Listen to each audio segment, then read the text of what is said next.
Hello, everybody, and welcome into Karate Combat 53. You are here in the Wolf Financial Wolf Sports Wolf Web 3 booth. We're super excited. The fight is starting right now. This is an IFC fight. That means we have two influencers fighting in here, Chauncey St. John and Andrew Beatty. Influencers tend to come out hot. There's a lack of training. It's just straight pound. Reminder, this is Karate Combat, so you are kickboxing. There's not going to be grappling. Look at those punches coming straight off the bat. Chauncey St. John wants blood.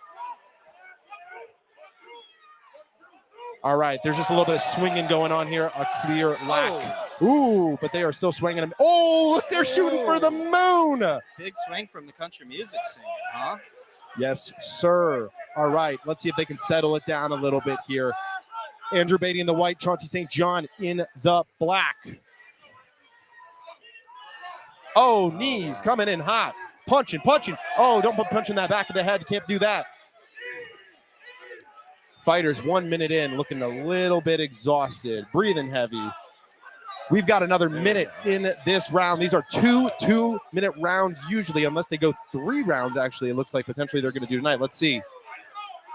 Switching to kicks now, huh? Yeah, fighters getting a little tired, trying to invest in the lower body kicks. Oh, swang right into each other. Really, really fun exchange right off the bat here. Looking a little bit like they are calming down at the moment. Thank you to everyone that's joining in with us. Zach, what do you think of this fight so far? Well, I mean, look, these guys came out hot out of the gates, as you said. Oh, whoa, pinned up. No, it's like they're both taking quite a bit of damage on the face. We got blood, both guys. So, yeah, oh, man.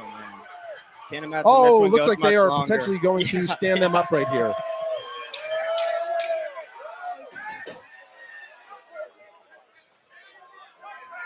All right, let's see if St. John can find a second win here. He came out swinging hot, but I would say Beatty's got the nose bleeding, but I think it's hard to not feel like he won that round, Yes, sir. Awesome. All right, getting the stream going here. Again, appreciate everyone that's tuning in. We are going to have a little bit of a comment section here as well, so feel free to comment and engage. We've got the chat going. We'll make sure that we get those all in here. See, we already have about 600 people who have tuned in for this first fight. We got a full evening of brilliant card for you here tonight, so you're not going to want to miss any of it. Make sure that you stay tuned throughout the evening. This is literally the first fight. So, what do you think when you see two influencers going at each other? Well, look, I'm not one to cast stones, but, they're not quite in the same level of physical fitness that you would expect to see inside a professional fighting ring like this. But I think that it's kind of a little backyardish, a little more backyard brawler element to it. Not as much technical skills, just kind of, lace them up and go. So, yeah, looks like a little bit of blood showing. I believe that is on Beatty right now where we're seeing that. All right, fighters back into the pit. Oh, and swinging right off the bat. Chauncey St. John coming for blood. Left fist, right fist, back and forth. Oh, and he's backpedaling as he's getting hit too. This is how I imagine most influencers would fight when I think about an influencer fight. Blood is coming. Oh, he's just swinging back and forth, screaming. Yeah, you can definitely see not quite the physical shape most fighters are in. This is definitely an influencer fight, but props to these two for getting into the middle of the pit. And he takes him down, and that is going to stand him back up because you cannot be on your knees on the ground in Karate Combat. We have 1 minute and 25 seconds left in this second round here of our first fight of the evening.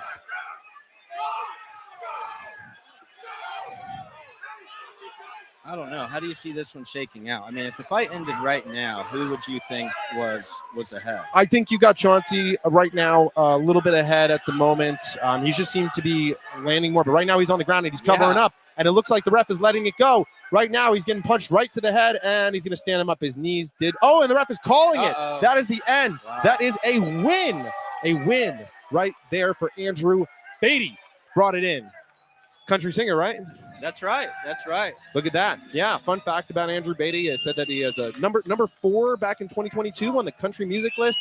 And here you can see Chauncey St. John not happy with the call, although he was literally lying on the ground, covering his head as he was getting punched in the head. And if you do that, that is a surrender fight. Yes, Shmuel just asked if he can fight one of these guys. That is correct. Yes, you can go ahead and get in there. We'd love to have you right up in the ring.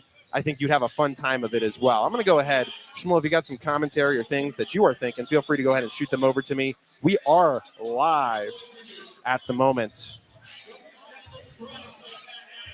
You can send anything over to me. I'll keep that up right there for the moment. Perfect. Awesome. So our first fight of the evening ends in a TKO.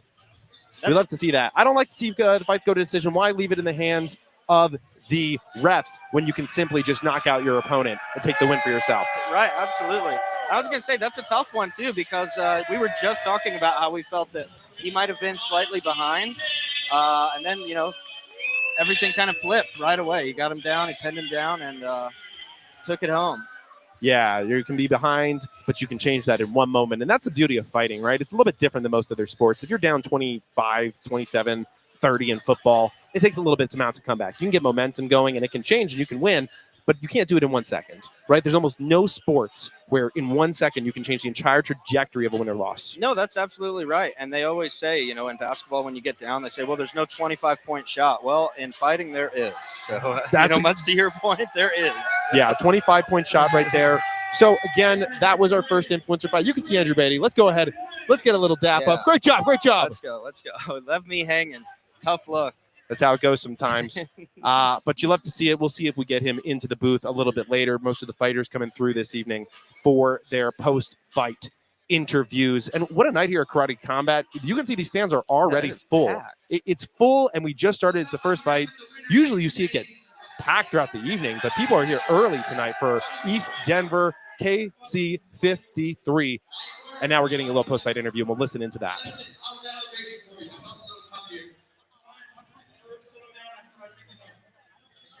Shots he's telegraphing all day, and I'm doing the beginning. Once I had that together, I just fucking made a form and counter with this little bitch. Listen, brother, you got the win, so you get the call. Who do you want to fight next in the IFC? Fuck the IFC, I want Brandon Jenkins. He's my boy. But Billy McFarland is such a little bitch. He refused to fight me. He wouldn't come fight me. I want to fight Billy. I want Billy to be here. I argue with right next to you. All right. So it seems like we're probably just going to continue commentating over these fight interviews. You are getting the stream from Karate Combat, but don't worry, we are going to provide you all of the commentary. So we've got King Apollo up there. You can see doing the interview, and we love to see it. It's a brilliant night here in freezing Colorado.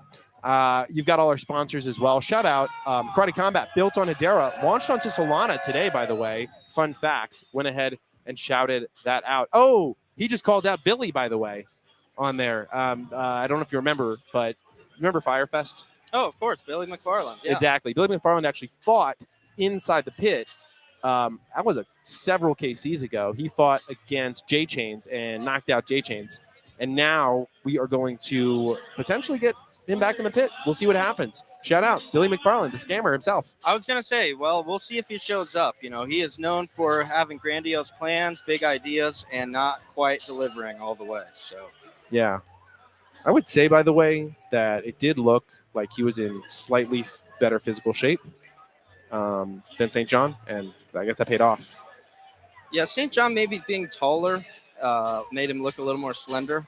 And I think the early bloody nose may have kind of tilted our early views of what was going on. But yeah, he hung in there. I think he probably ultimately landed the bigger blows, even before he got him pinned down. I completely agree. Thank you to all those that are watching on X. Go ahead and give this a shout out, a retweet, a quote tweet, whatever you can. Let's go ahead. We are live. Just going to go ahead and shout that out. Tune in, everybody. Tune in. All right. Karate Combat 53. All right. Well, we'll see what's coming up next on the card. You never really know. with some of these Karate Combat cards, things getting moved around. Perhaps we'll get another IFC fight to kick things off. By the way, Firefest 2 is live. There's a $1 million ticket on sale on the website. Don't buy that or you'll lose your money. What's a better investment? Would you say a crypto rug pull or a Firefest ticket? Oh, gosh. I'm not financial advice. Not financial advice. Probably still the Firefest. Yeah. Yeah, right. Hey, look, maybe that you at least have a story to go along with that one. Well, I got my own rug pull stories. Where's Kate Bergman? No, I'm just kidding. We'll see if we can get Sam and others out here. This is a fun one. So what do you think his thought process here by calling him out? Do you think he's wanting to fight him next, perhaps? Yeah, I think that's what he wants. Yeah. Listen, when you're fighting in IFC, to be quite honest, the goal is to get as big name an opponent as possible who's not trained in fighting, right? Like that is really what you want. You want to have a big fight, big name, lots of people watching, tuning in, but also still have a chance to not get your ass beat. And so Billy McFarland, he's not a professional fighter. He's a big dude. For sure, but these were big guys that were in there. So I honestly think that they might be in a similar weight class or be able to at least, cut or bulk to 2-1. Yeah, and oftentimes, as you were kind of alluding to with the IFC fights, these aren't, I wouldn't say manufactured beefs. Yeah. But sometimes it's real. Like guys get mad, they want to get some licks in on the other guy. Yeah, by the way, super excited for this next fight. I actually believe I got confirmation on what this next fight is going to be, and I believe that it's going to be my friend Harley Hermanson fighting against Matthew McGregor. Matthew McGregor, I believe, started out as an early favorite on this one, later proceeded to drop a bit in those odds. And I think right now Harley finished as the favorite. But you know what? It seems to be a pretty even matchup for all that I can see with everything going into it. Do you know or follow either of these gentlemen or have any thoughts on this fight that we're going to be seeing? I do not. I will be coming in like the audience. I was going to say with a clean slate as far as, no bias here.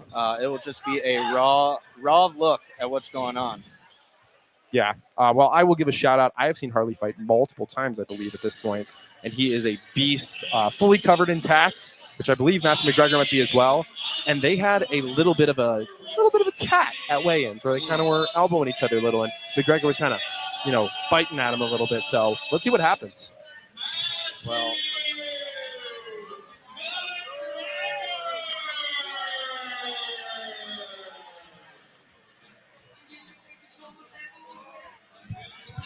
All right, McGregor coming out. A lot of people, to be honest, I think, taking McGregor literally just because of his last name.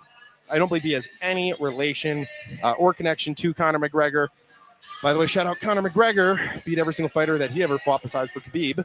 Fun fact. So we're going to see how this one ends up going down. Harley, by the way, very good boxing skills for sure. He trains, I believe, at multiple gyms, but I know that he's trained at the Goat Shed, which is President Awesome's gym down in Miami. Which, by the way, if you'll notice, there's a giant Bonk logo that you can see right now. It's in colored, which means that they paid a hell of a lot for it. And Bonk is now going to be sponsoring President Awesome's new fighting gym down in Miami, and they're making the Bonk House. Wow, really? Yeah. So it's a Bonk House X Goat Shed. There you go. Harley Hermanson himself. Look at them tats. Boy is not scared of a needle.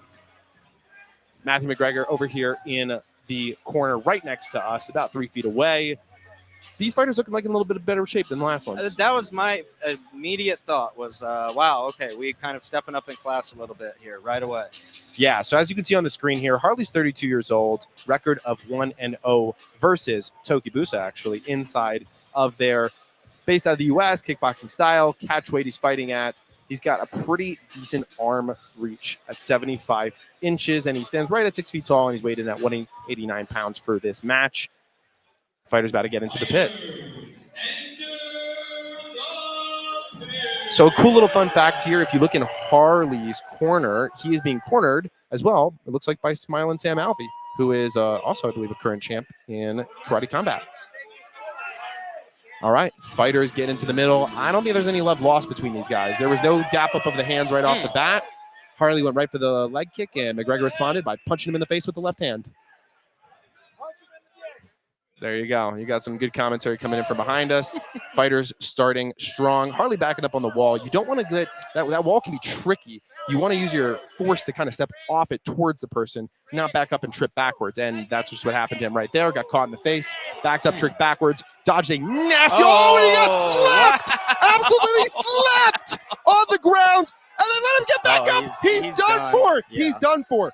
Oh, they got to end this right now. Why is the ref? Holy moly, how did he get up from that hand? He is just stumbling, bumbling, and he's out. He's out on the ground. Good Lord. The boxing did not help at all. McGregor slapped him.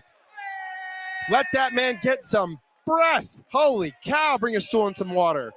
Oh, my goodness. I don't know that he ever stood a chance. No, not after he got rocked by the first one. Good Lord. That was quick. That was a quick fight right there, over in, I believe, less than 1 minute. God damn. What's your thoughts there? I mean, that was impressive. He came right out from the jump and never let up. I'm not sure, it was one-sided right away. I'm sure he landed some shots, but none that were memorable. I mean, it was a domination, right from the bell. I think all he landed was the first leg kick.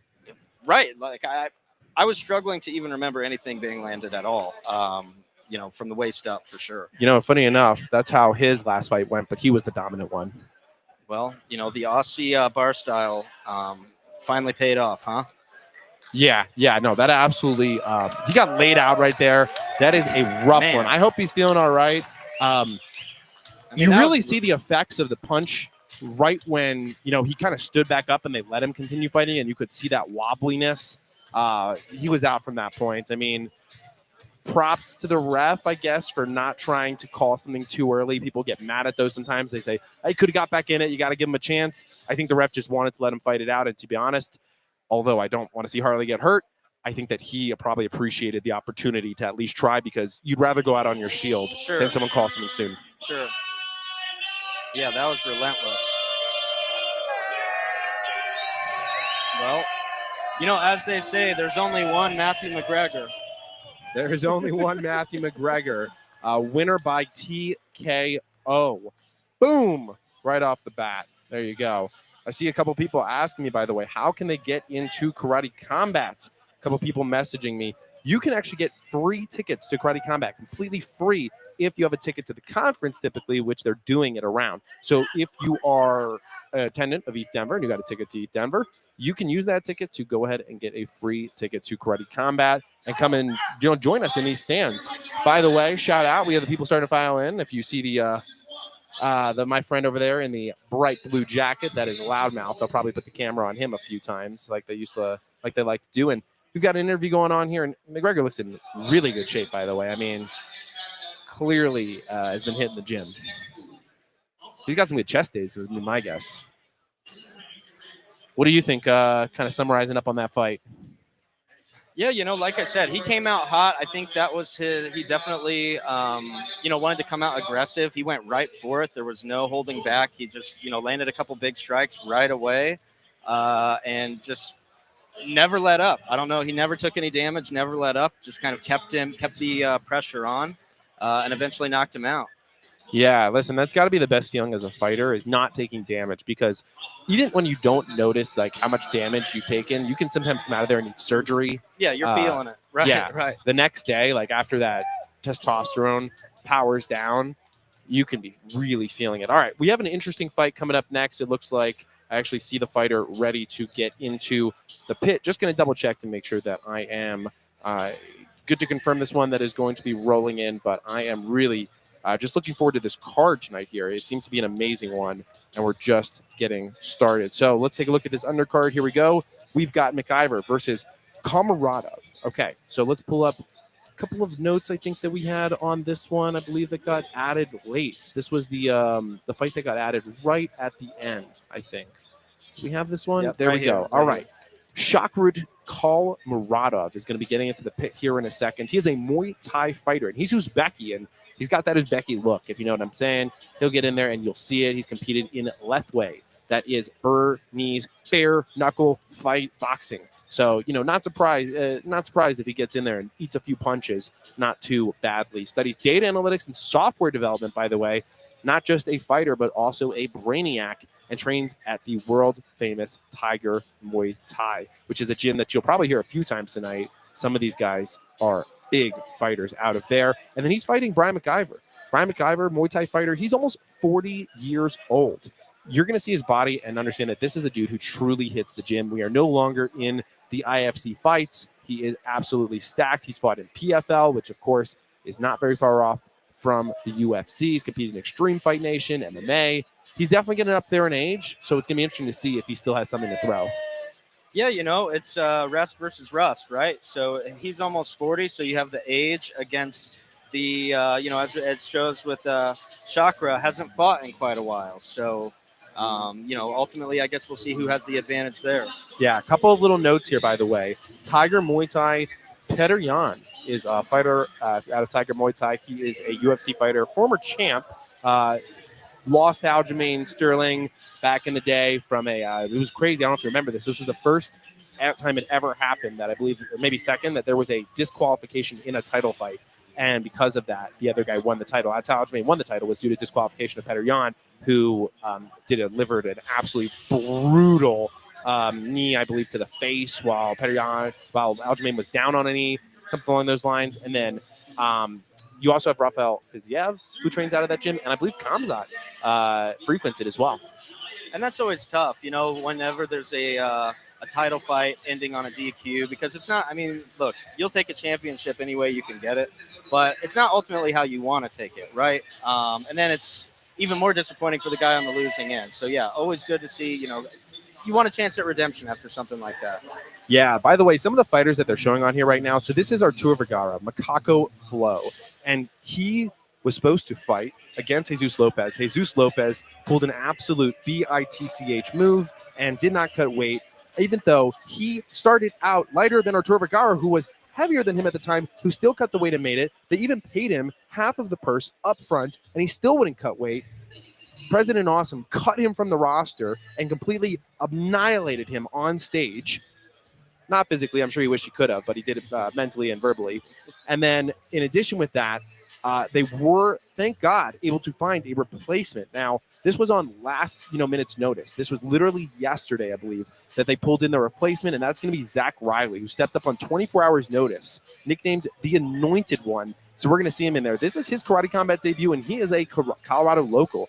Now, one of the other most exciting fights of the evening that you're going to see, this is going to be amazing. They showed him on there. The big boy UFC, Robelis Despan. He is incredible. He has fought 2 Karate Combat fights. His first fight, I missed, not because I wasn't there, but because he knocked me out in 4 fucking seconds. And I was sitting right here, and I blinked, and the guy was dead. He was, well, not dead. He was just lying on the ground, unconscious. And so with that being said, I was like, okay, I'm going to come to his second fight, and I'm going to watch his second fight, and I'm going to see all of it. Well, I kept my eyes open for 8 seconds that it lasted, and he still knocked him out in 8 seconds. By the way, 4 knockdowns or 5 knockdowns in 8 seconds. That's incredible. And he's fighting again tonight. You better be in your seat and ready to go. Head on a swivel when he gets in, right? Yeah, so we've got another one coming in here tonight. We can see some of the details I'll actually share. People seem to be giving his opponent a little bit bigger chance. 7% by the Karate Combat app odds, I believe. For Robelis Despan versus Roger Souza. Roger Souza getting 7% there. Let's see what happens here. Roger Souza, let's take a look. 15-8, coming off a first-round TKO loss to Eduardo Neves back in May of last year at CFC 20.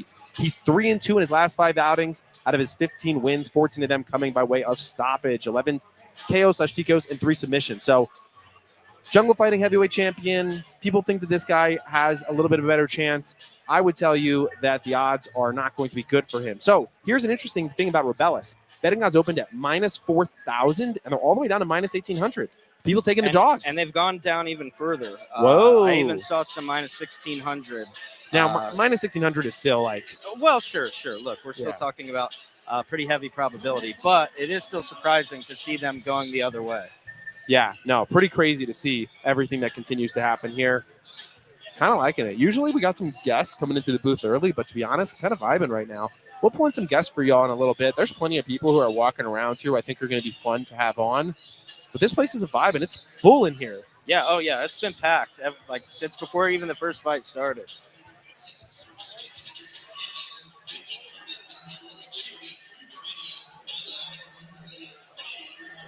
Really good stuff. Okay, we're showing the card here. You can see Osley versus Moreno. I think Osley's probably a pretty heavy favorite here. Do you see the odds? Yes. Let's see.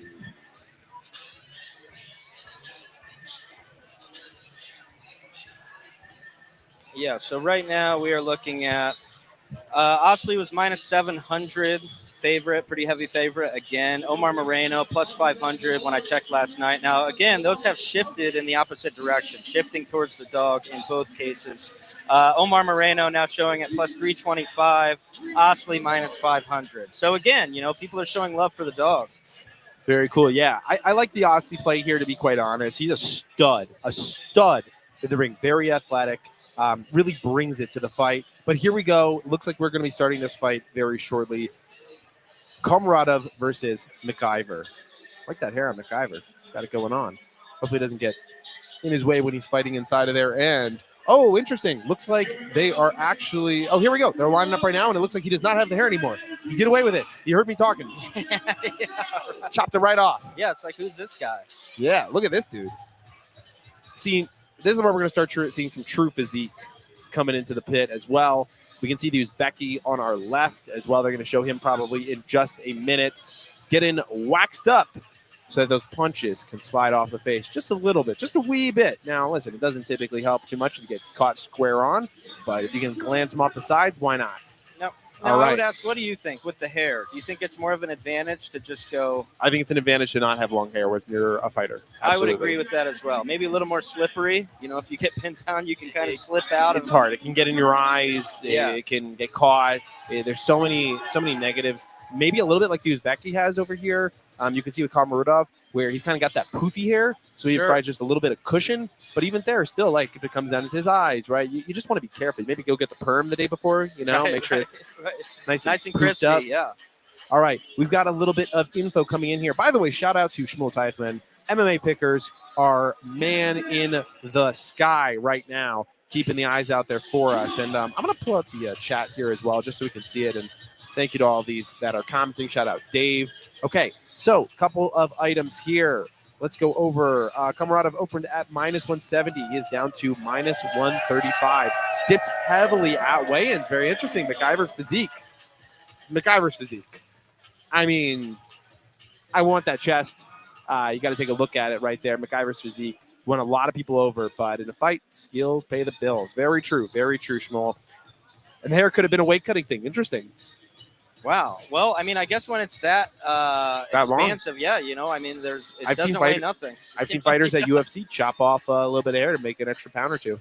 Wow. Yeah. Well, I guess that's one strategy for cutting weight. The question is, would you rather cut your hair or not eat for a day? Probably cut my hair. To be honest. Fighters look ready to get in. Komarodov looks very loose. He's on our left right here. He's kind of chanting a little bit, yelling Uzbekistan at the crowd. Looks like he might have some Uzbekistan fans sitting out there. We usually get a little bit of flags running here. All right. Thank you, by the way, to the 3,700 who've already tuned in. We're only about 30 minutes into this, but we appreciate you being here nice and early. I recommend sticking around. Yeah, Tracy Cortez, by the way, in Denver. Shout out. Maybe it's a Denver thing. Tracy Cortez did cut off and chop off about half of her hair, I think. She didn't cut it all, but she wanted to make weight there. Must be the altitude. Yeah, that was a fun time. I do remember watching that video.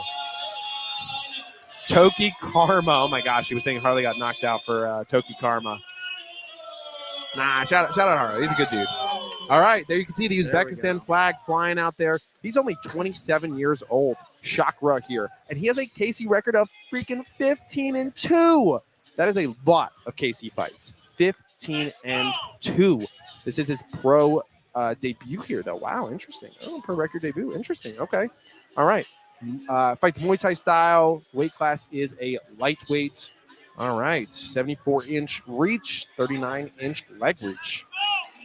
Very interesting. Shmuel, maybe you can give us some context here on the amount of fights that he's fought to the debut that they're saying with some of these pieces.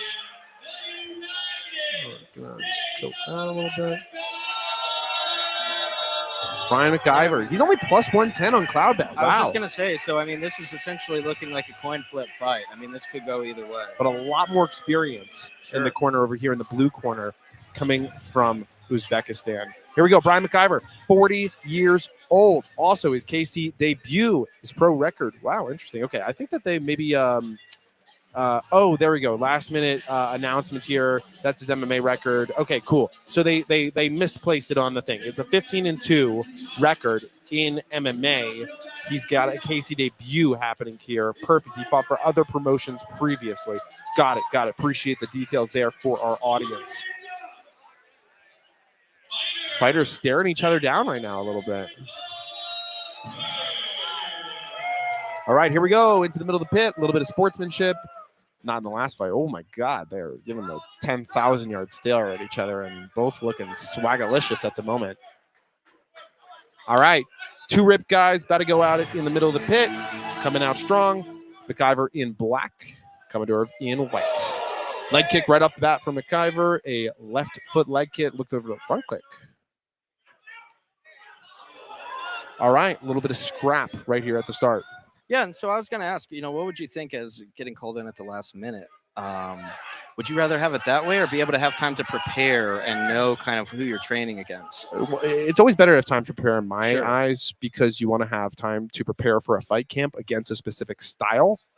But as you can see, these guys clearly did some type of camp or stay in shape all the time because they don't look out of it. I was going to say there's something to be said for just being willing to, lace them up and just get out there and just kind of, hey, limited prep, let's go. We're both fighters. Let's get in the ring and make it happen. Yeah, completely agree. Oh, really nice high kick. Wow. Flipping leg kick there. Oh, he went for it twice.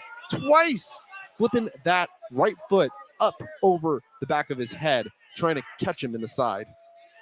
So that you can see, I mean, that's not somebody that is a rookie, right? You're not doing that in an early debut. You got to have confidence in your fighting style to make a move like that because you leave yourself very vulnerable when you do spins and things along those lines for someone else to come in and just clap you. Yeah, right. I mean, it looks like he almost could have landed on his head awkwardly as well. And, totally could have. Shook him a little bit. Shook McIver. Punch him again in the face. Landed a couple here. Got him in the corner right where he wants him. Don't let the ref lift him up. There you go. Just keep striking. He's trying to get him down on the ground so that the ref will pick him up. But his knees, he needs to get both knees touching if they want to stand him up. There we go. Komodorov, keep striking. Keep him in the corner. McIver looking scared at the moment. 10,000-yard stare is long gone.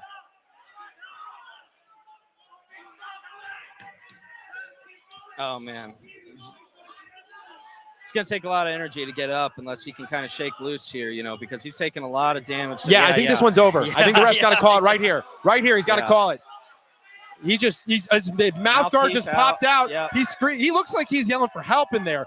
He looks. He's a ref throwing the mouth guard off to the side. Ref is not stopping it. He's saying, if you want to stop it, you got to give up, buddy. Yeah, and it doesn't look like he wants to, but as you said, it definitely looked like he was crying out for help. Wow, Komodorov letting him get up a little bit right there and letting him put in his mouthpiece. Oh, he is stumbling, bumbling. His corner called it. His corner's calling it right now. I think they're corner. Smart move by the corner. Fighter is not going to take themselves out of those moments, but he was in that corner looking like he was yelling for help. I mean, his hands were up for a minute there while he was taking punches to the face, and usually you're defending your face when you're getting punched in the face, not yelling for help. Corner called it. Smart move by the corner. You got to take it out. By the way, that backflip kick is called a rolling thunder that he attempted there 2 times. Yeah, I mean, it was an impressive move for sure. He didn't quite land it all the way. I don't know. At least it didn't look like it. But, once he got him pinned out in that corner, he didn't stand a chance out there. Mouth guard went flying. He was wobbling. There we go. There's the backflip. Nice. So as you can see, this is why people were saying that experience is what matters, right? You can come and show up and be very, very fit and ready to go. And sometimes it just doesn't matter, right? If the other dude can just freaking kick you in the back of the head twice and then nail you down in the corner, use technique. See, that's real technique as well. Understanding, even though it's his Karate Combat debut, he didn't let his both knees go down because sometimes you want to lean on the guy so you can get those hits. But as you can see, look at him using his abs tight to keep his body straight up and just rain down punches. Yeah, and I would say he didn't necessarily look particularly overmatched, but it was still good. But, nonetheless, it was a dominant fight. Yeah, you can see his corner is pretty hype over here, and he's going to come over for an interview in a second, bringing the fighters into the center to raise the hands. There we go. There's the flag. And shout out to them for getting in there on short notice. Like I said, this was a late fight, and usually those are the ones that may go to knockouts, a little quicker. Now, do you think that may have led to his corner wanting to call it a little bit earlier? The fact that there was maybe less prep, less, or do you think they would have gone that route either way? I think they just didn't want to see him embarrassed further. Sure. Yeah.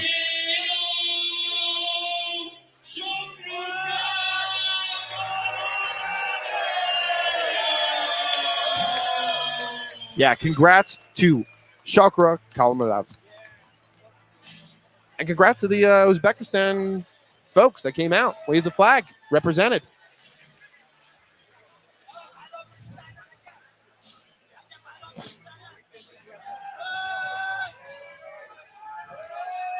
Very nice, very nice.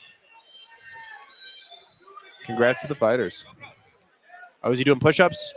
There you go. That's what you can do when you take literally 0 damage. Right, yeah. No, sure. So that's really 2 fights in a row that we saw the winner not really take a lot of damage. Perfect. Yeah, a couple fights in a row right there.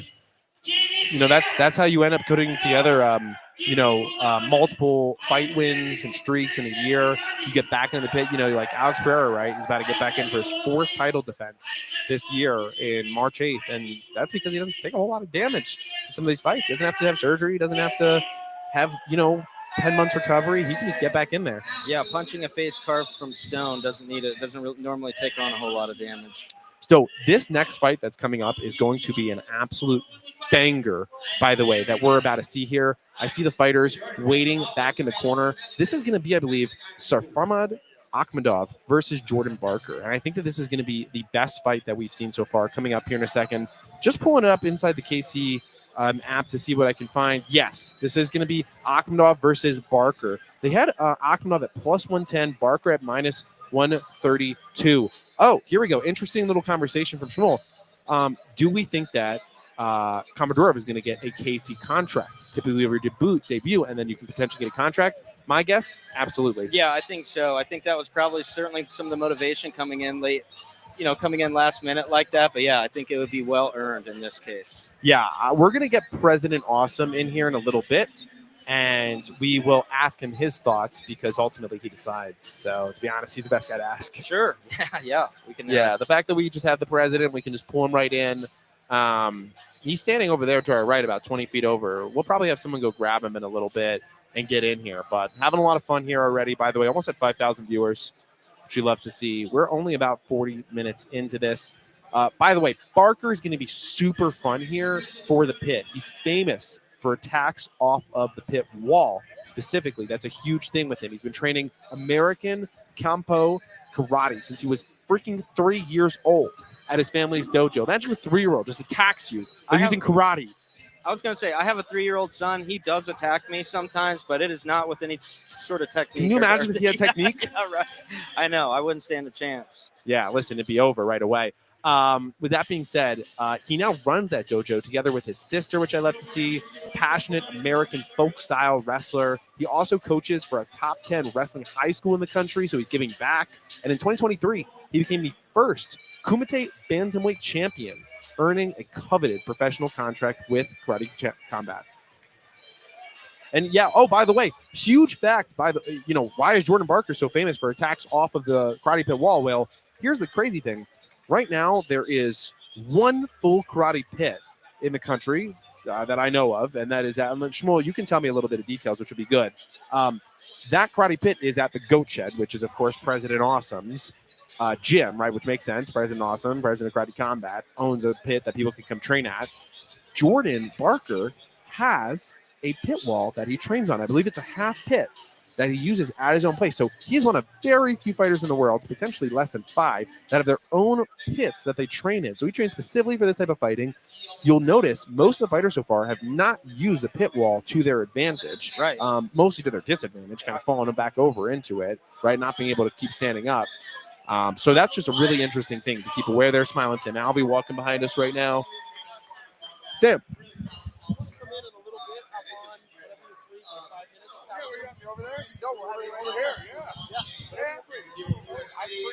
You want to hop in right now? All right, we're going to pull Smiling Sam right in here right now for a little discussion. Pulling up the chair. Here you go, sir. Fantastic. All right. Let's go ahead and pull that on for you. All right. How's it sound? Can you hear us well? I can't hear anything yet. Can't hear anything just yet. Let's How see if about we now? can get it a little bit better. I can hear everything Now you got us? Perfect. Perfect. We'd love to see it. So I would say this has been a very, very exciting fight night so far. I mean, you just have knockout after knockout after knockout. You've got guys making their debuts on short-term notice who look like they're freaking trained to use the pit off the bat. We've got Jordan Barker's about to come in here, who is just obviously a next-level fighter. You've been cornering. Talk to me about your night. It is. I love these karate combat so much. The action is so fast, and it's right in front of you. The pit is next generation. This is what every fight should be in. And being ringside, being pit side, being corner, it has just been an adrenaline rush. It always is. And you've got guys that are really kind of like fighting for their life in there because they want to get these contracts. Yes. They're seeing what's happening with, some of the guys are getting cut left and right. We've had President Austin coming in here. So a little bit of stuff about you. So you called out Rebellis, didn't you? Yeah, shoot. I was calling out everyone. Hey, Rebellis anyone is that not ever- everyone, though. I know, but yes, Rebellis, although I didn't realize who he was when I called him out. Would you get in the pit now, having seen his last two KC fights? Yes. Can we get you versus Rebellis? I've got over 80 fights. I've never said no to a fight, not once. Now I would train real hard for him. I would find some training partners. I'd gain some weight. He's impressive. He is super impressive. So what's your strategy when you're utilizing the pit? So most of my career, I like backing up. I like keep my back foot against the cage, against the ropes. Can't do that in the pit. It is forcing me to go forwards, and it's changed my game. I've evolved as a fighter because of it. So when you see fighters fall into the corners and they're kind of getting laid on, what's the strategy? How do you get up out of that? It hasn't happened to me yet, so I couldn't quite tell you. I know that you lock up to them as fast as you can. As soon as you can stop the action, they're going to separate it because karate combat is about the fast-paced action. So make it slow if you get on there. Make him be slow if you get on bottom. You have a very unique life going on because not only do you fight in the pit, but you also have 70 farm animals, correct? Yeah, no, they're at 112. 112 farm animals. You have a food truck. That's right. And I started an online training system for school, SKOOL. I'm smiling and striking. Smiling, striking, ready to go. So this is a pretty exciting fight coming up right here. Yeah. Who do you like in this fight? Oh, man. I know. This is one of the best of the night. It really is. I don't want to say it because I don't want to be wrong. And it's going to be fast-paced. It's going to be one of those fights that could end immediately or it could be, 9 minutes of just constant action. Yeah, Jordan Barker's lightning in a bottle. Yes. You've got Akhmadov, who's the only guy who's gone all the way with Arturo, Yes. right? And they're now coming together. Barker's very familiar with training in a pit, right? He actually has a pit, I believe, or a half pit Yeah. that he trains out of. Yep. Where are you usually training? So I usually train on a mat. I'm working on building a pit on my ranch. I haven't done it yet, but I'm working on it. Very cool. It's on my plan. I want to see the donkeys in there. getting boxing the donkeys. Yeah. You know what? It's funny. Akhmadov, he almost stepped up to fight our champion. Really? Yeah, when Lopez missed weight or refused to cut weight, They would have given him they were talking about it.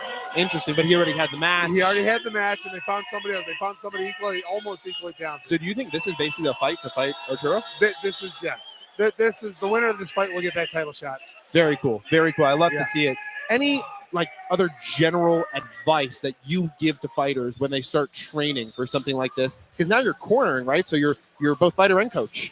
Yeah. So you can't. I know it's karate combat, but it is a striking league now. President Austin has done a good job of making sure every strike is legal. So you have to be aware of how to do every kind of style. So it really is a mixed martial arts again, and it's fantastic because of it. Make sure you know it all. When's your next fight coming? I don't know if I'm allowed to say yet. I think we're going to say later tonight. Okay, we'll shout it out later tonight. Are you able to hang with us for round one? A little bit of commentary 100%. here? Okay, perfect. 100%. All right, right off the bat. Immediately. Oh, I hate southpaws, and I am a southpaw, so I can say that. Yeah, that in-out movement, it's so hard to read. It's one of the biggest attributes of the traditional martial arts style is you have that dynamic going in and out kind of style. Beautiful transition. Interesting. He almost took a little bit of a wrestling approach there. He shouldn't have stopped. You know, that's something. Do not stop unless the ref pulls you off. He stopped before the ref said anything. So you want to get as much damage as you can. Get everything you can. Every last punch. Yes. Yeah, he looks really dynamic at the moment. They stood back up, and now he's backing up a little more than he was. He was in a good groove. Ooh, a little bit of headbutt there. See if there's any blood. Now his knees aren't down. They're on the cage. Slow him down. If you can get that knee to touch, you're going to stop it. But he's doing a great job of keeping that pressure upwards. He's got to use some elbows right here. Oh. There we go. Get the elbows. You say it shall be done. He's in there coming out the back. Elbows. Let's go. Oh, he's getting pounded on. I think they're going to stand him up. I think both knees went down. Sometimes they kind of just stand him up anyways. We're keeping that one. Yeah. Yeah, there wasn't a lot of damage. He was attacking, but it was little rabbit punches. Okay. Can you drop that bag just down on the floor? Perfect. Thank you so much. Now, that is one of the things about... That was beautiful. Double spinning. Oh, and it landed. It hurt him, too. It forced the clinch. It forced the shot. See, they keep stopping without the ref getting in there. That's something, when they watch this, they got to realize you do not stop unless the ref touches you, unless the ref pulls you off. Every last opportunity. Every second. Yeah. I tell my guys, like, oh my goodness, these guys are after blood. Yeah, this fight is everything I thought it would be. Yeah, they are not stopping. Oh, on me on the way down. Oh, he's looking shaky. Yeah, Akhmadiev he just keeps coming. Yeah. Now, like I said, the benefit of the traditional styles, you have that in out. It takes a lot of energy to keep bouncing like that. And you can see he's slowing down ever so slightly. He's not bouncing in and out quite as much. Well, it'll be interesting to see if he can recover in the minute down between rounds, or if he's going to be able to come out, refreshed or with a new strategy. We still got 30 seconds here. Oh, I thought I heard the slapper. Oh, we still got 30 seconds even. I know. I was like, these guys look exhausted already. He's using the cage like. See, I don't understand why he's putting his knee on the cage. I would bail. Try and you just pull out right here. Try if I was Akhmadiev. Try and get to the ground, because that's where you'll have the easier time stopping it. Right now, they're both considered standing on the cage. That was a pretty elbow off his back. Yeah, I found that that's the most lethal move now that they've introduced elbows. Yeah. Is get him up against the cage and just hit those elbows. Wow. Beautiful. Reversed it a little at the ends. He did. Wow. He did. I didn't see an illegal strike, but he's saying there's something in the back of the head. So do you think Barker took the first round? Yeah, he won the first round. He did. Both of them had their moments where the fight could have been stopped, but he did more. He was in control more of it. So let's say you're cornering and you're in either guy's corner. What are you saying to them right now? All right, so I'm keeping the pressure on him from Akhmadiev. I want him to close that distance, cut the ring off, quit following. He was following a little bit too much. Other man, he's a black shorts or black pants. I want to see him. I would have to see how refreshed he is. If he could get back to the speed, if he could get back to that bouncing, he was doing really well with it. I just don't know if his lungs are up to it yet. Interesting. I guess that's all cardio, right? Yeah, cardio is king. Everything is necessary, but cardio is king. He was slow getting off the stairs. I think I tell him go for the kill right away. Because he's kind of sliding in there. He slid in. He was slow to get off the chair. I think he's tired. You can see it. Good. Here's the pressure of Akhmadiev. That's what Akhmadiev seems built for, is just lasting. Ooh. Oh, my goodness, the leg kicks in this one. Yeah. These guys, they get their strikes coming off the ground, their kicks coming off the ground so smooth. It's just beautiful. And it goes so high. He's like kicking over his head almost. It's like it's nothing, yeah. It's a skill I don't have. When I kick, like everyone sees it's coming. They might not be able to stop it, but they'll see it coming. You're not seeing these guys kick. It's such a smooth motion. That double kick, that's rare. Yeah. If you can do it now, you see that the pressure Akhmadiev is it's really working. I think what Barker's kind of wanting is, I think he's trying to pull him in a little bit to that corner to try to jump off the wall at him a little bit with the punch. He likes that move. When it works, it works. But at least a little Arnold roll. It's kind of like a spinning move. It's kind of like a spinning move. Spinning moves don't work, but when they work, everyone remembers him. So the jumping off the cage doesn't, or the pit doesn't work. But when it works, everyone remembers Right, it. the viral highlight. Yes. Oh, he's covering up a Oh. little bit here. Yeah. He's not bouncing. He's not going in and out. He's more just going out. He's backing up. He's circling a little bit more. I think the cardio's getting him. Nice little combo, kick to the combo, the kick to the punch. So Akhmediev, he's throwing that rear kick just to get Barker to cover up so he can attack with those punches. It's a beautiful strategy, and it's working. This is a really high-level fight. I think Akhmediev still has some juice. He doesn't look tired yet, and he's still keeping that pressure up. He's cutting everything down. He's covering up. He's using the wall. At this point, they're both breathing, but Akhmediev is able to breathe more. Yeah, and still applying pressure, right? Showing control. He is, and he's picking his targets. At the end of the day, you just want to take the round. I mean, if in a case like this, if you feel like you can outlast him, you want to make it 1-1, take it to the third. Yeah, yes, yeah. And especially if you feel, when you feel your partner getting tired or your opponent getting tired, that's, you lay it on. You don't let him breathe. He's punching the back of the head right there. Can't be doing that. Yeah, that one was, they taking a point? I don't think so. I think he's going to give him a second. It didn't look like a terribly rough punch to the back of the head. Obviously, I don't know if you saw last KC where we had that fight stoppage for like 20 minutes where they were trying to figure out what happened, but I don't think it looked that bad. Yeah. I think he's taking advantage of it. And power to him. If he's tired, take it. It's hard to tell when they're taking advantage of it. Were you watching UFC Cejudo the other night where he got poked in the eye? Oh. And they're like, he's taking advantage of it. I'm like, I think he freaking can't see. I am in the camp. I've been preaching it for years. One eye poke should be disqualification. There's no points needed. One eye poke changes the fight immediately. Disqualification. There is no reason for your fingers to ever be outstretched. It doesn't help anything. It doesn't increase anything except threaten the eye poke. Wow. I'm one eye poke disqualification every time. So sometimes they put a 5-minute timer, obviously, in UFC. I don't know if I'm familiar with Karate Combat on how they time your time if you got hit in the back of the head or anything like that. I don't know. In the UFC, do they give you 5 minutes for a back of the head shot? I mean, they don't happen all that often. Eye poke, they give you 5. Eye poke, you'll get 5, and that's a new rule. They didn't used to. Eye poke used to be if you said anything other than I'm okay, they called a fight. Yeah. Which I fought Wellington Terman. He poked me in the eye 7 times. God. Yeah. I see why you want them disqualified. Oh, immediately. Yeah. I've been poked so much. Now, Akhmediev is doing a good job trying to cheer him on. I hate saying it because I don't know how he feels. But to me, it seems like he's milking it a little bit. Yeah, he seems to milk it. And maybe not. Maybe he's like, maybe it really hurt. I mean, he was already exhausted, right? It's not so hard to be like, everything kind of hurts right now. Yeah. You said it happened at the end of the round. Well, and I was going to say, ironically, he stopped on his own when he thought he was about to deliver some back of the head shots. And now here we are a little bit later in the round. Yeah. And he's on the other end of that. Yeah. I wish I knew what the rule was with the back of the head shot now, because they just changed the eye poke to now you have 5 minutes. Will, back of the head might be similar. Will Michael Knowles be in your corner for your next fight? I hope so. I hope he is. You know who I'm going to get in my corner? I'm going to get William Zabka.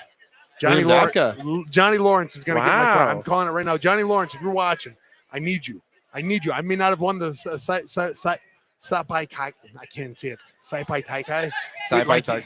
Like you did, but I need your help defending that belt. Taikai. Yeah, no, I totally hear it. Strike first, strike fast, no mercy. No mercy, baby. If he dies in the ring, I win twice the purse. Hey, there you go. Hey. Okay, perfect. Our thing just came back right here. What's your thoughts on the GFL? I'm so interested in it. I think they could be a real threat to the – not threat's the wrong word. I think they could be a real challenge to the UFC because they're taking fighters that everybody knows. They're taking the greatest fighters of the last 30 years and putting them in there. Like, I keep expecting to see, like, I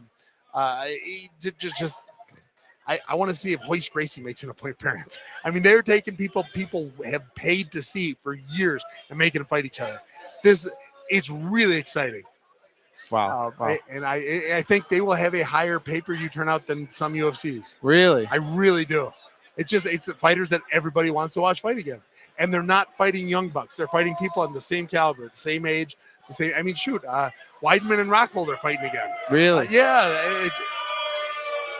I think that we might be looking at a stoppage here. Yeah, and I don't see a clock on. It might be up to the doctor for this. Yeah, that's my guess. Doctor's sitting with him, speaking with Jordan Barker at the moment, trying to ascertain if he can continue. Yeah. So I mean, like I said, I thought maybe he's milking him, but maybe he's actually really hurting. If he is, I apologize for saying anything accusatory.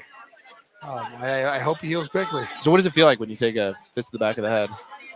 I don't know that it's ever happened to me. No? No, I mean in practice that you every now and then you have that foot that hits the back, and it doesn't. He's done. He's done. Yeah. He's done. He's You can having see a it in hard his time face right standing now. up. Hard Yeah. time standing up, wincing. Looks like he's got some type of headache, maybe. Yeah. He's done. They They're had the calling death. this. Yeah, there you go. There it's called. Now, what was the time? Do we have the time down? Because if it's, I think there was about 20 seconds, 25 seconds left it in might that go round. to a scorecard. Which But that was would only the make, second round, right? yeah, but that's the way it goes now. Is if it goes halfway through the fight, they judge that first half. At least in MMA. Well, then And if he won the took first round, yeah. he was winning the second round. Could be a draw that way. Yeah, they're collecting the cards now. I think. I don't think a draw's a bad call in this one if they're going to stop. Yeah, I would agree. I mean, that's what they would have to do. Yeah. Has the GFL approached you? No, I'm Karate Combat's property, my man. There we Yeah, go. no, there we go. I wouldn't want it if I had it. My home is Karate Combat. I love it. Yeah. Yeah. Karate Combat's pulling in some big names too. The Karate Combat is. I mean, they've got me. How much bigger can you get? That's what I'm saying. Everyone's following your lead. Yeah.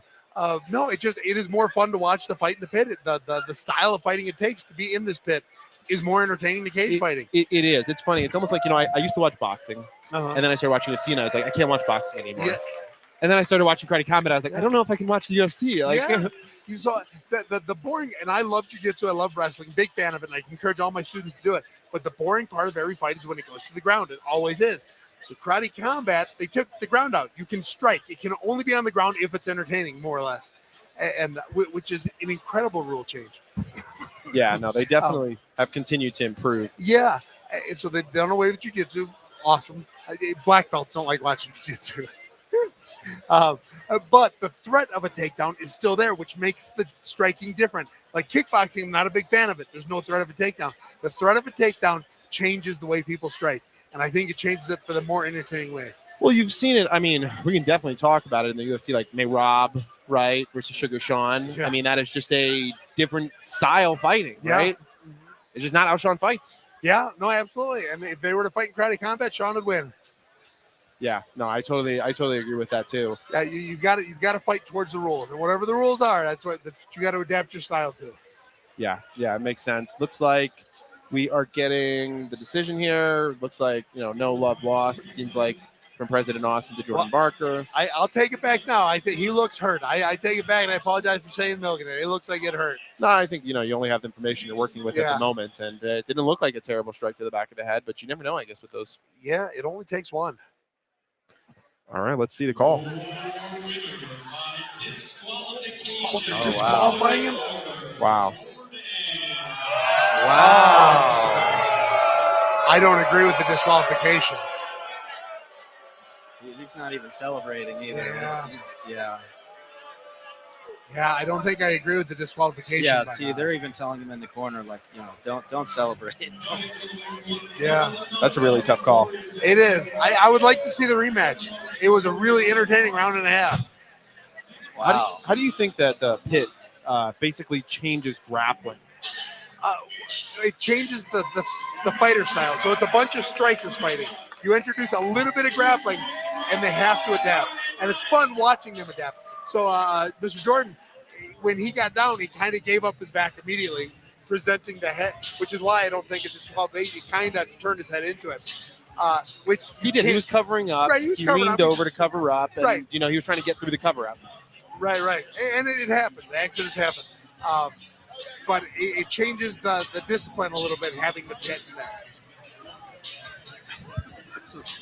Completely agree. Looks like we got Weathersby warming up over there. I'm so excited for every fight tonight. I know. Really am. I want to see Rebel. It's like we were saying. I called him out right away. I'm fighting, and then I looked him up. Oh man, he's 7 foot tall and 290 pounds or whatever he is. Maybe not. But So I want to talk to you for a second. We've got McGregor over there in the booth. You could see talking IFC, and obviously he's an IFC guy. And did you see his fight? yes. That was brutal. I was cornering Harley. Well, okay. Well, then I got to ask you your thoughts. What went wrong? He's zigged when he should have zagged. I always encourage my guys to keep your cup in line with their lead toes. Harley was a little too on the inside, and McDonald just took advantage of it. What'd you think of the ref kind of letting them stand back up and keep going after that first fight? You know what? I would have been okay with the stoppage, but I'm always okay with the not stoppage. That's what we were saying. Always okay with it going too long. Yeah. And for the fighter, obviously you don't want to see anyone get hurt or anything along those lines, but you kind of rather go out on your shield. Yes, 100% of the time.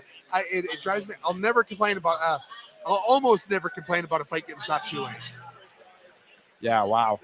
Speaking of which, so Rebellis, bronze Olympic medal in Taekwondo. Oh yeah, he's an impressive character, and he's had 2 fights already, and he hasn't been in the pit for more than 20 seconds. Yeah, he's 12 incredible. seconds total. Yeah, he's incredible. Yeah, and I think he's got 5 knockouts in cumulatively less than a minute. Which is awesome. Yeah. Now I also have 5 not consecutive knockouts in under a minute, but I've not been fighting the same size guys he's been fighting. What weight are you gonna fight at for your next fight?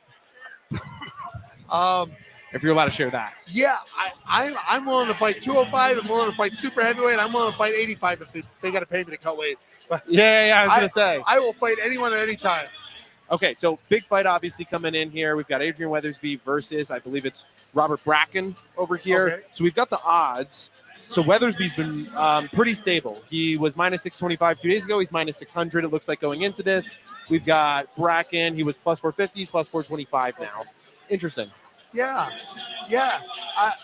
I can't say that I've seen either of them fight before. That's a pretty big swing.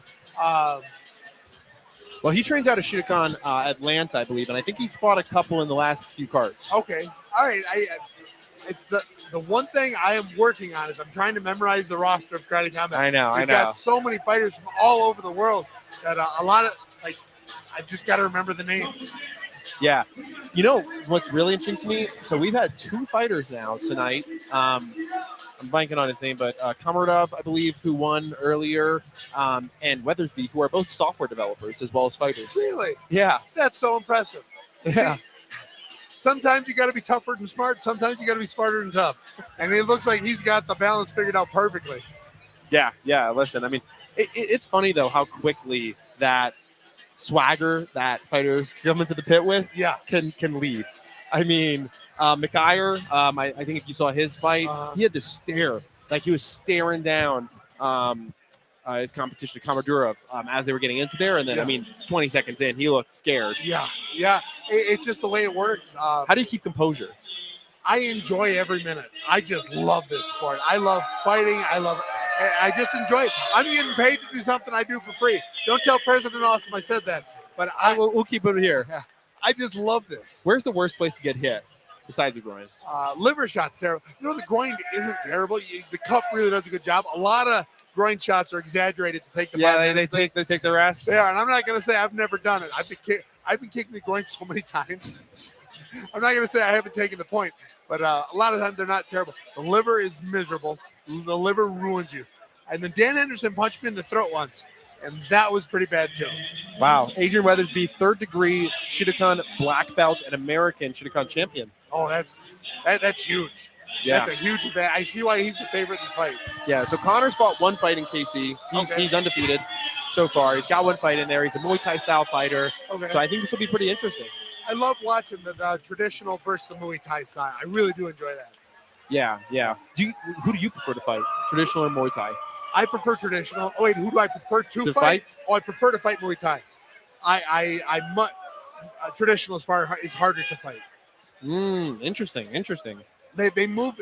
There's so few that are athletic enough to properly do it. That when you find someone like a Raymond Daniels or like a Ross Levine, they just use it so well. Yeah. And it's hard to read them. Weathersby has a great record as well. 2-0 in KC, 14-1 overall. Dag nab, that is awesome. That is an incredible record. He's fighting for a title soon, I bet. Yeah, I would definitely guess so. God, I love when the guys get artistic with the tattoos. He's got everything going. You said artistic. I thought you said autistic. What does that mean? No. Artistic. Okay. Ooh, a nice little spinning kick there right off the bat for Weathersby, and he follows it up with the second. That's a kick I've been trying to get good at, and I'm not there yet. I'm not fast enough. I'm working on it. There it was again. Third. That spin, yeah. Raymond Daniels, when I spar with him, he does it, and it just drives me nuts. Spinning stuff isn't supposed to work, but when you do it so well, it works so well. Leaves you vulnerable, though, It right? does. It just right up the middle, and you're blocking high. Johnny Lawrence taught me that. Oh, man.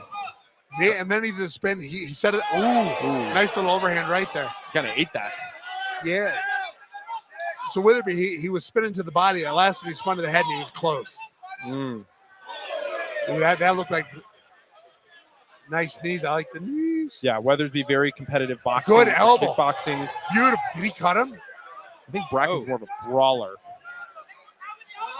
Oh, there's a little of that. Oh. Uh-oh. Oh, trying to choke him out or something. He's trying not. Trying not to hit him in the back of the head. Oh, He saw the last fight. See the elbow from Witherby. Traditional martial arts don't elbow. And they've thrown it twice now. He almost used it like John Jones does. Like he used that jab or that Those elbow John like a Jones jab. elbows are brutal. Oh, man. Oh, there's the pits involved. It's fun. Oh, nice uppercuts. Yeah. He hit him once, and he's like, all right, not going to block it. All right, here you go. You got two. By the way, Bracken KO Dylan O'Sullivan his last time out here. So he's got KO power. He does. He's fighting like he's getting a little tired, though. I see it just a little bit. He's slowed down a bit. That's what I like to do. If you get caught down, lock him up. Lock him up. I guess I haven't done it yet, but people have done it to me. I mean, I think you can see the cardio difference. Yeah, a little bit. And I think Bracken landed the bigger shot, but Witherby weathered it. There you go. Oh, Yeah, that crosses. A lot of empty swings. fighters really been slowing down after the first minute tonight. Hey, people that aren't used to using that pit will exhaust you. Why is it more Ooh. exhausting than the cage? You're not used to it. You fall. There's that. So everything's about breathing. Whether you're running, whether you're boxing, whether you're jiu-jitsing or MMAing or taekwonding, everything's about breathing. That moment where you're falling backwards, it takes your breath away. Then you hit and your breath's out of rhythm and they're attacking you still. So that cage is, you're used to the cage because you don't necessarily fall over. You just end up standing. Right, Yeah. I was going to say, then you're having to get back up. Yes. And here it's like when you fall over in a chair, there's that moment of, and that's what'll happen. You hit it, and you just lose that breath. Weathersby, by the way, very versatile, has wins in MMA. That's where those elbows are coming from, too. He's 14-0 in MMA. I think he's 14-1. Oh, that is awesome. Yeah, that's an incredible record. Yeah, also competed in Muay Thai as well. Really, he's the full package. Yeah, he's got it going on. Bracken over here right next to us. What's your eyes telling you? He's taking some big breaths. Weatherby doesn't seem to be breathing as heavy. Who do you think took the first round? I'm going to give it to Weatherby, but it was really close. Yeah, I think Is that- slight edge, although he took some damage. Yeah, I think the bigger shot was landed by Bracken. Yeah, he had that one really nice punch to the face. He did, and I think it rocked him. I don't think he took the advantage of it quite like he wanted to. But Nah. then both of them landed the elbows.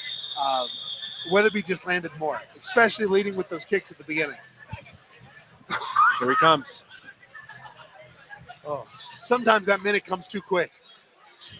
Doesn't feel like a whole minute, Oh, it does it? doesn't. Feel like 10 seconds. All right. Round two. Here we go. All right. Weathersby is now a minus 435 favorite at the moment. Bracken is plus 325 from Cloudback. Ooh, there's that big cross again. Good read. Ooh, Ooh. Weatherby's kick looked a little slower than the first round. Nice jab. Yeah, he's not kicking like he did. Maybe I misread Weatherby. Maybe he's more tired than I thought. Or maybe he just had so much success with his hands. From what I've seen in a couple of his fights, in his second round, he's come out a little bit slow and then thrown something surprising. Okay. Just in a couple of his fights that I've watched. Yeah, he said Adrian's going to be the fresher fighter here, potentially going into round two. Yeah. My man in the cloud scoring at 10-9 for Weathersby in the first one. Okay, that's what I'd have. But it was close. This round, Bracken looks to be fresher, more fresh. He's got some blood coming down, cut over the eye that is opening up. There's those elbows.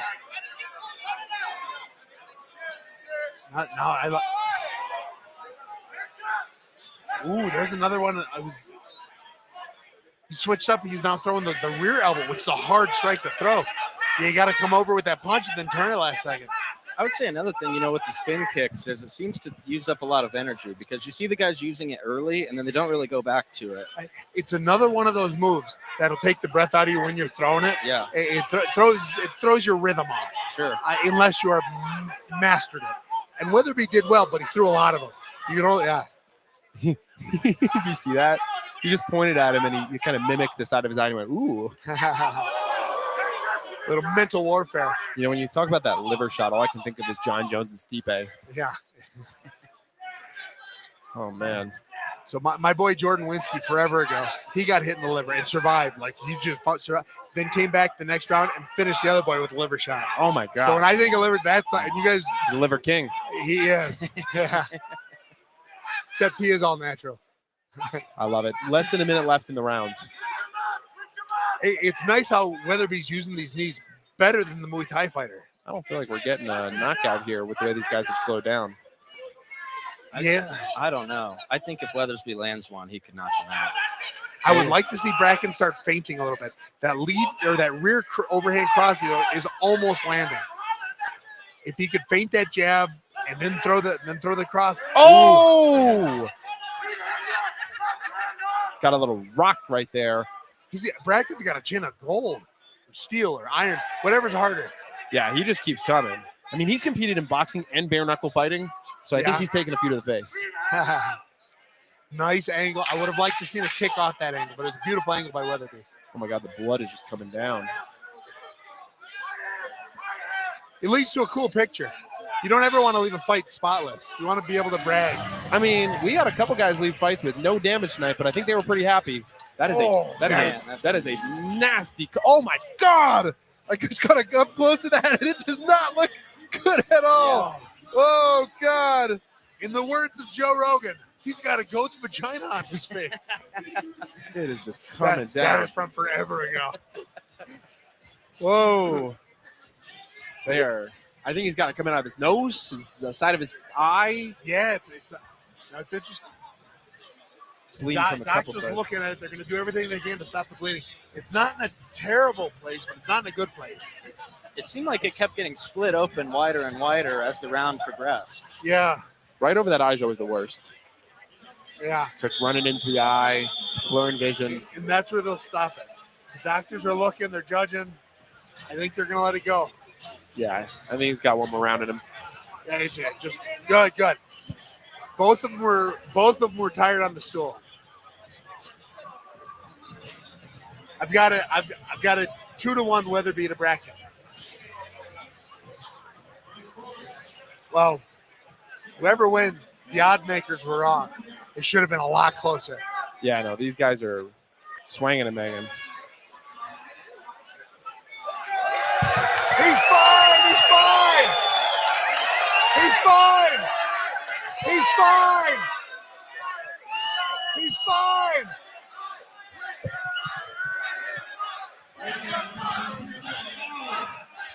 All right, they're going. Yeah. There we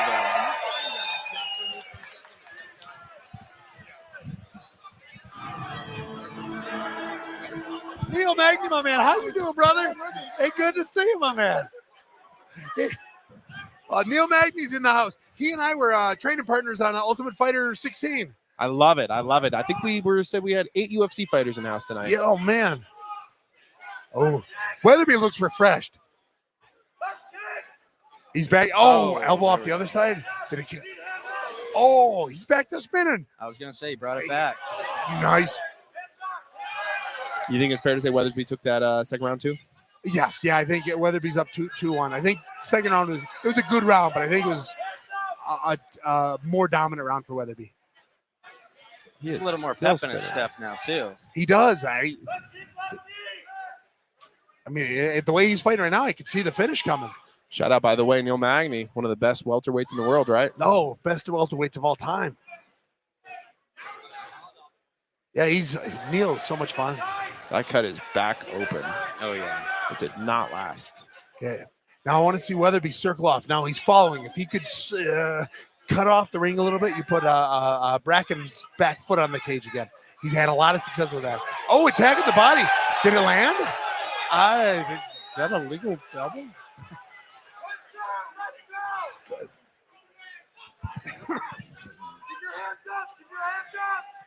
Oh, nice. Swing and a miss. It was there. So whether Bracken is fighting like he's down 2 rounds. That's how you gotta. Yeah. Nice.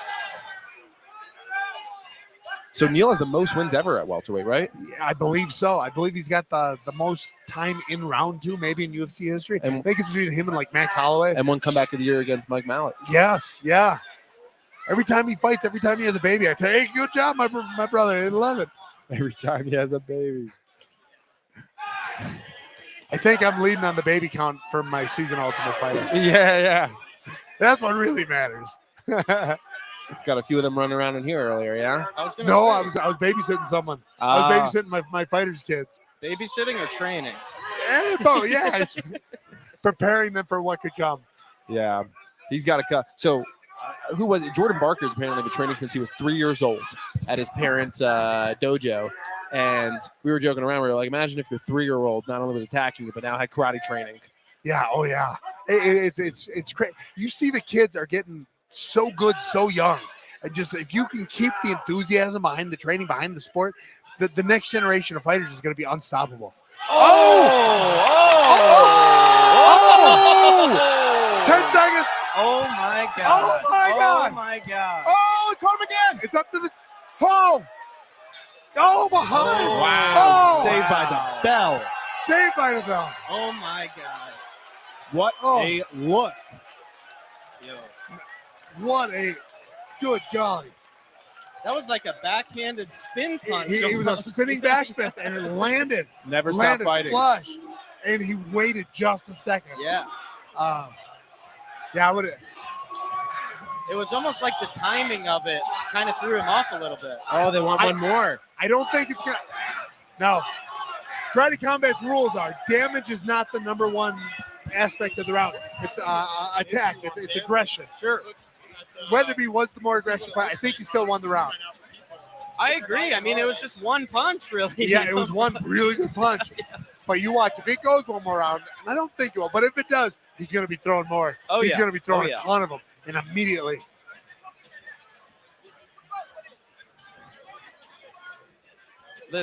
Oh my Oh, Man. no more round.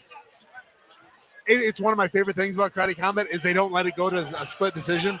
Yeah. It's an extra round. We're not kissing our cousin. Here they come.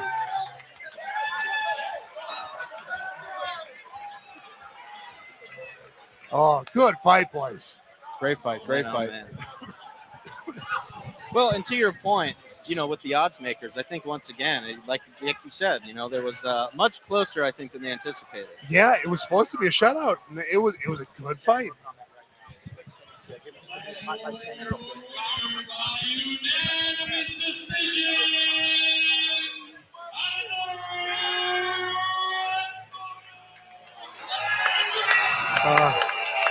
Beautiful fight, boys. Beautiful fight.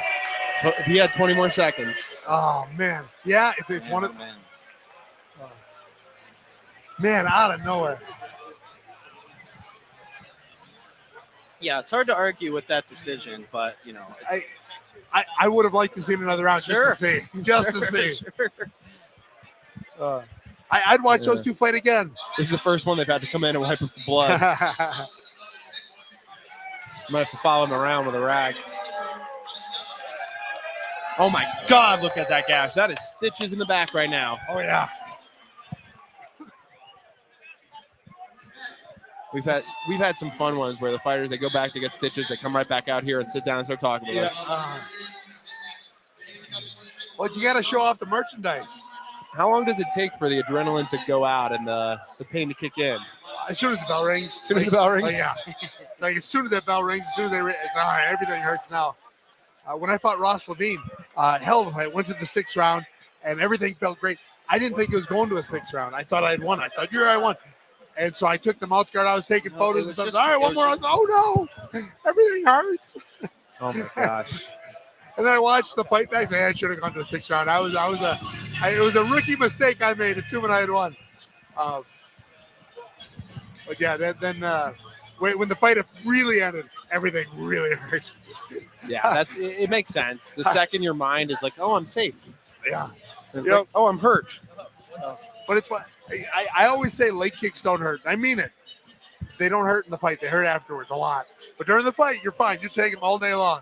I think you'll appreciate this. My guy texted me, said, nobody has been robbed of more split decisions than Smiling Sam Alvey. God. It's probably why I love the bonus round so much. Oh. Yeah, don't let it go to split decision. Yeah, that was probably a 2-1, potentially a 3-0 Weathersby, but probably 2-1 just because of that knockout. Yeah, at the agreed. end.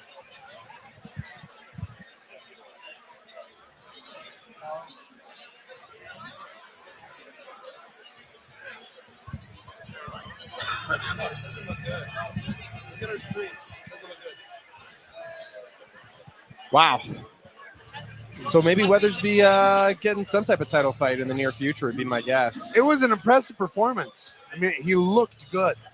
I don't even want to say that he had his cardio, because his cardio looked great round 3. Round 2, he just slowed down. Maybe it was a strategy, and it worked. I mean, round 3, he looked dominant. Oh, yeah. And he might have let Jordan get into that nice rhythm, and then just change rhythm round 3. So maybe I was reading it wrong, but that was a good third round. Yeah. Yeah. Shout out to everything that they got going on here at Karate Combat. They always put on a show. They do. I swear to God, I like watching Karate Combat fights more than I like watching any other sport. Yeah, it really has taken it to the next level, and they only get better. I feel like they learn each of the fights. They add do. little new things. They've added the elbows. They've added new types of styles. They have. And, I was against the elbows. I was the guy leading the charge for no elbows. I hate cuts. I hate fights getting stopped at cuts. Knockouts are great. They just, most of the time, it's cuts.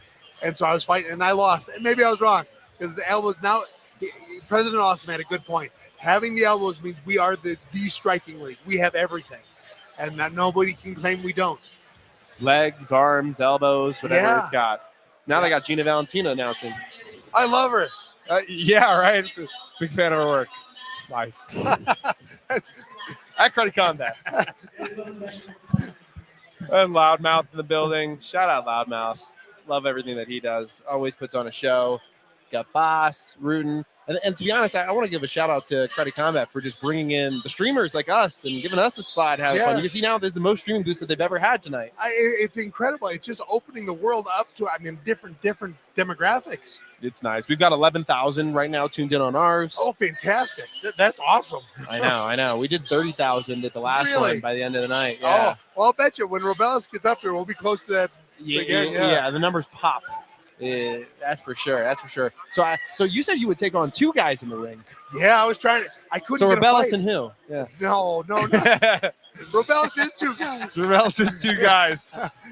I think I need a tag team partner if I fight him.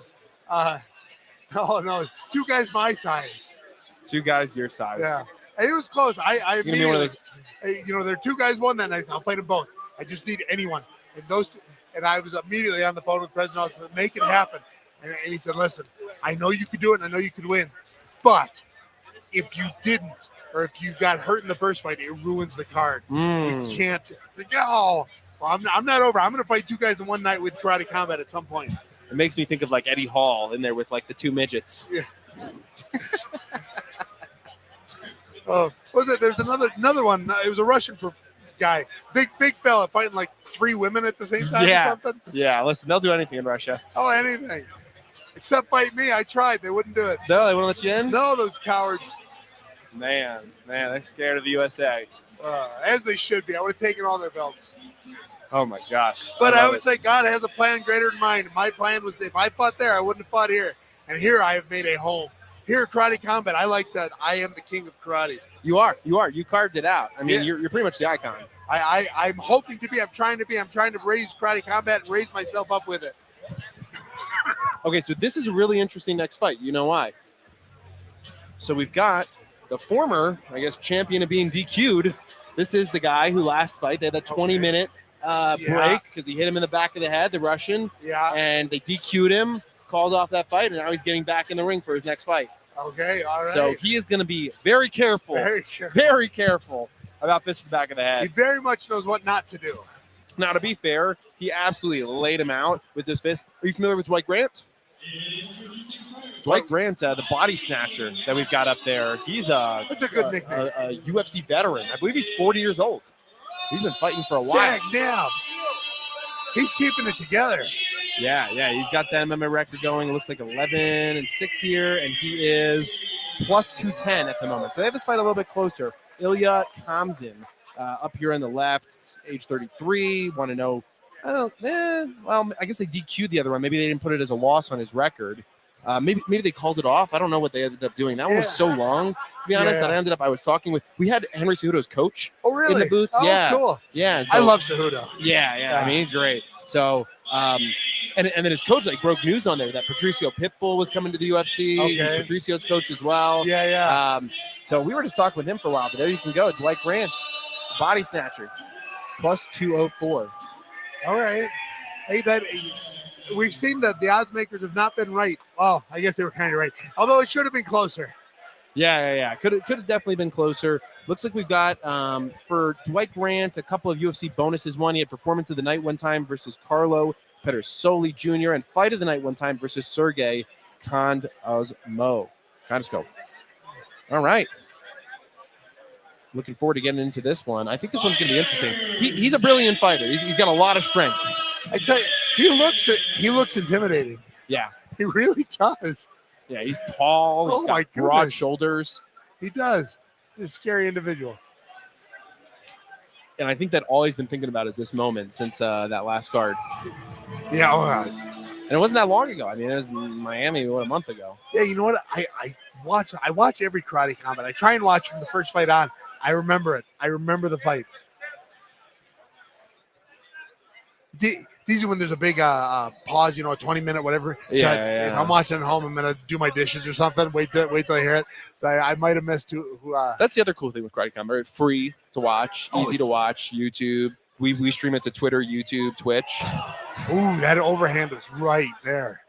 Mm. If he dedicates himself a little bit more to it, I think it would have landed. He's got to adjust for the height. Let's see what Dwight is going to throw into the mix here. Ooh, the nice little step kick was countered with that overhand. So Grant's got that experience. Like he's already reading the fight a little bit. Yeah, definitely UFC veteran. He's playing around, worked his way around the pit. And you know what? I can't believe I didn't say the last two fights. We're in Denver. Of course, the cardio is It's going the to be high up. altitude, right? Yeah, and I can't believe I didn't mention the last two fights. It's so dry. I have not slept a night. I wake up like 3 times. God, I'm thirsty. I need anything. Oh, good. There's nice circling. Ooh.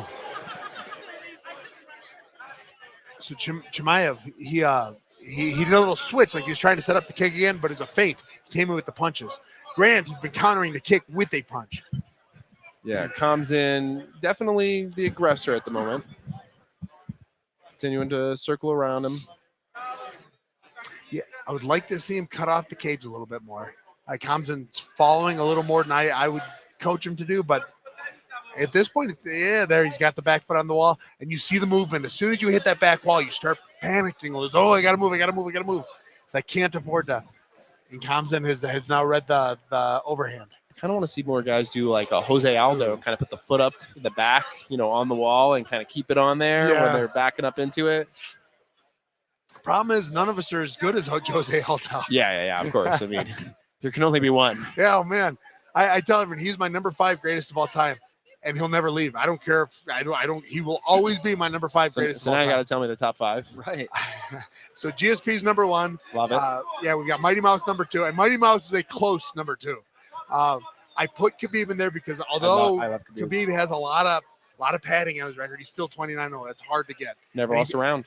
And yes, didn't he lose around to the? They're saying with Connor. Are you saying that one? No, I was saying with the last minute boxer from New York, Eli Quinta. Didn't he lose around that? That was a better fight than it should have been. I think that in any fight that he would have been rolled to the last round, he ended up finishing them with a KO, so they don't count it as a round Okay. lost if you get the Okay. KO in that fight. Okay. Well, then my number 4, I have Volkanovski. That's my most. I'm going to see Volk fight next in April. know. I'm going to go to that 314. I want to. You should come. I love Volk. I love him. And if he loses, I think I have to take him off my top 5. Oh, I thought he beat Islam the first time. yeah. And that he was able to beat a dominant champion in my eyes. And then he's just good. I've got him as my number 4, but he's my weakest link in my number 4.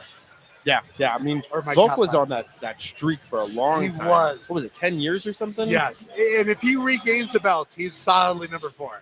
So, okay, so while we're talking about this, what do you think of that belt being vacated for, gosh, why am I blanking on his name? For Taporia, Taporia to then try to go fight Islam. Taporia hasn't done anything to deserve that title shot. Like he beat Volk twice? Did he beat Volk twice? And he beat who else did he fight? He fought someone. He hasn't done enough to deserve that title shot. So him going up, power to him. He made all the money. Sell a lot of tickets. So He'll sell tickets, and I from what I hear, that UFC's not going to give it to him. But he's good. No, I think he really? loses to Islam. But I can understand not wanting to cut weight. There's that right hand. So Mahad, He's reading that step. Grant was watching Chamuran take it.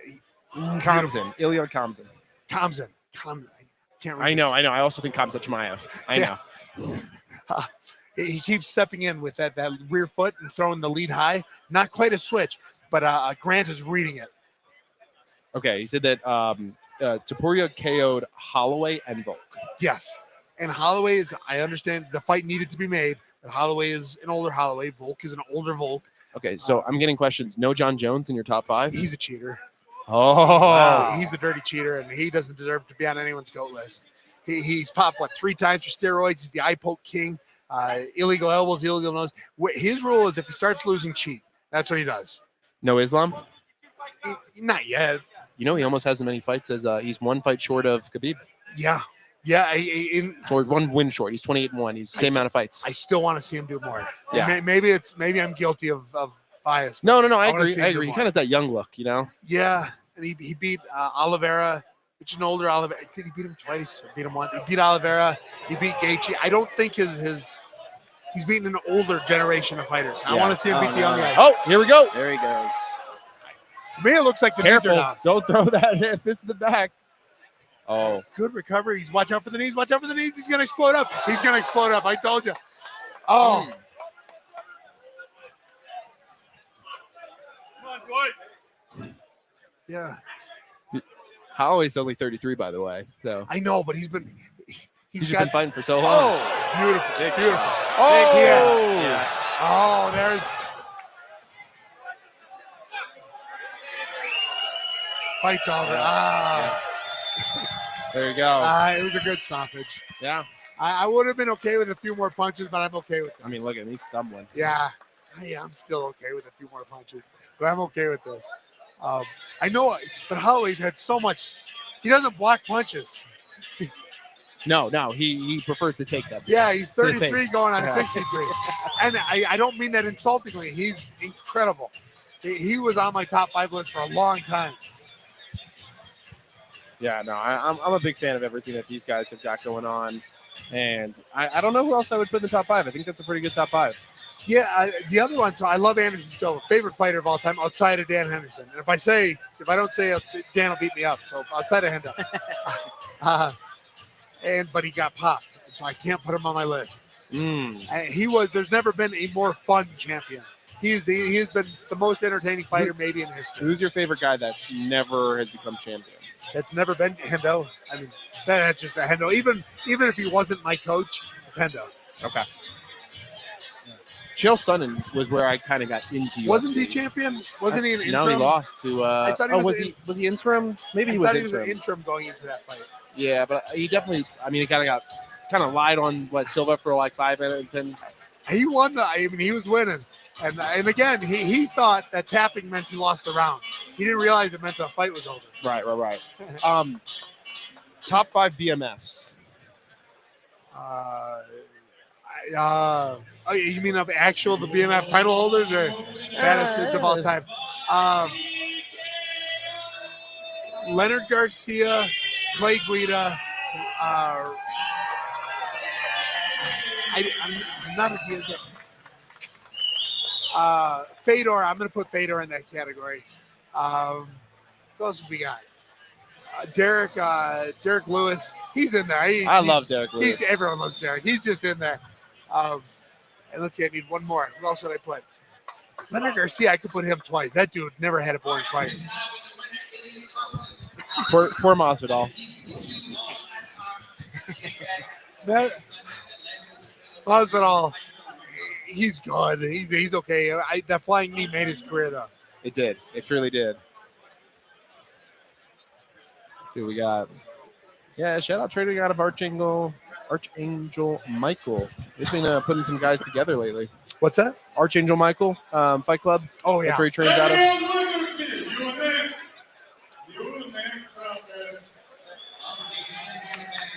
He said Weathersby's next. Oh, he wants to fight Weathersby next. Oh, ooh. I thought Weatherby was 170. Guess he wants him to put on a little bit of weight, huh? What's that? Guess he wants him to put on a little bit of weight. Yeah.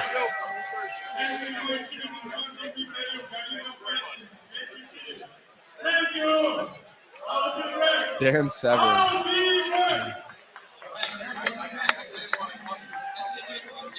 He's a likable fighter. He's a fighter people remember. I agree. Yeah, I mean, it was a sad ending to the last one. I don't think anybody wanted to see that.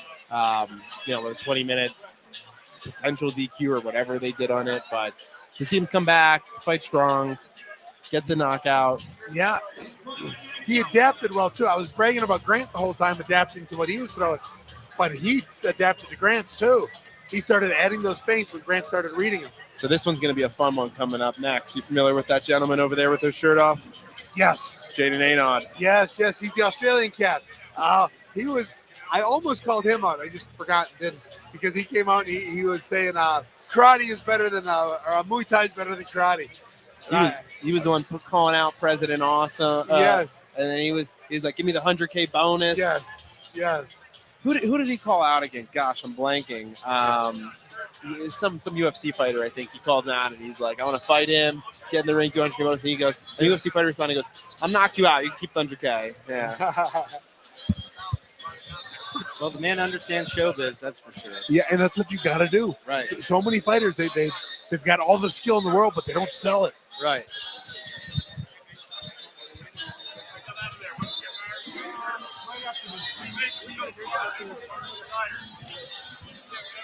All right. One more fight with us? Yeah, I'm in. I'll see. Yeah, I'm in. Perfect. I'm probably going to sit right there as soon as I love it. Yeah, we here. kept it warm for you. Then maybe you got to pull Neil over. Do you want to get Neil in the booth with you? Do we have another headset? Yeah, we got another headset. Yeah. Neil!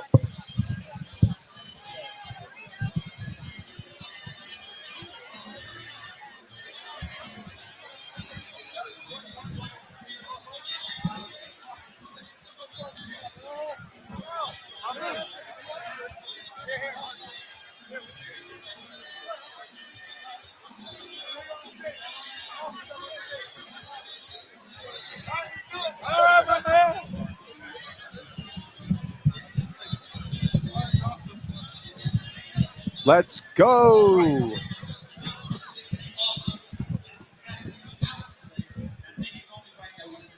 Neil, can you hear us? Yes, loud and clear. I'm in the building, my friend.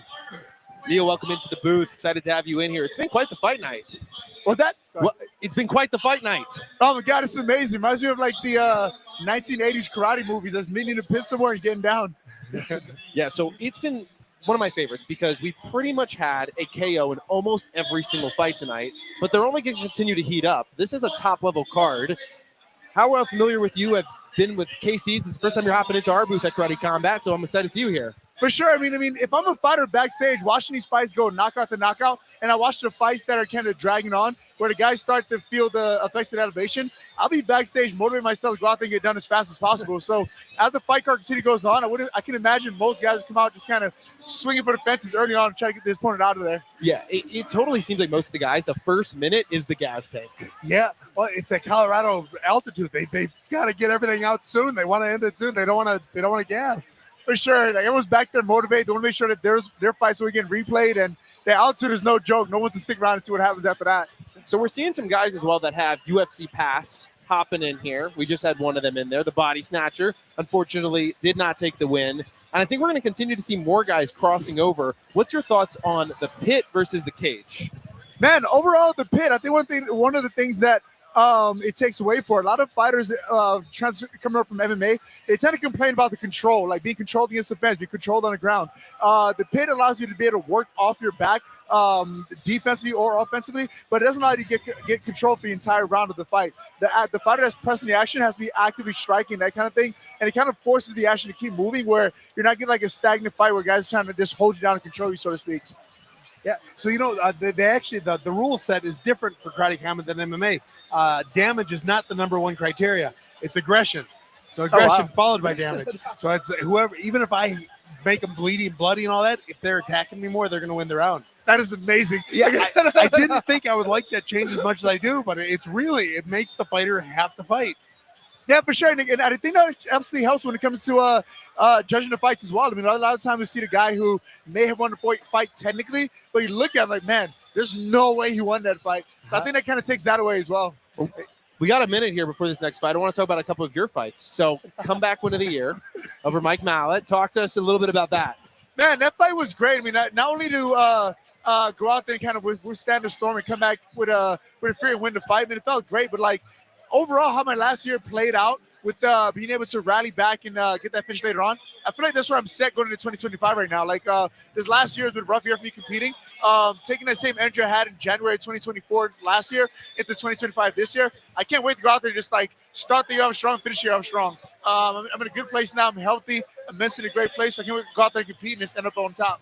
Little bit of a throwback, one more here, and then I'll turn it back over to you. Tell me about being on Team Carwin. That's really a throwback. So being on Team Carwin actually led me out to being in Colorado. Training on with Team Carwin, met guys like Nate Marquardt, Trevor Whitman, Lisa Bowling. And during that time, they all invited me out to train in Colorado. And during the time, I didn't really have a set team or anything like that going for me in Chicago. So I decided to pack up and head out west, and been here ever since. Yeah, man, I got to come out for 2 weeks, like right after the show, and it was so much fun seeing you and everyone out there. I can understand why you stayed. Yeah, for sure. It's been great. I mean, the friendship I've ever on Team Carwin, the relationship I built over the years has been a great experience for me thus far, for sure. Were you here for the first couple of fights? They have influencer fights. No, I missed those, unfortunately. Okay, I was stuck in Denver traffic. I want to get your thoughts. So it's something that Karate Combat does. They teamed up with IFC, which is the Influencer Fight Club, and they're actually getting influencers off and putting them in the pit and letting them fight as kind of the preludes to warm up for the main fights. And I think it's an interesting little mix. Yeah, I think it's great. I mean, I know a lot of people were against it at first when you see the Jake Pauls and that kind of thing, but what those guys have done for marketing and effort they put in actually training at the sport, whether it's boxing, whether it's kickboxing, where it's getting ready for a fight here in the pit, those guys actually put themselves to the ring to actually be athletes and actually competing against high-level guys. So I love how much that's evolved over the years, where we don't just have the guys that are just quote-unquote influencers, but these guys are actual athletes now going out there competing. Wow. So you debuted all the way back at UFC 157. How have things changed since then? Oh my God, drastic. I feel like I was old. I was just told by someone earlier today that he was cornering Hector Lombard when I fought in Australia. During the time, he was 19 years old. So fast forward 10 years later, still be in a position to be competing for UFC, competing at a high level. It's going to be anything less than fortunate for it. What has it been, 156 UFCs? Sick, yeah. Quite a few. I know we had UFC 300 this past summer. I think we're up to like 314 or so. So yeah, been here for quite a while. Yeah, are you going? I think it's 313 this coming one, or is it 314? 313. Yes, and then 314 will be the next one. You going to be either? No, I'll be in Colorado cornering. Got a couple teammates that are competing, so I can put my coach's hat on for a day. Very cool, very cool. So this fight's about to start. You familiar with the fighters here at all? Yes, Julius actually came on trip this in Colorado a couple years ago. He's been out here acclimated to the altitude for a couple of days, so I'm excited to see what he go out there and does. He has a lot of experience on his belt. He fought some pretty big promotions. When it comes to MMA, he's fought for PFL. He fought for Bellator. So he has tons of experience. I'm ready to go out there and see what he gets done. So you actually have done a pro grappling match before. Would you consider a pit submission series? Oh, 100%. Even watching the featured bout, my gym bag is in the car just in case Arnold's not feeling too well, Need me to jump in last minute grab. I'm ready to go. Yeah, we'd love to get you in here. And so this fight right here is the closest fight of the night by betting odds right now. Minus 125, minus 105. Wow. Should Wow, go he's for sure. the favorite. I mean, a slight favorite. Wow. Oh, he went up to minus 150, actually. I just saw. Okay. That's awesome. So I saw him fighting his last fight, and he got on the mic, and he did everything right on that mic. He called for $100,000 purse. He called for an opponent. He called out President Austin. He just made me remember him. That is awesome. Yeah, so he called out Uriah Hall on his last one. He said, Uriah Hall, he said, I want to get in there. I want 100,000 fight bonus. And Uriah Hall responded and said, I'll knock you out. You can keep the 100,000. That is amazing. Undefeated on the mic, Uriah Hall. All right, fighters getting into the pit here for our next fight of the evening. Let's get the action started. A little bit of sportsmanship. We've had a couple fights with no glove tap tonight. I hate touching gloves. Oh. I wave it off every time. I don't want to do it. I'll hug you before and after the fight, but I hate that bell rings. I want to be on. Yeah, I'm actually not a fan of the glove touch anymore. I mean, I feel like I have to turn off the nice guy energy, get ready for war. And Grikas' back is nuts. Oh, my God. Hey, go, go, Julius! Let's go. Oh. Because it was a double leg, it's an illegal takedown, so it's an automatic stand-up. See, but he took your advice. So beforehand, in one of the previous fights, Jordan Barker, you go down, the ref would start waving at him. You got to get back up. And he was telling him, don't stop fighting until the ref pulls you off of him. Oh, Jack Knapp. I think the betting odds are wrong. Oh! It's not gonna. Oh! It's an automatic. You think the betting odds are wrong, huh? I mean, they didn't say he was much of an underdog. Right, it's Yeah. pretty close. Minus 105. I mean, they're not giving any juice to anyone. Throw for throw. These guys are going after it. Yeah, nice block of that knee, too, with an elbow. Oh my God. No, I was wrong. Wow, he took it well. Right here. Let's go. Oh, it's right in front of us. I've had them fall on my setup before. Oh, have you really? Yeah. Both of these guys have been hurt already. This is in honor of tonight. Knockout chocolate. Regular chocolate just wouldn't do tonight. Wouldn't do. Well, they're impressed me with how fast they're. Oh, that jab straight down the middle.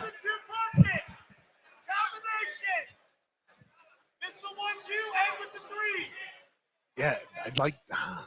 Oh! He's out Wow. cold. Spinning Oh, backwards. he's done. Oh, Wow. my God. That's 2 fights in a row now that spinning back Oh. punch was. I think we might need medics. Oh boy, might be dead. Oh my God. Dag, yeah. Jaden Anon. Wow. Oh! Boss Rudin did not like that. You cannot say he is not a showman. It's time to play the game. He had that plan, huh? He's still out. Yeah. Oh, I want to see it again. And Yeah, I hate think we saying might it. need a stretcher. Was it elbow or No, it was. Forearm. It was the the spinning back fist that caught him right on the temple. It was the same. It was yeah. the, it was the fist that caught him. All right, heavy breaths coming in.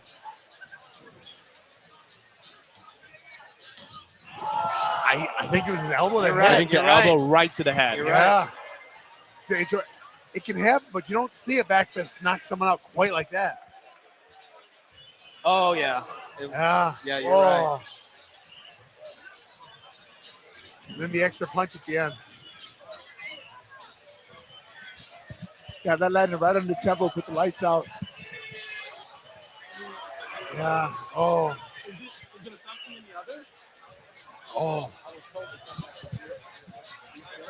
was told to come back up.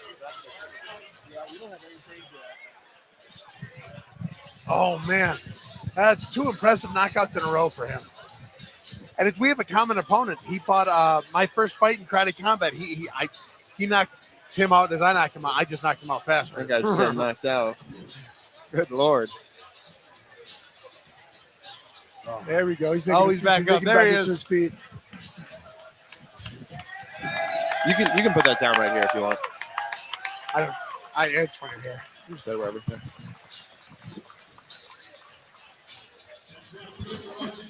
His corner looks concerned. Yeah. I cornered someone. He was an amateur, and he got knocked out. Like, well, he's dead. Oh my God. And you're just like, you're worried, but you don't know. There's nothing you can do. And he starts coming to, and they're all confused. That's when they say, "Hey, he's confused and kind of fighting." You got it. So you come in, try and calm him down. Sure. Then you ride with him to the hospital, and Oh man. it's a scary thing.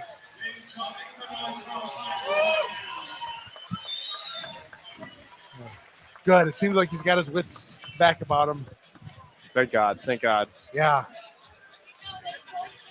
Love to see a good fight. Never love to see a fighter stay down. Yeah. And it's crazy watching him win like that. You go from the big, I just won it, the greatest in the world, spitting all over everyone, to coming down to like, oh shoot, he's still down. Oh crap, this man alive, what happened? Yeah, Is he right, okay? Yeah. right. Yeah, it's a rough sport. I mean, when it comes to combat sports, whether it's boxing, kickboxing, MMA, it's just it's just hard. You want to be a sportsman, you want to go out there and do your best, but it's just the unfortunate side of the sport sometimes. What do they tell you to do if you like have gotten knocked out? Is there any like advice that they give you, or is it just your No, breathe? I've never been knocked out, but I've been knocked silly more than once. And it's really just that you just try and stay calm. You just go with the flow. You go with where they're directing you. Your team is always there with you. My team's my wife, so she's there, guiding me where I need to go. I love it. Sorry, we're gonna go get stitches. We're gonna do this. We're gonna. Sure. And you She here rely- tonight? Not tonight. No, I've got too many My kids. fiance is back home too. Yeah. She's like, I got too many kids and farm animals. 100 of them. I say I've got 112 heartbeats on at my house. Oh, geez, wow. I've got a ranch.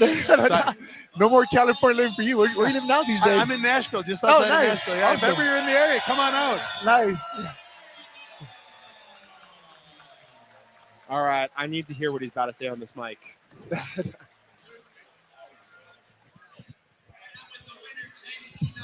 is her second first round victory. Coming in with a storm. Right in front of us. I took this fight on 4 days' notice. Really? 4 days notice. In a different weight division, with a huge weight cut, with an altitude, with jet lag. Last weekend I was out partying. The week before I was out partying. Last weekend I was out partying. Imagine what I could do with a boot camp. That's 4 days' notice against someone who's jacked on roids. And Oh wow. Oh, he said he was jacked on roids. See this guy. Is there anybody here that needs to come on next? Well, there was one dude. Listen up. We're going to have to go over this again. There was this one dude on the internet who kept telling me from the outside was to fight for fucking weeks. Every post I was in, calling me out saying he's going to smash me. Then, when me and Uncle Asim reached out and said, hey, let's make this fight happen. Fucking bitch shit. Fucking went from NBC, no one heard of me. Thank you, Ryan Hall. I'm not sure if you heard me. Calling out your eye hole You're again. Called me out for weeks. They would fucking take the fight. They would fucking bitch. Actually, I respect you. Where is this Uriah Hall? Anyone know? Uriah Hall. Fucking know? Uriah I have Fall. respect for that dude. I can't believe I've never heard that before. So when you're ready, step the fuck up, man the fuck up, and put some action behind your words. Wow. Listen, I mean, I'm sure Crowded Combat wouldn't mind if Uriah Hall got in the pit. Is Hall? I thought he was in the GFL. Is Might be. It might GFL be. scooped them up recently, unfortunately. I would be a fight. I would love to see that. This would be like I assumed Uriah was going to be in Karate Combat because this seems like right up his alley. What's your thoughts on GFL? We talked about it a little bit earlier. It's cool to see where it goes. I mean, I love the opportunity to give fighters an opportunity to earn a living and go out there and do what they enjoy doing. But it's just cool to see what happens. We just got to wait and see if they withstand the test of time, so to speak. I love the idea of a 50-50 profit revenue split with the fighters. Hopefully that's paving the way for other leagues to do the same. But we just have to wait and see. Let's wait and see how they do. Yeah. It's very fair. I'm excited for it. There's so many old school fighters that I want to see, and I don't want to see them fight new young bucks. I want to see them fight each other. That's the biggest one, exactly. Yeah. Yeah, let's look at the 40+ league going. It'll be great. So we went over this with Sam already, so we know his list. But who's your top 5 list? For fighters all time, MMA fighters, MMA fighters. I would have to put Matt Hughes up there, George St. Pierre, Anderson Silva. This one may not be liked by many people. Miguel Torres have to go on the list as well because he's like a pioneer for the smaller guys when it comes to MMA. Fifth, oh man, Iceman. Iceman was one of the first like crossover stars I think when it comes to MMA. So is one overlap with you? Yeah, GSP? we had GSP. Yeah. Wow. Okay. Miguel Interesting. Torres is a good pick. And- Yeah, he's a good pick. Someone else without John Jones They're on all the good list picks. too. What's your thoughts on John Jones? Oh, I love the guy, John Jones. Well, When it that's comes not to what the he GOAT, said when we yeah. asked him. Yeah, he didn't mix his words over John Jones over here. Yeah, I'm a fan of the guy. I've been a fan of him for a very long time. I mean, he's one of the guys that I watched when I got into sport. I still a fan of his work today. I know there's a lot of antics that are getting involved with it, but The show. as a fighter, the Yeah, guy's a takes great fighter. Injectables, whatever. potato. It's all showbiz, right? Anything is possible. You were talking about a 19-year-old saying he grew up watching you. You grew up watching Jones. Yeah. Oh, yeah. it's crazy.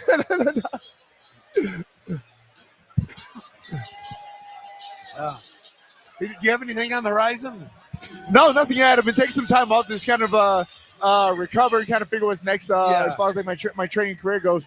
Though the team in Colorado has been great for the last 10 years, a lot of things have shifted within the last 2 years or so, with coaches, with training partners, that kind of thing. So I'm at your position now where I'm just like kind of revamping my team around me, so to speak. Okay. So all new coaches, new strength coach, new striking coach, new grappling coach, new wrestling coach. So Okay. all new coaches around me trying to reinvent the wheel now. Yeah.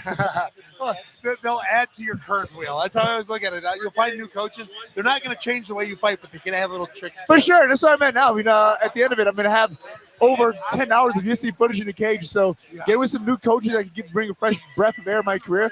This is a good move right now. So I'm excited to see where it would take things now. Yeah, that's something. Before you came down, we were bragging about how much footage you have in the cage. In the octagon. It's so impressive. For sure. And you hold the record for the most significant strikes or something like that too. You Most got, wins in the welterweight division, Yeah. most significant strikes in the welterweight division. This most wins in the calendar year, tied with Raj Werther and who is it? I believe one of the persons got it as well. But yeah, it's been cool just being around for as long as I have and finally like making records and making my own name in the sport, so to speak. Oh, I've been so proud of everything you've done. It's No, I every appreciate time it you so fight, much. I am watching. Now I that you appreciate mentioned Miguel Torres, he was your BJJ coach, right? Yeah, I started How out was- training with Go How was Torres. the training with him? Oh, it was great. I mean, he literally got me started with MMA. I was a 17-year-old in high school when I first met Miguel Torres, and he's the one that planted the seeds. So to be here 20 years later, I did have to tip my hat up to that man and his contribution to my career. I love it. Yeah, great fighter. For sure. Wonder what we got coming up next. Let me take a look around, see if I can find the fighter. Oh, is Alex Pereira here? Because I see his bodyguard. Pereira has a bodyguard? Yeah, he does. He's a sweetheart. Though. Seems a little Seems redundant. counterproductive. Yeah, seems a little redundant. I know. It's like the lifeguard at the Olympics. Yeah. You know? Guy holding the thing. Man, I should try and get that job, being Pereira's bodyguard. Yeah. Yeah, easiest job in the world. Most redundant job. We'll see what's going on, but yeah, it looks like there's a lot of people kind of piling up over here on the left. So something seems to be happening. Do all UFC champions have a bodyguard? Not that I know of. I don't know. I've never heard seen of to it find before. out. Yeah. I immediately I thought of Sean Strickland. Sean Strickland's never had one. Sean Strickland would be hilarious if he had one. Sean Strickland have a bodyguard just to like have fun with him. Like, Yeah. Oh, yeah.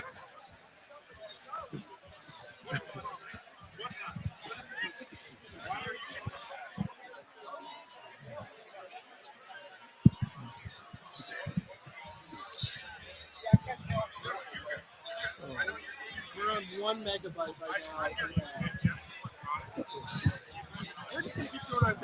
Neil, I've been in Colorado for like 3 days, and I can't sleep through the night. I wake up 4 times just dry mouth. The altitude's getting to. Oh, man. Yeah, it's one of those weird things too. You're telling yourself to hydrate, and somehow by the time nightfall, you feel like you're dehydrated automatically. it's a crazy weird out thing. here. Yeah, I didn't. it just sneaks up on me. I actually thought that we might see more fighters getting like nosebleeds tonight once they get hit and stuff like that because it's so dry. They're kind of more prone to bleeding. We had sure. one eye bleed, Yeah. Yeah. I think that was like his whole face. a face bleed. Yeah. It's like multiple sources of revenue, coming from the eye, the nose. All right, here we go. Oh, we're starting to get some walkouts here. All right, main card. Here we go.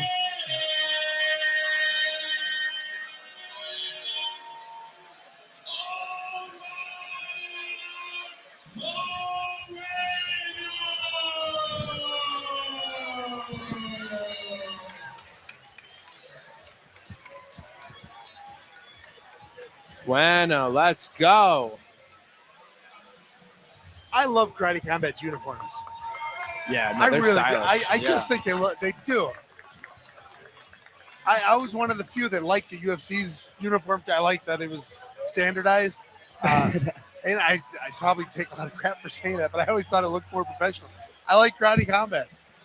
I hate to be ignorant here, but when it comes to the black belts that wear on their uniforms, are those actual black belts in some discipline, or is that just kind of the uniform look? No, I don't. For Karate Combat. I'm a gold belt. So that's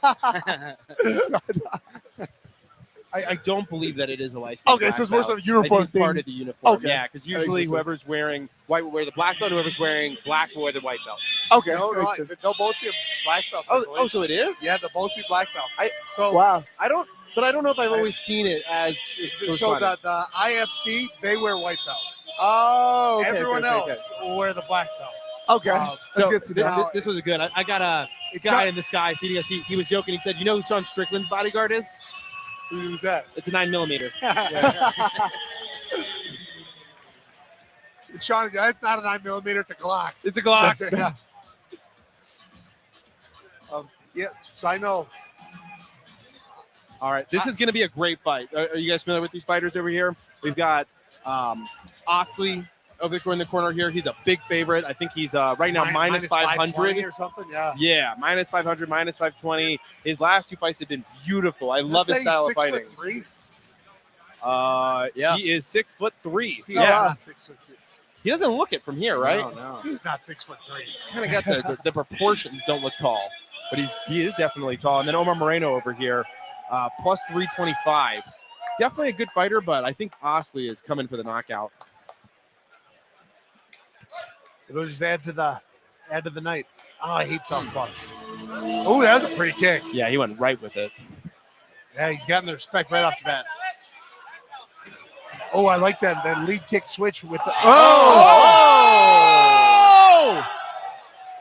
Oh! No! Wow. No! I thought we were going to see a standing 8 count there for a second. I realized he called the fight Oh, off. KO! The celebration. I don't claim back of the head, but it was a bad stoppage. Yeah, quick And whistle. it's okay. It happened. Yeah, that's not pretty. I mean, how fast was it? Was it a new record? I don't think it was a record because definitely the record is still Rebellis. That seemed. I don't think that was faster because remember they had a few exchanges right off the bat there. He was kicking for a Okay. second. I think that was probably closer to 15 seconds. All right. Slow pokes. Yeah. If there was ever a time to get that one more round chant going, now would be the time, I believe. Yeah, right. Is President Awesome saying something? I I love President Once it's Awesome. called, it's he called, stands right? up for the fighters. Yeah. There's no going back. yeah, But you can it's still- over. You can still tell him that it was a bad stop. Yeah. Beautiful kick. Beautiful kick. I mean, I thought Osley was going to win by knockout, but not like that. Counter stop. Head never hit. He was defending. I think it was a bad stoppage. Yeah, I think it was a bad stoppage. Let's see. Let's And see. maybe Wait, he just kind of fell. He didn't even really take damage. Yeah. So, Yeah, I mean, theoretically, if the head hits the mat, it's over. His head didn't hit the mat, though. He was covering up. I love the chant. You effed up. See, He actually never got hit behind the head either. yeah.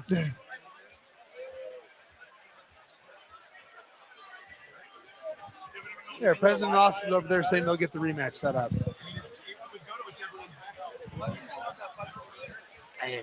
He was just a bad call.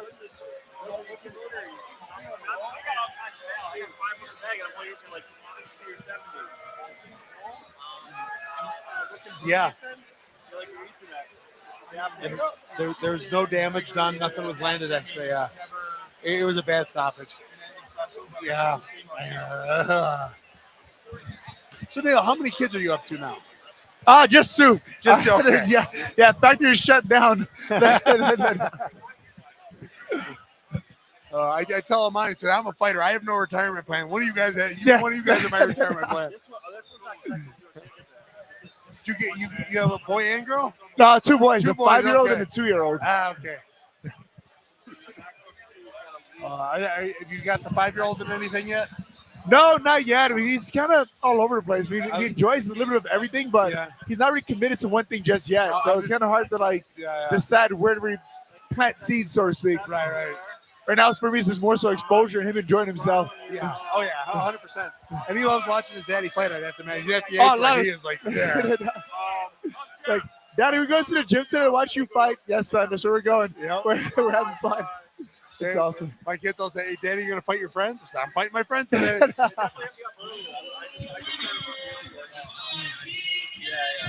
What is your official gym now?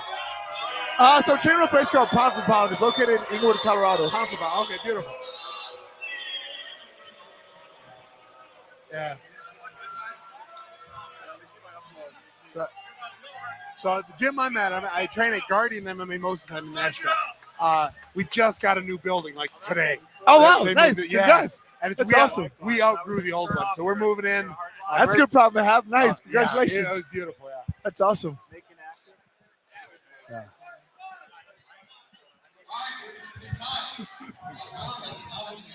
I think right away consoling the fighters, let them know, like, hey, don't worry about it. We get you another fight, get you back out there. That's awesome. He cares so much about the fighters. He cares more about the fighters than the organization. It's awesome. Don't tell the higher up they said it, but he does. He cares about the fighters.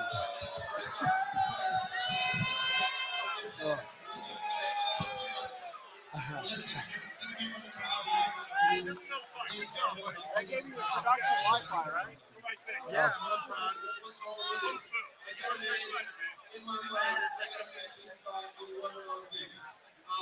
I'm not big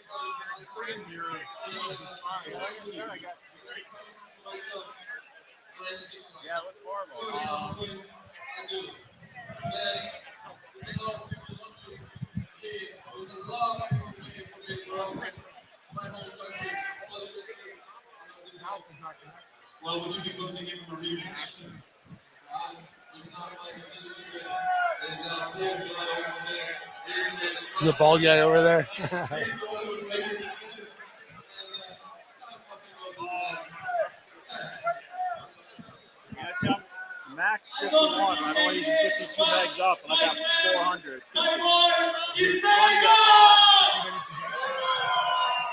That's a song of the second victory.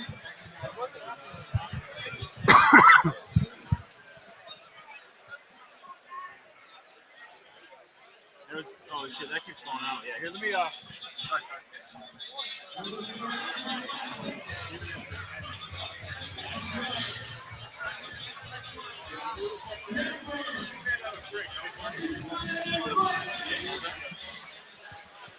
So for Karate Combat, I'm the light heavyweight champ, but they call it the heavyweight. They're switching it all down, so it's going to be light heavyweight and heavy. When I heard Rebellis was coming in, I didn't know who he was, but I knew they were adding the weight class, so I immediately said, "Hey, I want 2 belts. I'll put me up there." And then I Googled who he was. Like, oh god, never mind. I'm Yeah. a heavyweight. I'm pretty happy I'm light heavyweight. Have you seen Rebellis fight? No, I have not actually. So he's done 2 Karate Combat fights so far. The first one, he knocked the guy out in 4 seconds. The second one, he knocked him out in 8 seconds. Oh my God! Wow. He did 4 knockdowns in 8 seconds, and then they called it. Yeah. He's I a love you, Sam. beast. My heavyweight is where you are. It was.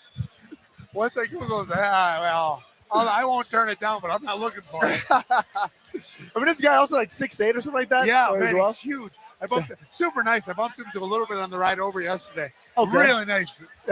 Gentle, Wait. not so gentle giant, but Does he speak much English? we had the fighter lingo. It's like, how you doing, bro? Yeah, because I had him in my booth and I had a translator for him. Yeah. When we were talking with him. Same thing when we have like Pereira and he'll come in and he's like super nice guy, but like not a lick of English. Yeah. Chama, sits you with it. There's a couple of catchwords and keep it moving. I love it. Fighter language.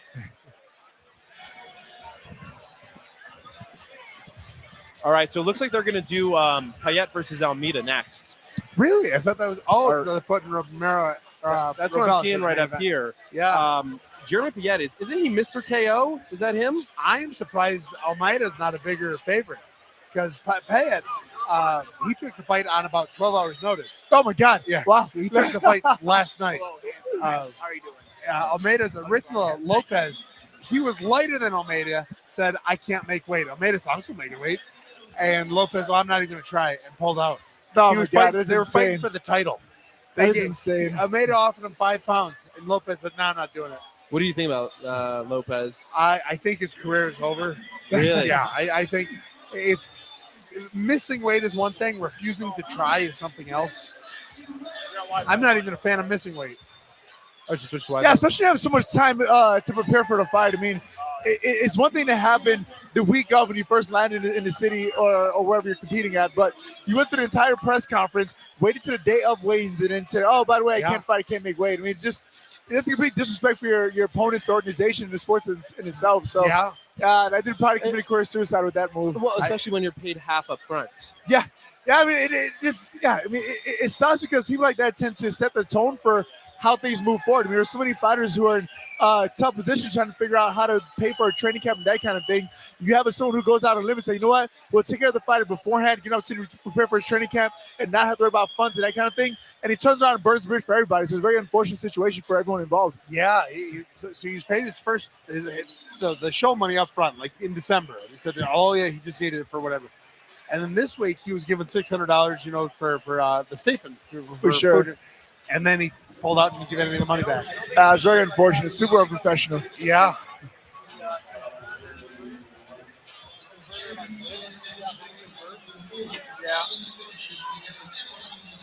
All right, I think they switched it up. I think this is the fight I was looking forward to the most. Yeah. Yeah, Payet. No, It looks like they're putting Almeida and Payet next, right? Yeah, I think Almeida and Payet are going to be next.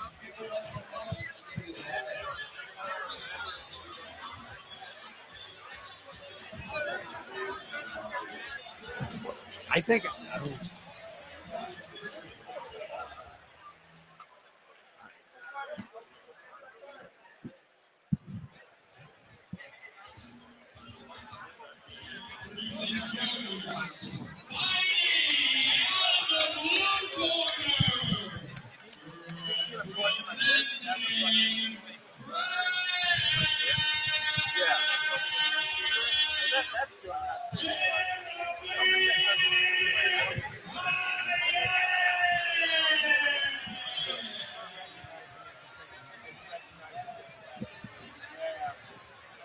Am I?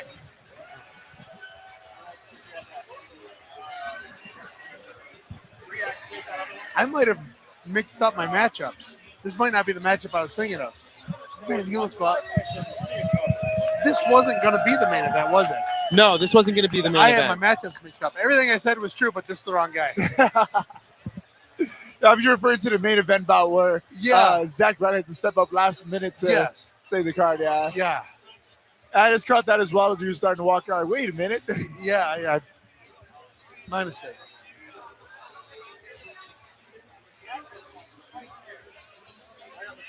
Oh, 72.4. That's a big reach. What's your reach at? I am 187. That is a long ass reach then. Yeah. So have you seen Jeremy fight before? Yes. Yeah. Yeah. Like I said, I see every karate comment. I lose track of who I'm watching. Got to scout out the competition, see who's UFC's next. getting like that.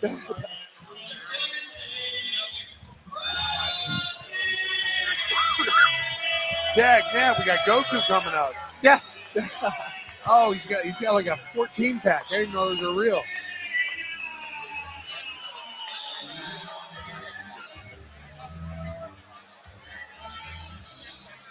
I like your song. I will say Weber Alameda is no slouch.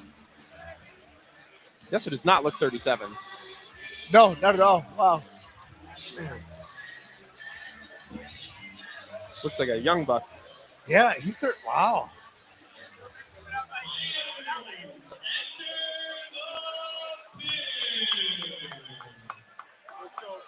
My first time getting in the pit, I was so scared I was gonna hurt myself. Slip in there by accident. Yeah. Oh, so I put a slit on my butt down. So I'm not risking anything. Taking absolutely zero chances with it. Big fight here. Leona Machida's in his corner. Oh yeah, look at that. He's in the GFL too. Mhm. Yeah. Ooh, that almost landed. Oh, I hate southpaws. Facing them, right? You said facing them. You hate facing South. Yeah. How do you think we feel about you Oh, now? Oh, Oh, he took it. Machida's probably one of the best karate guys ever in the UFC, right? Yeah, you gotta say Machida, Pettis, and Oh! Yeah, Wonderboy. they're up there amongst the best for sure. Mr. KO's getting KO'd. Gotta stand up. Ooh, nice little head movement there. With the strike afterwards, you don't see that all that often. Ooh, nice kick. It's dangerous throwing those calf kicks against change stance opponents. Hey, they're easy to check. Easy. You just got to see them coming. Not that I would ever check them. You take him a lot better than I do. Oh my gosh. It was a trip. It wasn't a knockout. I was gonna say kind of rolled. Yeah, he swept the foot as he backed up, which I think we're going to see. Once you get a I like that. When he got back up, his hands went up immediately. He was immediately rolling with the punches, keeping the hands rolling with him. It's a hard habit to train yourself in. He's got to start changing the rhythm. He's standing directly in front of him the whole. Oh! Or do that, whatever. How the hell? Oh, here we go. This is a fight. Let's go. Good God! Oh, my God. Could not stop it. Good. No, stop it. There we go.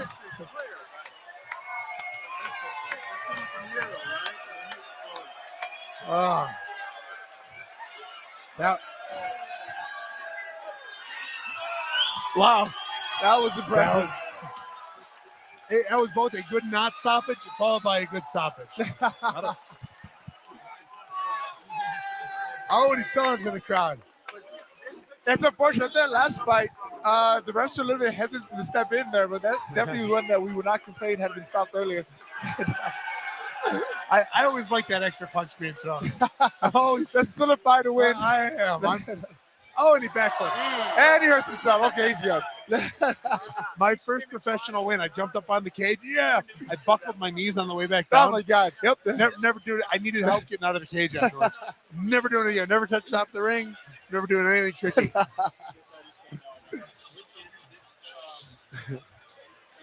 That was a fun fight. It was over the top. Wow.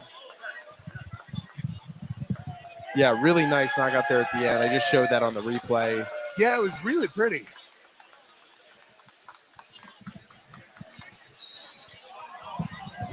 Yeah, Weber still got it.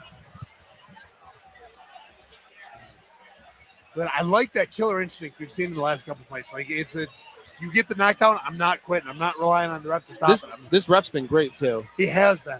And then this, like I said, is a great not stoppage, followed by a good stoppage. Yeah, you It was a absolutely. good not. You wanted to, but it's good not stoppage. Not stoppage, not stoppage. Good head hits. That's when you stop. Like, Because- there it is. Because some of the guys would have jumped off when the ref kind of Yep. went in a little bit, but Oh, and that's I do not stop until the doctors are pulling you off. This is MacBook 2. Yeah, we got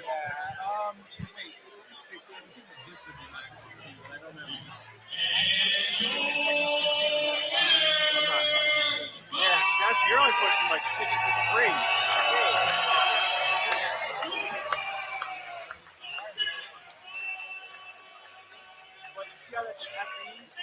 So, Neil, do you have any teammates on the card tonight?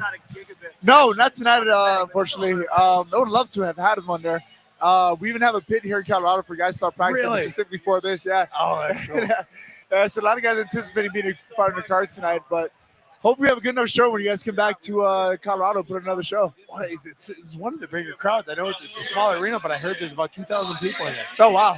Impressive. Yeah, Toronto's a fight-friendly city. We love the fights out here. Whether it's boxing, kickboxing, karate, combat, MMA, Toronto's definitely a fighting city. Yeah. Well, this is where the first UFC was. I was going to say, every old school fighter, fight fan in Colorado tell you, like, the first ever UFC was held here, down the Douglas County Fairgrounds. That's the go-to.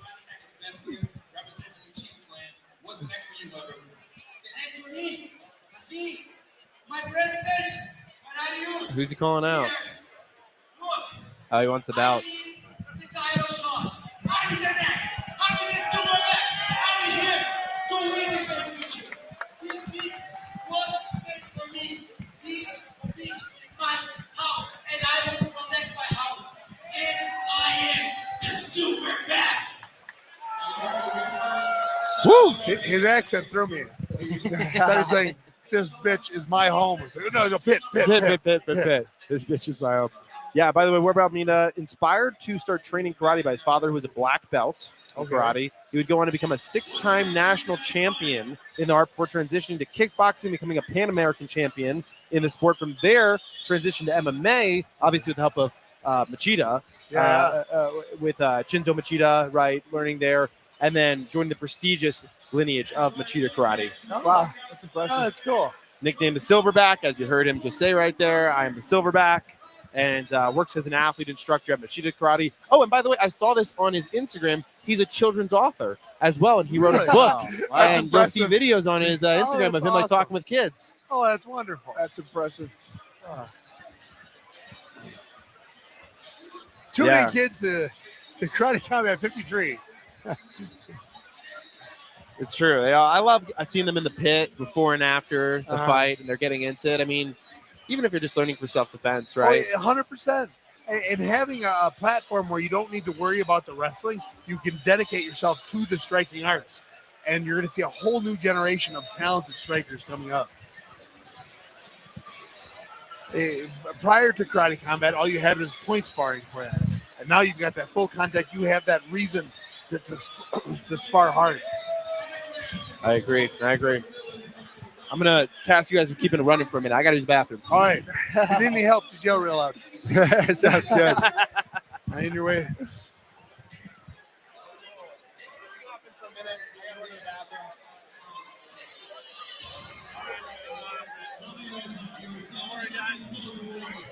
got a great Subbing in. Yeah, Tap tap in, Sam. Tap in. Not pulling all the boards out.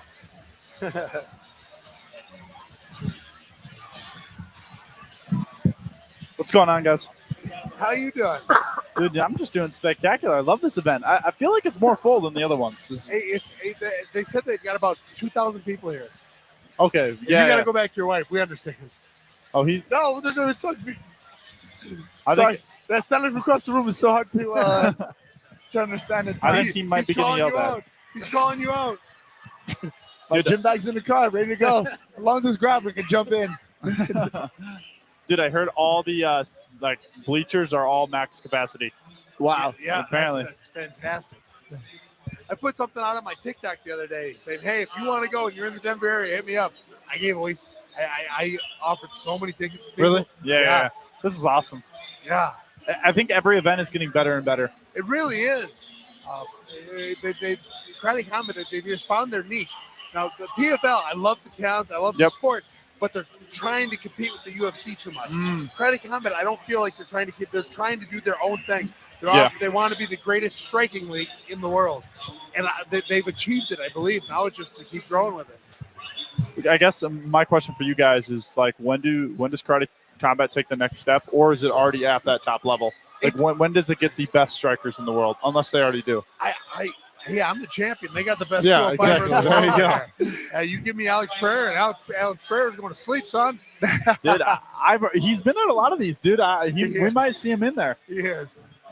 I only say that because I know he's under contract with UFC, and it just couldn't happen. So. Dude, maybe that's because he's running from you. I That- think that that must could be. Alex Pereira must be running from him. There you Gotta be go. it. There's Wendy. It smells like hot wings. Yeah, I just got a whiff of some nachos or something here. Yeah, I'm supposed to jalapenos. But yeah, I do think it has hit that they found their stride. Now they've got a roster of people that people are starting to remember. Yep. And that was the one thing they're lacking, and they've really made a way of people are making names for themselves. People are tuning in to watch certain fighters. Absolutely. You start to have more of the star power. That's I guess that's when the UFC kind of took the next step. Yeah, Is that's when you what had Yep. global superstars instead of just fighters. Yeah, Chuck Liddell was one of Yep. the first. Chuck Liddell, Tito Ortiz, Randy Couture. With the women, it's Ronda Rousey. Of course. Cyborg to an extent. Nunes, when you start getting the attention of people outside of just the diehard fans, that's when you course. start getting it. Well, then This is the fight I was looking There forward you to the go. most tonight. that's the one? This next fight. I don't even know why. I've seen them both fight. They're both incredible. Just the way they were looking at each other.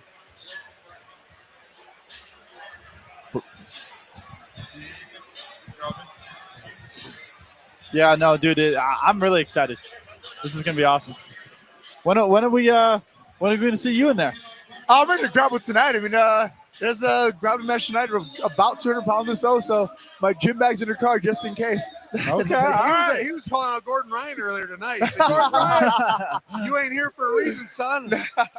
Oh, dude, he's obviously running from him. I knew we could. I mean, just like Pereira and you. I mean, It's- Pereira's been scared for a while of you. So. Yeah. I left the UFC so Pereira could shine.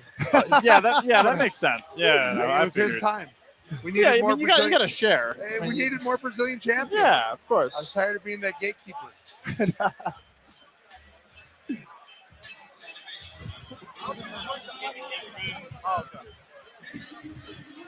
I think we're dealing with some technical difficulties, but I think we're back up. Oh, good. Oh, you mean Pereira didn't hear what we just said? No, he did not. Oh, okay. He did not. I was just saying Pereira's a great guy. That's Dude, well, how about his sister? She's been no, pretty- legitimately, I want my wife to fight her. really. My wife's badass. My wife would beat Alex Pereira. I want to see her. I would love to see that fight. My wife has been training as long as I have been. Very cool. She's just not been competing, and she would love the opportunity. Yeah, no, I think that'd be great. I think Aline has had 2 knockouts in her last 2 fights in Karate Combat. It's a pretty spectacular showing, so I'd be interested to see it. Do you know who's next on the docket for? For Aline? Pereira. Yeah. I have no idea. Okay. I have such a hard time even remembering the UFC's women division. Agreed. Who's fighting. There's just not enough of them.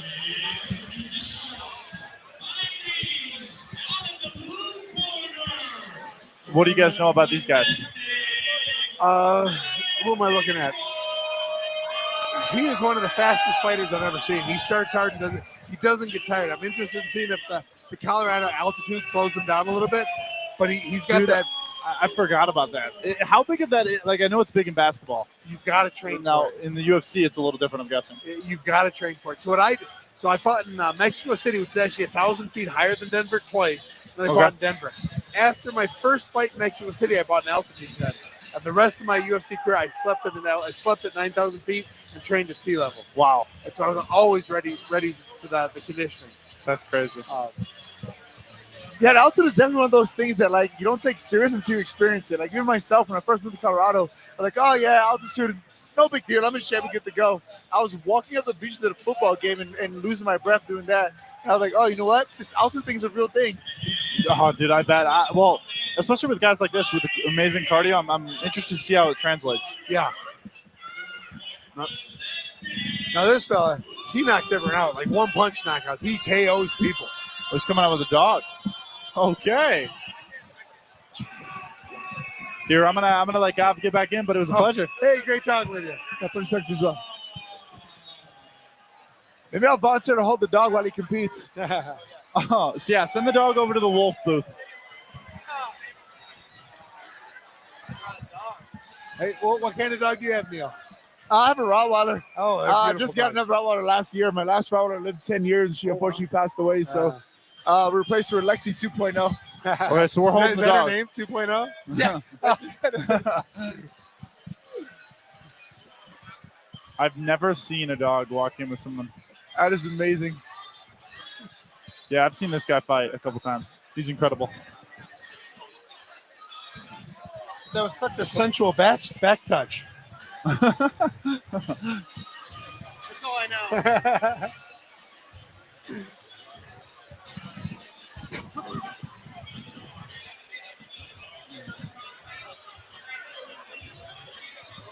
Yeah, this was on paper. This is my fight of the night. Do we know what the odds are? Yeah. He is plus 300. I don't know the other side of the odds. Yeah, I got him right here, minus 450. Wow. These odds makers, they go big. Dude, I feel like it's kind of the opposite of the UFC, dude. Every time I try to bet on the UFC, it's basically even odds no matter Yeah. who's fighting. You have your exceptions, but Yeah. oh, here we go.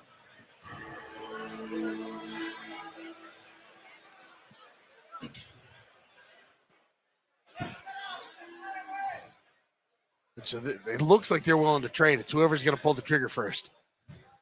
Sticking that jab. They look very traditional martial arts. I think both of them do. Where they're standing in it, they've got that bladed stance. They're willing to get in and out. And again, I hate southpaws.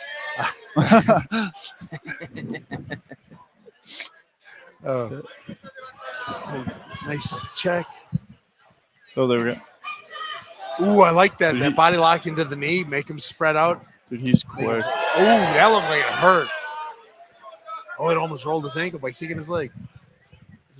Teeps are super useful. Sean Strickland has made teeps like they're the new thing. I am so scared to hurt my toes that arm.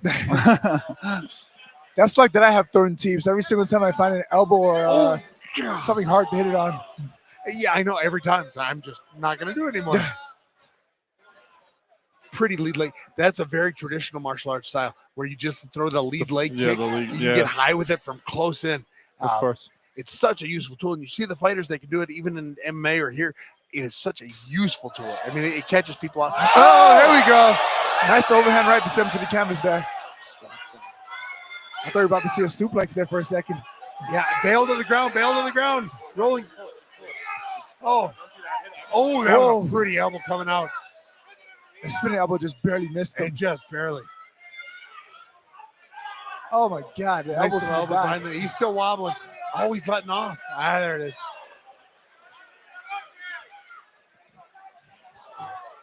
Nice to see the jump knee I there. kind of like that. Oh, wow. Oh, he's on his feet. His feet underneath him yet. That is over. That's it. Yeah, that's it. Catch him right there. You go. Good job on the ref to catch him there. See those odds makers? Dude, you were right on. You were right on with those odds. Wow. Nice fight. Good fight. Dude, that was a good catch by the ref. That could have been real bad. Yeah. It's fun. I want to say. I want to see it again. Yeah, I feel like he did like a full 180.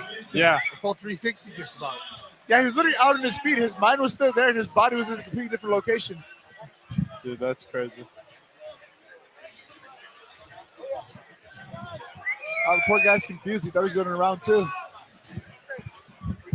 Hey, they're going to use me for a second. I'll be back in a moment. You got it.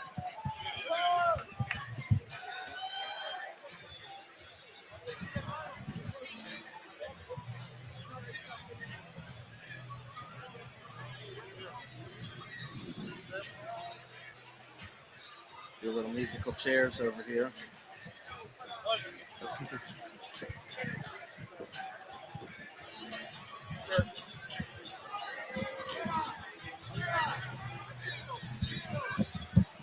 All right. What'd I miss? Oh my God, this A lot. flashback. I don't know what to even Scooch in. start. That was a lot. Pulling a little bit closer. Let's switch Yeah, you can spots just and spot- stand here for a second. Perfect.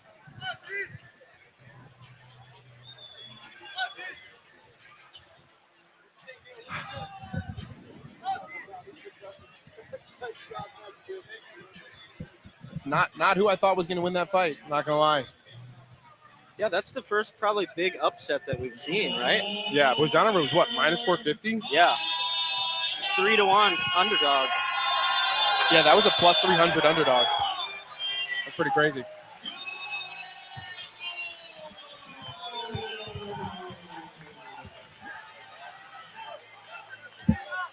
What stood out to you in that fight?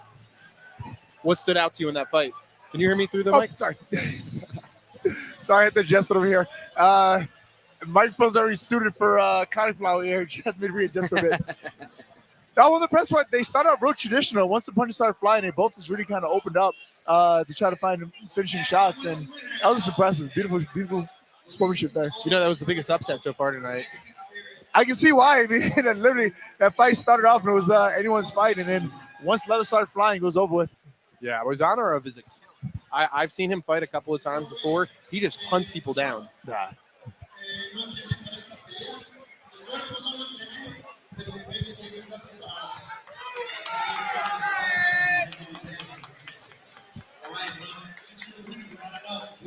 All right, the night's heating up. We're getting closer to Rebellis and a couple of others.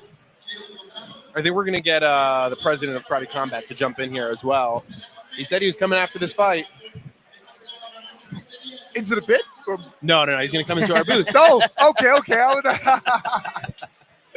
He's going to come over. Here, he can hop in right here for right now. That's actually perfect. Slide over from the middle? Yeah, that's perfect.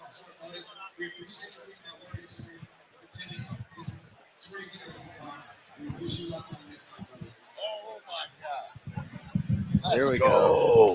Let's go. Prez is in. Yes, sir. Let's with go. legends out here with Neil Magny. Come on, man. Prez, that was quite the fight. That was the biggest upset of the night so far. Biggest upset of the night, but I'll tell you what, I had my tokens on him because he's from Mexico City, and I know something about Mexican fighters. They're gritty and they're strong. They don't get KO'd, and he has higher altitude. He's used to the higher altitude than right. even Denver. So I favored him, actually. How do you get your fighters ready for high altitude fights? Well, for instance, Arturo has been living here for the last 4 weeks. So minimum 1 month, we get guys living in the altitude to get accustomed to it. But it's always better. Between 4 to 6 weeks is usually the time. What would you say, Neil? Yeah, I mean, 4 to 6 weeks is ideal for that point. I mean, if you're not going to be able to get out there 4 to 6 prior to the fight, you want to get out there as close as possible to when you're going to be keeping elevation. That way your body doesn't have the negative aspects of trying to adapt to the altitude. Well, I'll tell you something, actually, ironic, because we're talking about altitude. We're talking about gassing out and pushing through it. When I was 19 years old, I cornered against Neil Magny in Australia, and my God, he did just that. He was so tough and gritty. He weathered the storm, and he came back and finished the fight. Unbelievable, and taught me a valuable lesson as a coach at a very young age that I take until today, So it's unbelievable legend right here. Way to feel old right now. So I asked Neil his thoughts on a pit submission series, and he said he has his gear in his car outside and that he's ready to grapple. I would love it. It would be an absolute honor to have this guy, man. How many years have you been in the UFC now? Going on 13 years now. 13 Exactly. years UFC, 12 years in the top 10, top 15, top 5. 157 UFCs. That's crazy. That's unbelievable. Yep. That's, So Neil, who's an ideal opponent when you think about potentially grappling in a pit like this? Man, so for me, we about equal skill sets. I know there are guys that strictly train jiu-jitsu, strictly train wrestling, and that kind of thing. So for me, having another veteran fighter who trained multiple disciplines, get out there and just kind of test up in a one discipline aspect or whatever, I think that would be ideal. I mean, a guy like Phil Rowe, a guy like any one of those guys that compete at 170, 185, and would just go out there and just put the grappling to the test. I'm up for it. I love it. I'm in for it, man. There's no argument there. Definitely. We'll get it done. Let's do it. Let's go. Yeah, we'll get it done. Of course. Without a doubt. Yeah, I really would look forward to something like that happen. And it seems like that's the natural way that you can get some of these amazing fighters into the pit is with these grappling series. Of course. Obviously, we love the UFC. When I first got hired as president of Karate Combat, the first thing I said is, guys, I coach a ton of UFC fighters. I want a good relationship with the UFC. And I'll take this position as long as we have a good partnership with the UFC, and we do. And thank God they allow their athletes to come here and grapple with us. And it's such an honor to have names like them. They're so professional, and they're just so fun to watch. So really, really big honor to have them. Didn't you fight Phil in MMA? Yeah, I fought in MMA. Oh, yeah, you did. It's funny that name came to mind. It was a split decision win. It was a little bit too close for me. I highly doubt we'll get the rematch in MMA. So getting it done and grabbing will be ideal for me. Wow, that's interesting. But you won that match, right? Oh, 100%. Yeah, they won that fight, but yeah. we're just too close to my likings. I got you. Well, yeah, that would be a definitive right. You grapple with him too, give another chance, and that's a good story. For That's sure. a good storyline. Okay, I like that one. So we've had Sam in the booth all night, and he's up there speaking right now, and he said he wants Rebellis next. Oh my God, he's a psychopath. I love Sam, man, and he called me right away when he saw Robles. He said, "I want to fight him." And I said, "Look, man, we have a real heavyweight. The guy walks around 285. You fight 202. You don't even make light heavyweight. I can't feel good about putting a guy that's 80 pounds heavier against him. So what I'm gonna do instead is we have a heavyweight, the first ever inaugural heavyweight championship in Dubai. It's gonna be Sam Alvey versus Tyrone Spong.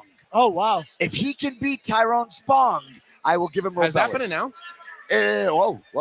No, it hasn't. That is impressive. That is Whoops. oh my God. Oh gosh, I'm really bad at this. Really bad We'll at keep that secrets. one here because I asked Sam, and he Yeah. goes, "I don't think I can say." Oh shit! Oh, I messed up. What have I done? What have I You're done? good. It's only 17,000 people watching. Oh, You're good. Oh my God. Well, hey, congrats, guys. Everyone knows now. Tyrone Spong is a living legend in kickboxing, if you don't know, and he's finally making his return after many years out.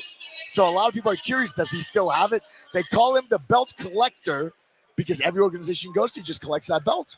I love it. Phil also had a really good grappling match with Gordon Ryan, right? Yeah, he he's going around as well. He's been very active in the grappling community. Like you said, that name stood out to mind. Like, it's personal. Like, you know what I mean? It's a very specific name, very specific call out. Like, I love that. Yeah, he didn't have to think about that one. I think he's been looking at the pit for a little bit here. Definitely. I think it's easy work because Phil also messaged me a few days ago. Hey, I want to do another grappling match. I want to get out there. I want to get more active. So Phil's messaging him a couple let's days go. ago. It works out Easy, perfect. let's get this done. It Let's works out go. perfect. It works out perfect. I gotta take a picture. I'm gonna send him a picture right now. Let's go. Let's send him a picture right now. Hey Phil, you ready for the smoke? You want the smoke, Phil? Hold on. Let's do a video actually. Phil, you want the smoke right here? I got Neil Magny. He wants you. Let's go. The rematch 2.0. Let's get this thing done. In the Rematch. pit. Let's get it in the Karate pit. Comment! Let's go. He's gonna love that. Great. That Okay. is awesome. Who knew? I'm a BJJ Yeah. matchmaker. Awesome, guys. Let me jump out. I gotta get someone in the other Well, booth. you got Sam right here. Oh, You're- Sam's taking me out. Sam, by accident, I slipped and announced your fight in Dubai.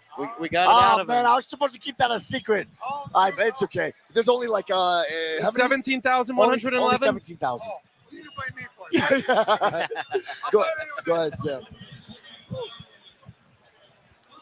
President Awesome. Thank you guys so much. Man, he never gets old. I love it. So,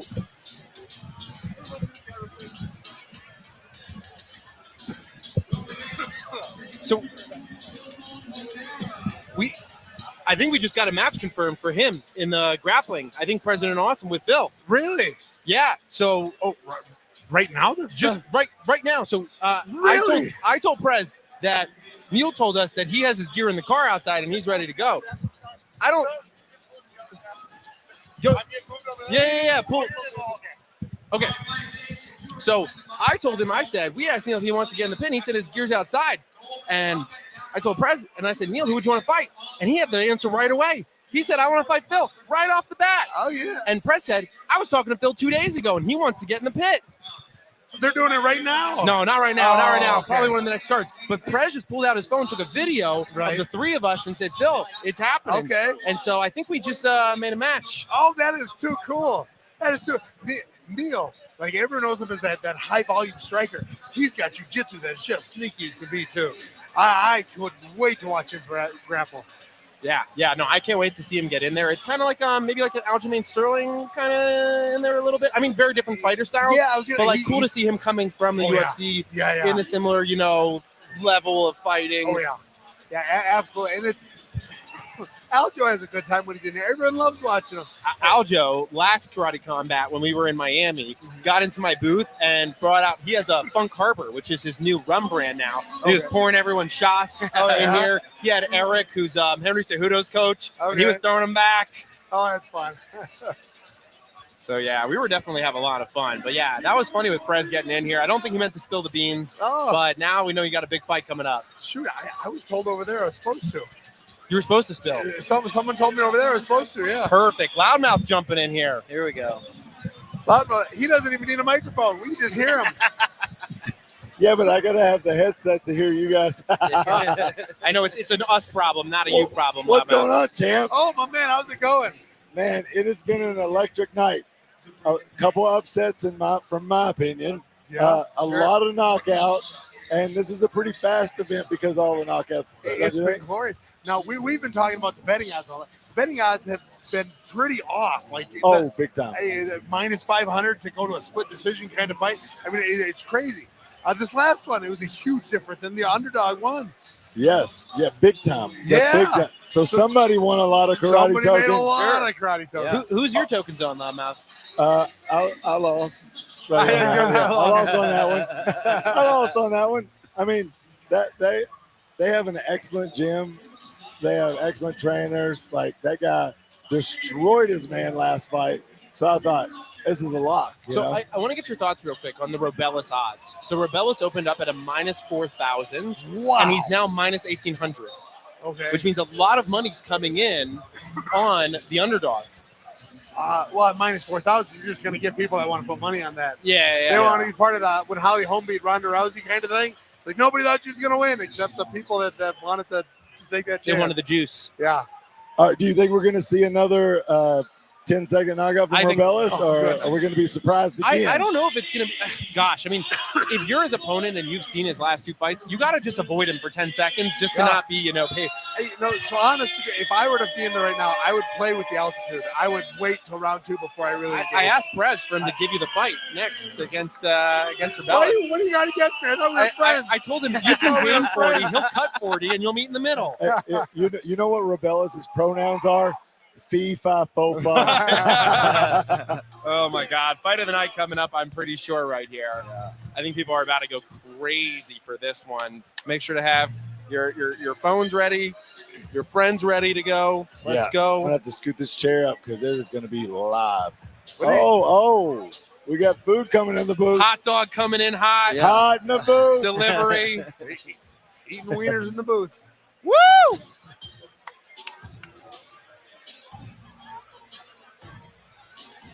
So mentally, how do you prepare yourself if you're Roger right here? You trust your training. You know how good you are. You know the odds are against you, so on paper you don't have anything to lose. Right. But if you land that shot, you upset the odds, and people will remember your name forever. He has very little to lose and a lot to gain. Here we go. The man, the myth, the legend. Good God, he's big. He's a friggin' giant.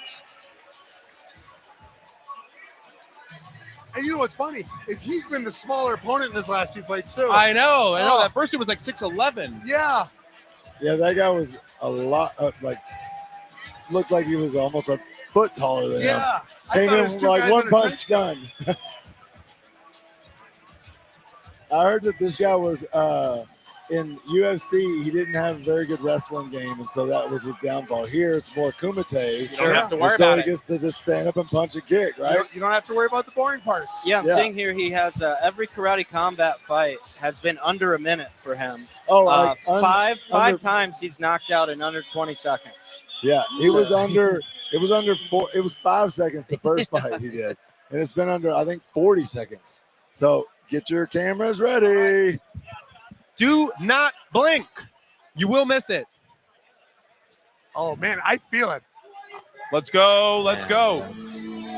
All right. There. No! Game. No! Oh my God. No! Oh No! my Oh God. my Oh my Did he goodness! beat his record? I Yeah, think that was might 2 have been seconds. 2 or 3 seconds. Sam, you're gonna fight him one day. Holy Oh my God! You getting in there? His head is bleeding. Oh no. Yeah, on the He inside. split his freaking wig. Oh my! On the inside, God. it's bleeding. Good golly. Holy fuck! We told everybody, get your Yeah. cameras out. Yeah. Yeah. I did it. Oh, you got the. There you go. Bow. Bang. Yeah, First now. punch. I think is that right hand Oh ever my all of his goodness. last 3 fights. Oh my God! One punch knockout, literally. Good golly. Split his wig like that. He thinks it's a bad stoppage too, and I'm usually on the side of the. It was a good stoppage. Well, maybe they should have kept it in mind at 4,000. That's what people lost the money tonight. Oh my God, that was insane. Was it 2 seconds? I mean, was it honestly 2 seconds? It was. I was gonna say, close. how long is your video over there? Oh, let's see here. Let's not count before they hit though. I have a guy that writes notes for me for fights. He said, I'm done writing notes for the fights for him. It's a waste of my time. He goes, just a 5-second All right. knockout. All right. That's the first hit, right? All right. Oh, dag nap. So let's see. I mean, this guy's a top-ranked heavyweight. Yeah. He honestly, he wasn't that much smaller than Robelis. He's held belts with 4 different regional promotions. Oh, man. Look at him shaking his head. He knows. He's like, there's nothing I could have done. Yeah. How do you stop that? Robelis is goddamn big. So how many seconds? Did we get an official count? I wish I'd been watching. My whole video is 11 seconds, and it was right before they started. Do they walking in. count? Do they count? I guess there's when the bell rings. yeah. Okay. Because they were waiting a minute there, or it's a couple seconds.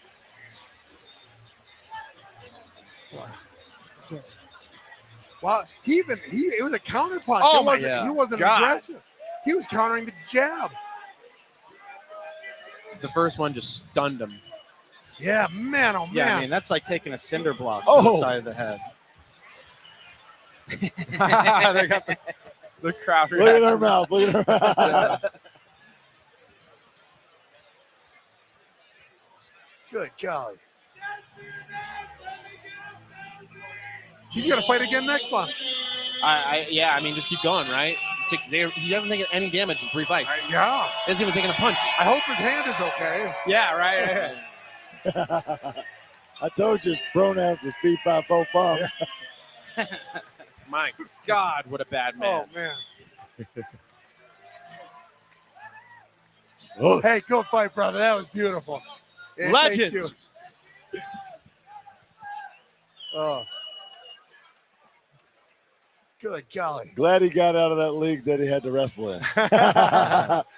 So, Sam, you didn't answer me. What? You gonna fight him one day? I have never said no to a fight, not once. In I my didn't think you would. I didn't think you illustrious would. career. I've been trying to push it ever since I watched his first fight. He's punching. His opponent's just punching himself in the cheek. Like, I'm good. I'm good. He was like, pop, pop, pop, pop. But he's mad, I guess. I guess he wanted to keep fighting. Yeah. I don't think that would have gone well for him. He'll watch it back and he'll see it. But no Oh my fighter likes to be gosh. stopped. Yeah, there was no chance there. That was not one of the bad stoppages of the night. No. No, that was a good one.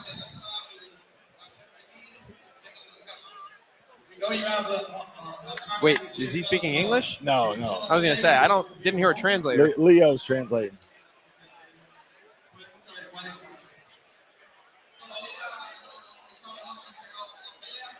You notice Well, they, it made it a short night. Our after party is going to start early. That's amazing. dude, everything's a knockout. It's 9 o'clock. Oh man. We got one more fight in a grappling match. This is the fastest karate combat I've ever been to. Yeah, it's gotta fastest be. one. I mean, everyone's been knocked out. Because Might be even the if opposite. the Bro, it's next, not even 9 p.m. And you know what's even if the funny? next 2 fights go every round possible, it's still going to be the fastest karate combat ever. So there's only 2 fights left. Well, no, wait. We have the pit submissions too. Yeah, There's one only fight, one. One fight. Oh, there's only one Yeah. pit submission. Well, it's gonna be a good one, I think.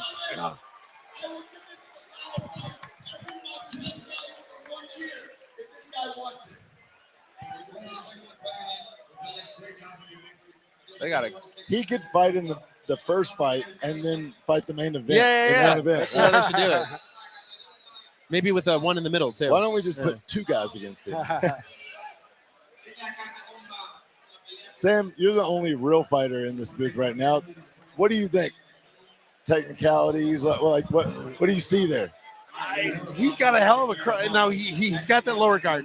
He's got the traditional martial arts, the taekwondo background. Yes. His guard is lower, So it comes from an angle people aren't used from seeing. Instead of coming from my face, it's coming from the hips, from the belly button for him. Yeah. And then it's just a clobber. Look at that. Oh my gosh, that was ridiculous. See, Bow. it's coming low. Oh my gosh, that was so vicious. It's hard to He react to. split his head open right there. Yeah. And it's quick. No, some hit submissions next. Then Arturo. Yeah, it just comes so quick.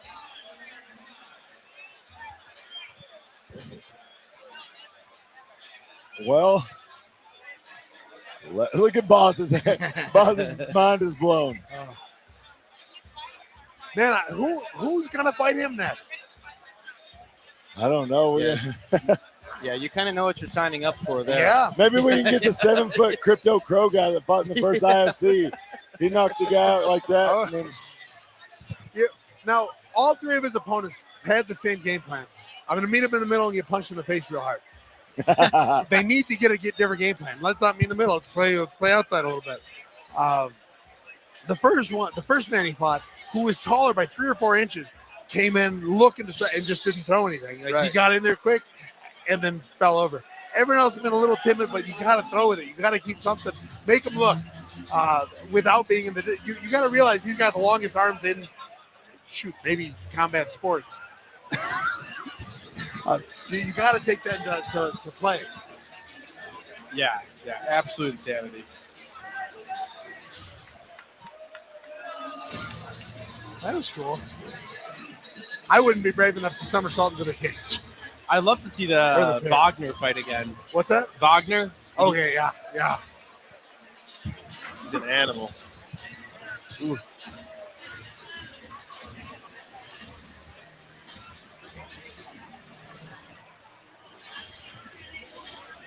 I like how Karate Combat puts the jiu-jitsu at the end or at the beginning.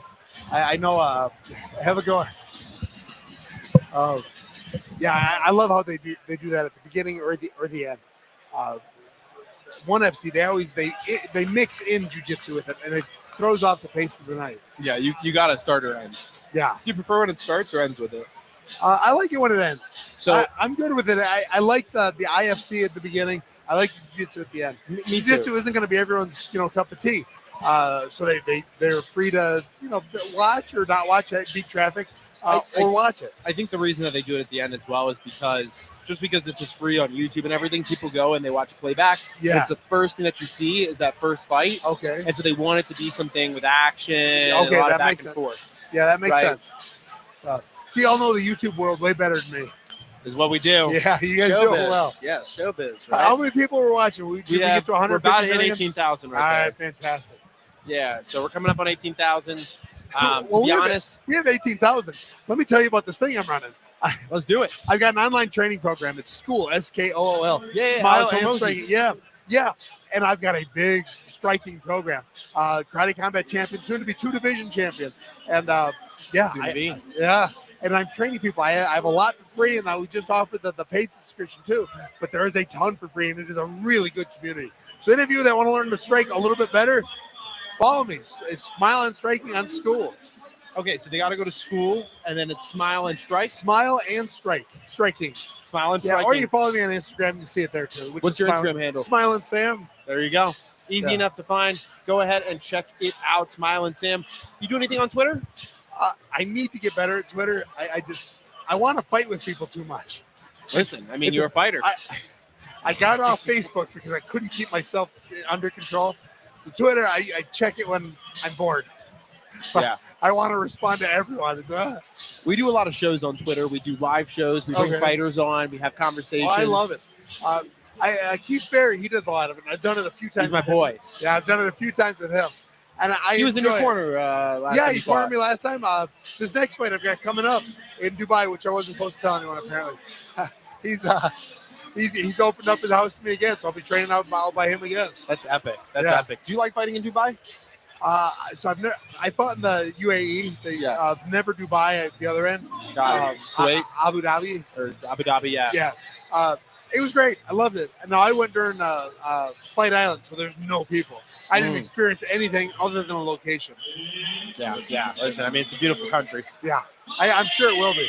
I'm looking forward to getting over there and seeing it. All right, looks like we've got our pit submission. Okay, so they're doing the pit submission before Okay. they're doing the finale. It seems Oh, like. cool.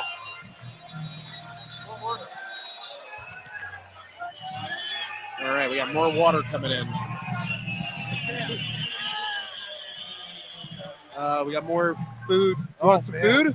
I've actually got a sandwich in there I forgot about.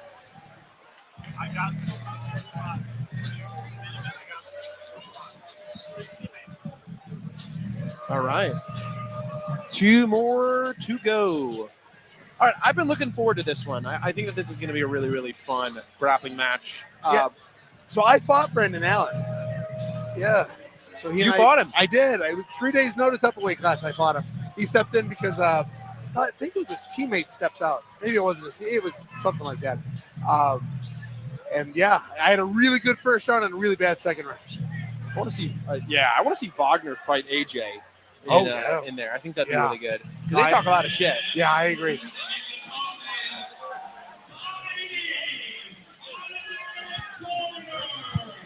So I know you actually, sorry to ask questions while you're eating. You do a lot of cameos, and I know you used to troll some UFC fans on the cameos. Any memorable ones? The trolling ones are always the hardest for me because it's not in me to do it. Yeah. But they want me to do it, so I assume it's in good fun. I'll do 3, 4, 5 takes until I get the one that I like. But I enjoy it so much. I get a lot of birthdays or anniversaries. Cairo's throwing out glasses to the crowd. He's throwing them kind of hard. Well, he's in the Nerd Squad, right? Oh yeah, I think he's the king of the nerds. Have you seen their record in the UFC? No. So there's 4 of them or 5 of them, right? Oh yeah. Like 19-0. Wow. Yeah. That's a good record. Yeah, they haven't lost a single one of them. They got the glasses going. He's fucking ripped. He's Super nice. I only met him at the weigh-ins, and we were chatting for a while. He's wonderful. Yeah. And he's shredded too. Oh my God.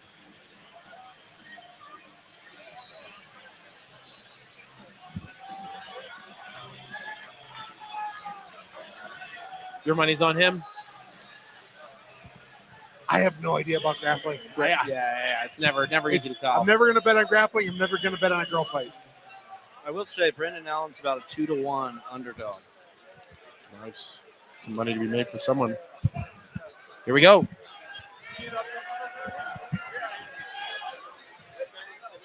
That's a nice little plum. This is.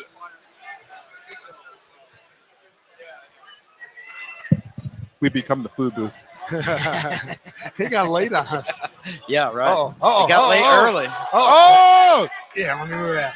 Oh, it's tight. It's tight. It's tight. Oh, boy. It's getting tighter. He's pranking on his neck right now. I never encourage going for Boss guillotine. man himself. Welcome in. You never encourage going for those? Guillotines, they don't work. When they do, awesome, but they don't work, and you end up on bottom. I'm not a fan of them. I love that Justin Gaethje fight where he just kept on trying to throw the guillotine.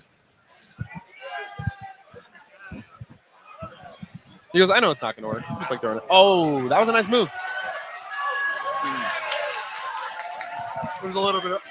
Was it a slap? I think it was a slap that he didn't mean to do. No. I think he was like patting him, like nice job getting out of that. Oh, I thought I saw a little slap on the way. Not intentional, but like a USA. Welcome into the booth. Can you hear us? Can you hear us? Yeah, I can hear you. Okay, perfect. I was waiting for Arturo because I'm his teammate. I was going to talk a lot more during this fight. Yeah, no problem. Cool. You hear me? Yeah, we got you loud and clear. Chris Keeley here. How we doing? Head of security for Karate Combat. Chris, I love it. Happy to be here. Some big boys on the mat right now, huh? Yeah. Yeah, they're going at it. Sam Alvey big, but pretty big. Not Sam Alvey big, but like you said, pretty big. They're close. He put coach in a chokehold. I was like, well, I don't know what to do in this situation right now. So, talk to us a little bit about the fight that you're looking forward to seeing next. So I'm looking forward to Arturo. You know, he's Chilean. I mean, one of the toughest guys that I've seen at Go Shed. I myself train at Go Shed. He's the only Chilean champion currently? Currently, yes. Yeah. And like I'll tell you, I'll show up to Go Shed at 6 a.m. I'll show up at 11 a.m., 5 p.m., 10 p.m. and He's there. he's there every hour. He's a training. I mean, baller. he lives, breathes. So I'm really excited to see what he does. So tell me your real thoughts on Jesus Lopez. So my real thoughts is I think first of all he was just scared. Like he made some good points. Like you have the best weight right now to cut. You have the perfect amount of time. It wasn't a lot of weight. Let's talk about this. Questions that weren't asked. Were you on maybe some performance enhancing drugs? What it does is it retains water weight.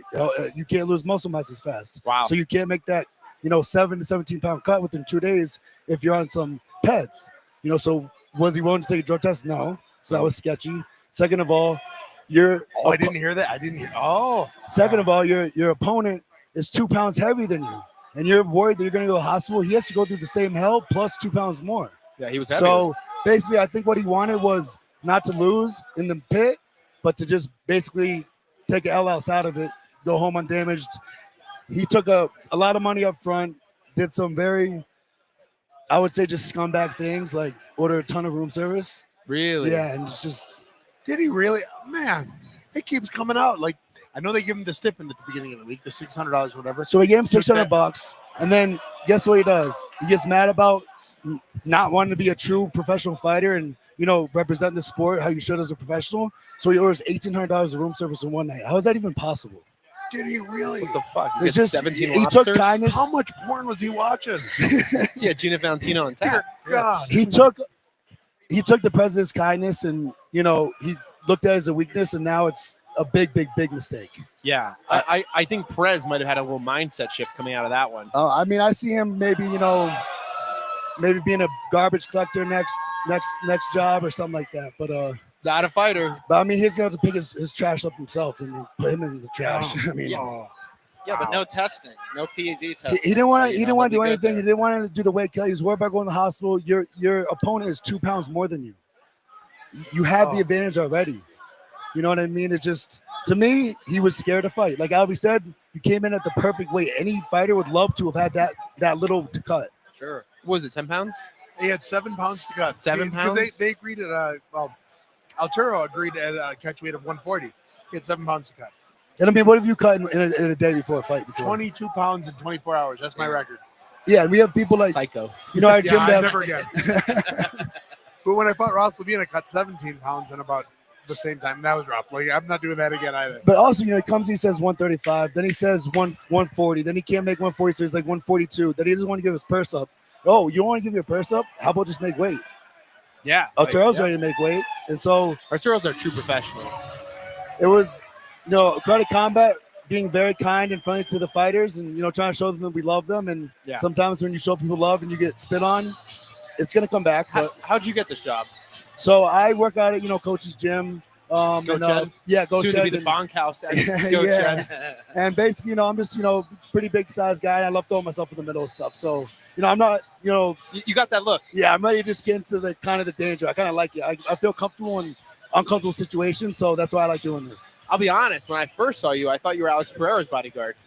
So when he's here, I'm with him the whole time. So Yeah. he's And then I told him that, and he goes, Alex Pereira's a bodyguard? he definitely doesn't need one. You know what I mean? But I would say something about Alex Pereira is he is the most humble, the nicest guy I've ever been a bodyguard for in my life. Do you speak any Portuguese? Do I? No. And we connected. He was such a good guy to me, so nice to me. I've done security for, I'm saying, so many people in Hollywood. He was the most down-to-earth, nicest guy. I mean, I gained the most of my respect from him I've ever had. I heard he's a good seamstress too, right? So yeah, so he's so nice to the point where, okay, one time I had to jump in the pit to break up a fight because we thought they were going to keep going, and I actually ripped my pants all the way down the seam. So I'm going to take Alex, escort him to the bathroom and make sure fans don't go. He sees a big rip in my pants. He goes, "Oh shit, bro! Hold on 1 second." He runs to the ref, gets taped. We go in the bathroom. I take my pants off. He puts them inside out. And he takes a good 20 minutes making sure the seam is, perfectly put back together. So my pants were fixed. And he was just doing this for me just as a nice guy. Yeah. It was my second interaction with He's a him. gem. Yeah, he's one of a kind. Are you going to the fight? So I'll see. I got a pregnant wife at home, so right now I'm dealing with a lot of hormonal fights. So Oh, you're on camera. You can't say that. I know she's not watching. He's like, we're 3 hours in. People are She going to tuned tag out. her on Twitter and show. No, I know. My name's John Smith. Yeah, don't give any ideas. Yeah. So what do you guys think about this pit submission right now? It's been a fun match. I'm not a huge fan of watching jiu-jitsu, but this has been fun. I'm like you. I like the striking. I like to see them fall asleep before they even hit the ground.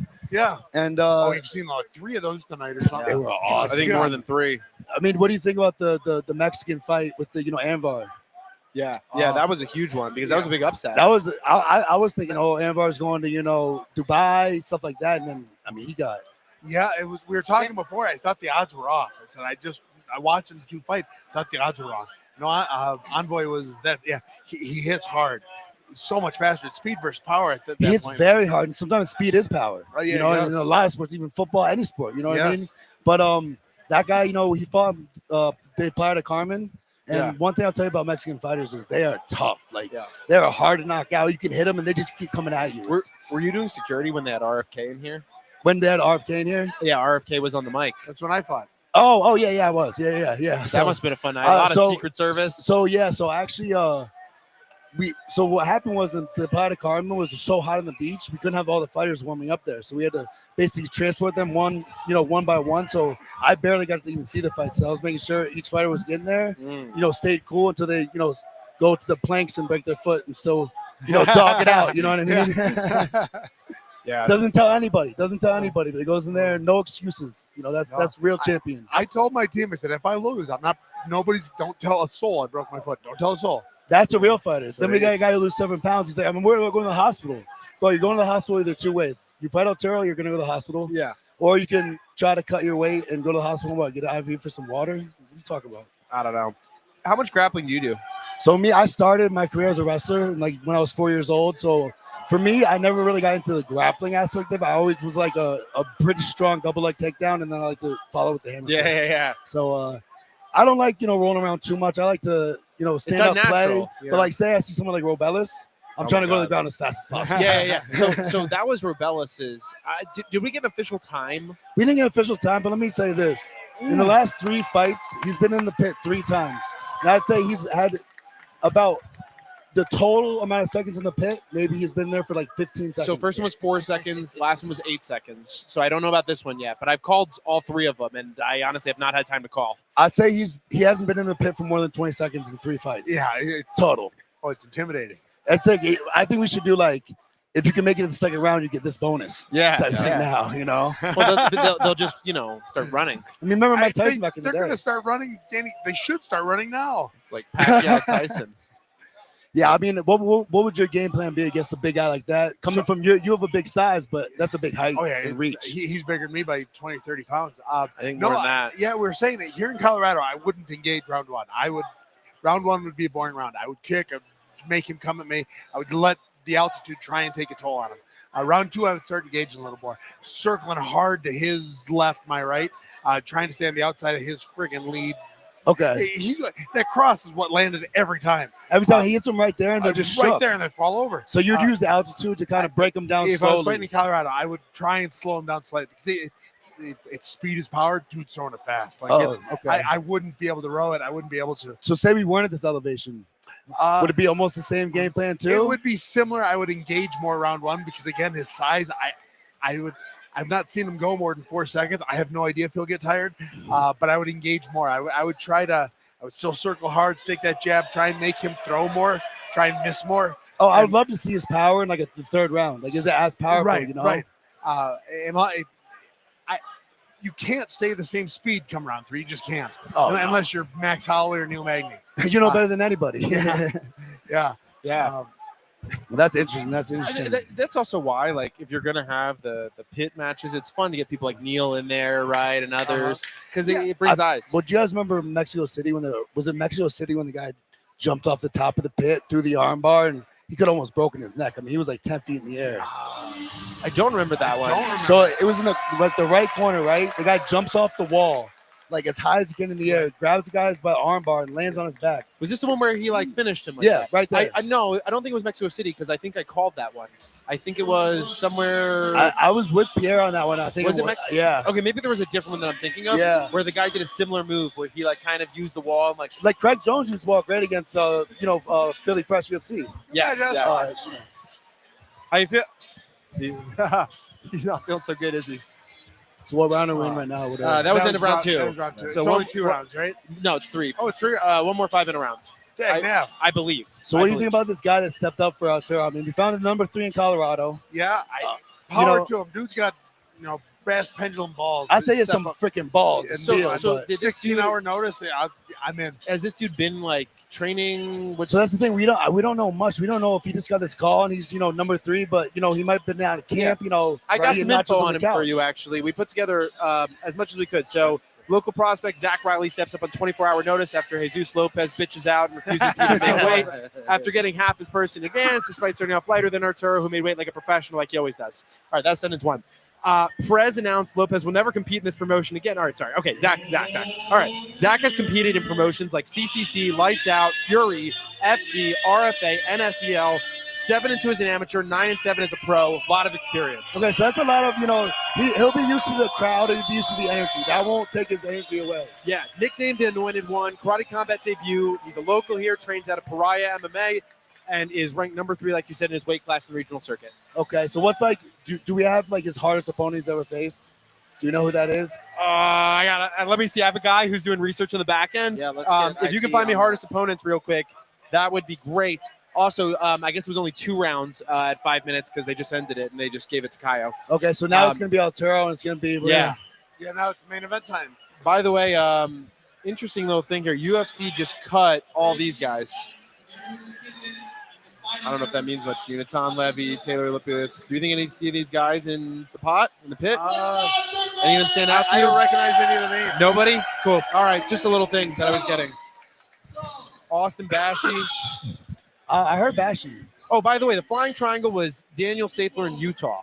Oh, so Utah was the pair. That's why I got Yeah. confused. So Bashi was cut. Austin Bashi. Let me check. There you go, right here. Really, he was just signed. that's what I thought. I thought Yeah. I just saw an article that said Bashi.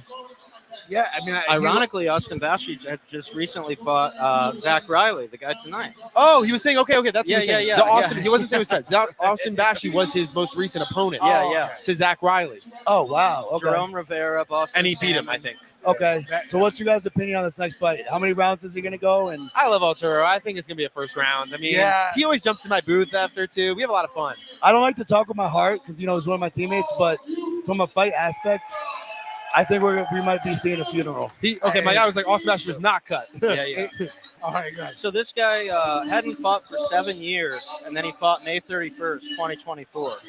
He had a 7-year His gap. last pro fight before that was 2017. So now he's another 2-year gap. About a year, yeah. A little bit less than a year. It's gonna. Well, he looked in shape at the press conference. He looked Zach? pretty in shape. Oh, it looks like he's trained to go. Yeah, Ready, yeah. stays ready, He, as any professional should. Unlike the guy that pulled out. So most of his wins have come by submission, though, so that does not bode well for kickboxing. That's not very good for Karate fighting in the combat. pit because this is a striking league. Yeah, 3 of his wins by submission. I tell you what, taking a fight like I was gonna say Bashi, like Arturo did on such short notice, can throw a guy off too. He can be overconfident. He can, oh, this guy's smaller than me. This guy's at 12 million, and come in a little sloppy. It's very possible. But what I love about Turo is he loves his fans. So he was like, I'm not gonna let them down. And I heard him say word for word. He was giving a couple opponents. He said, I'll fight any fucking buddy. I want to give my fans a show. Yeah. And that's why he's a dog. He's a real true fighter. He makes weight. He cuts. He gets out here early enough, and he doesn't use any excuses. When we heard him in the press conference, those weren't excuses. Those were, I'm scared. Yes. I'm not willing to cut. Yeah. It wasn't like this is undoable. It was I'm not willing to. I don't want to. Hey, he should have, even if he didn't make weight, just make it look like you did. Try. Yeah. Respect the sport. It was a complete middle finger to all of mixed martial arts. I mean, I'm not a fighter, but I can lose 7 pounds if I need to. Like, it's not Yeah. that hard. I got could thousands make a of dollars on the bathroom line, break you right lose now and 7 lose 5 right Yeah, now. right? Shave my head. I'll do what I gotta do. You do what you do. I've seen people with like 7% body fat lose like 18 pounds overnight. Yeah. What weight do you usually fight at? So I sit around like when I'm just like, not like trying to cut around 230, 235. And so I'll drop down to 205. It's like the lightest. Like I literally look like I just like relapse off drugs. I'm like skinny as hell. Like I look sick, but I'll go down to 205. Sitting at Yeah, 230, yeah. looking good. Yeah. So I sit at Yeah. 230. When I'm really lifting weights and stuff, I go to like 250. But a healthy weight Christ. for me is 230 because my heart likes it, my organs like it more. How tall are you? I'm about 6'1". Nice. I give myself 6'1", probably 6.5. But They keep trying to get me to fight IFC. why Do not? it. Why not jump Do it. in? I'm like 6'2", 200, Oh, you're good. Yeah, you're cool. So you would jump down to what? 170, one. maybe 180. I would say 170. You think 170? Right now you're 190. No, I'm like 200. Oh, then say you have a month and a half, 170. Sounds fun. I mean, a lot of the IFC fighters that jumped in, they were like a little hesitant. I'm trying to bulk right now. Oh, you trying to bulk? I'm So, trying to yeah. get to like 215. Oh, you want to? Okay, let's go then. Yeah. Dirty bulk or clean? No, clean Yeah. bulk. Yeah, but it's hard when I'm traveling, man. Oh, it's very These hard. conferences fuck it up. It's hard. And I I got the end up eating McDonald's app. nachos in the booth. I buy a Big Mac, I get like another Big Mac for free. So I'm like, oh my god, I'm eating like 4 or 5 Big Macs a week. I know. Also, I live in Puerto Rico, Oh, nice. so Okay. when I come here, Chipotle and Chick-fil-A, they're not things in Puerto Rico. oh, So I come here and I just eat. I've had Chick-fil-A 4 times a day since I got here. It's right next to my hotel. we had a feast yesterday. Oh yeah, it was awesome. It was awesome. Oh man, you guys been down to Puerto Rico at all? I've never been there. No. Beautiful. I've done a lot of security in Puerto Rico, and I love Puerto Rico. It's very love beautiful, it. very beautiful. Beautiful. Part and of the United States. The Exactly. people are awesome. the best. Latin. And they got some good fighters. I mean, there's some They do. good They Puerto do. Rican some good fighters out That, there. the longer they've been part of the U.S., the better athletically they seem to have gotten. Yeah, Definitely. I mean, yeah, they're a tough island, they But are. what's your favorite part of Puerto Rico? I live right outside San Juan. Oh, San I Juan? live in Oh, like nice. Isla Verde. Okay. But I've explored a little bit. I've made my way around the island. I love the rainforest. Oh, the rainforest, the waterfalls, the slides. It's Exactly. beautiful. Are you in the Paul brothers, buddies? No. They but live there too, They right? do. They live in Dorado, like 30 minutes from me. You go hit them up. Yeah, hit them up. Do Offer some 'em YouTube training together. partners. Yeah.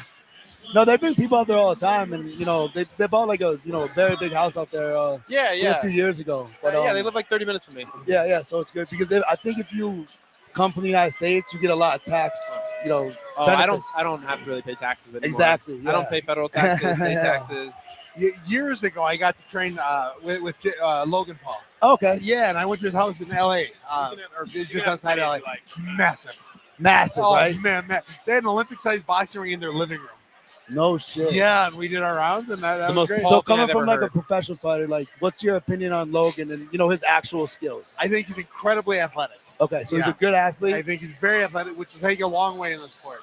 I know this was 7 years ago, so he's way better now at boxing Oh, than he for was sure. then. I was before his first fight. So he's way better now than he was. He was very athletic. He hit hard. And I damn near broke his jaw, and I didn't mean to. But he came back to finish the round. Like, he could have sat out, and I threw a So jab. he's and he, tough. like, He's a had tough. to- He's a tough yeah, guy. dude, I'm sorry. And his boxing coach actually yelled, "What are you doing?" I threw a jab. It was nothing. He walked into it like everyone says when you hit too hard. So he walked into it. It wasn't me. He took a set. He came back. We finished the round, which is really impressive to me because people don't do that. That's what I heard. I actually heard a couple times because I think he trained at Ghost a couple times in one other gym, and one of the guys told me, I said, is he, a real tough guy? And they said a couple times he got dropped, and I mean he stood right back up and was like, ready to go. And I was like, all right, so, but they did good for themselves. They built a big following around before they ever got into fighting. Oh, yeah. So when you get that and you get all these resources that some people that coming from like Arturo where you're sleeping under a cage, Yeah. you know what I mean? Then you get sent millions of dollars of resources. I mean, you're gonna get good quick. Yeah, you can pay for the best of everything. You can have an Olympic-sized boxing ring in your living room. Exactly. Yeah. You know what I mean? So Arturo's a crazy story too, because he was relatively unknown. What, a year ago? he fought in the Miami Mansion, right? He was, maybe a couple thousand Instagram followers, and then, lit the kid up. Next fight, he's just knocking people out. He's coming out. He has all this energy, and he's the type where he comes from Chile. He's not the type where, I have 3 or 4 or 5 fights a year. He has 3 or 4 a month. He used to fight 30 fights in a year. So for him, like, he's like, bro, I'll fight in January, March, April. Give me one in May, June. So he's a pure dog, for the sport. So that's why I love watching him fight. That's why I'm glad that you guys let me announce during one of my tonight's fights. And he's gonna put on a show, and his other opponent really disrespected him.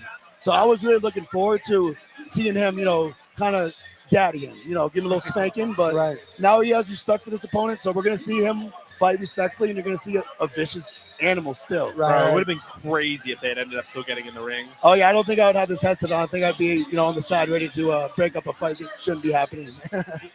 I remember. I mean, corners might have been going at it. Oh yeah. And it was nice. He didn't get too disrespectful. Like he was the pissed, and he should be, but he didn't do anything like I wouldn't have done. He said it what it was. He basically in Spanish, so my wife is Venezuelan, so I sent her a video. She goes, "Oh my god," he basically said you're a fucking pussy. You know what I mean? But respectfully, he was being one. Oh yeah. Huh? It's like $1,800 in room service. Unrespectfully, he's been. Let me tell you, how do you even do that? I ordered room service for the first time last night. I was like, you know what? I've been working hard. I'm gonna treat myself to a steak. It was $44. You have one other person in your room and you spent $1,800. Like, yeah, that was just saying like the last fuck you. You know what I mean? So I mean, that was just go out at least with some dignity and with some class. Yeah. You know what I mean? You basically left with zero class. I would. I mean, and I'm sure President Austin doing it. I'd blacklist the gym. Oh, he's blacklisted, I think, from every I know organization. he is. I'm saying the gym. Oh yeah. Yeah, I think the gym is done. They will never compete with karate combat again. Oh no, I don't think what league would want to pay somebody that just saw them manipulate, take money, and then back out of a fight because you're 7 pounds over 48 hours to cut it. Yeah. So do you think maybe he was on some performance enhancing drugs that he just thought I can't get it because I'm retaining too much water and I can't cut it? He would need to be on like every performance. I mean, he looked tighter than he used to be. It's only 7 pounds though. 7 pounds is. I mean, you'd have to be on everything, like actively injecting or taking or doing. That's just what's so disrespectful is 7 pounds. Yeah.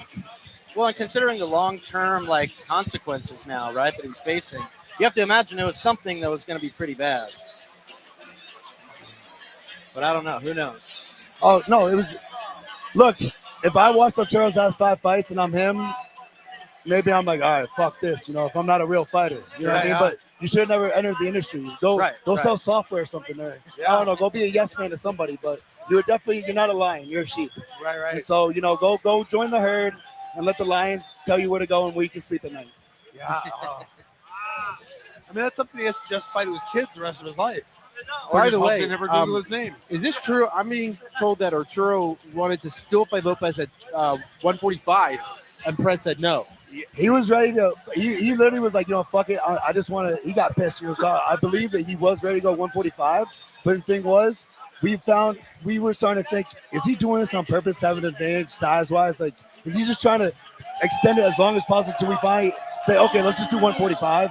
So he goes in there with a bigger hit in hand. He knows Arturo was trying to cut to 135, so now he's more nervous and he's trying to have the upper hand. Right. So we think he was trying to play that card, and we just didn't give it to him at the end. So then he just backed out. Yeah. And no, I think it's the right call. President Austin, tell him not to fight. Just don't let it happen. And I come from his gym. He really looks out for his fighters. I mean, we sleep there.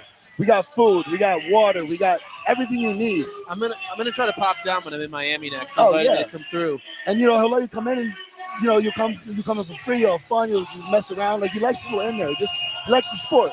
So when you let someone so nice and then you kind of take advantage of them like that, you shouldn't be allowed in any organization ever again. He shouldn't be allowed to coach kids soccer. That he's gonna be in a gladiator challenge the rest of his career. He's gonna fight the guy in row 1A.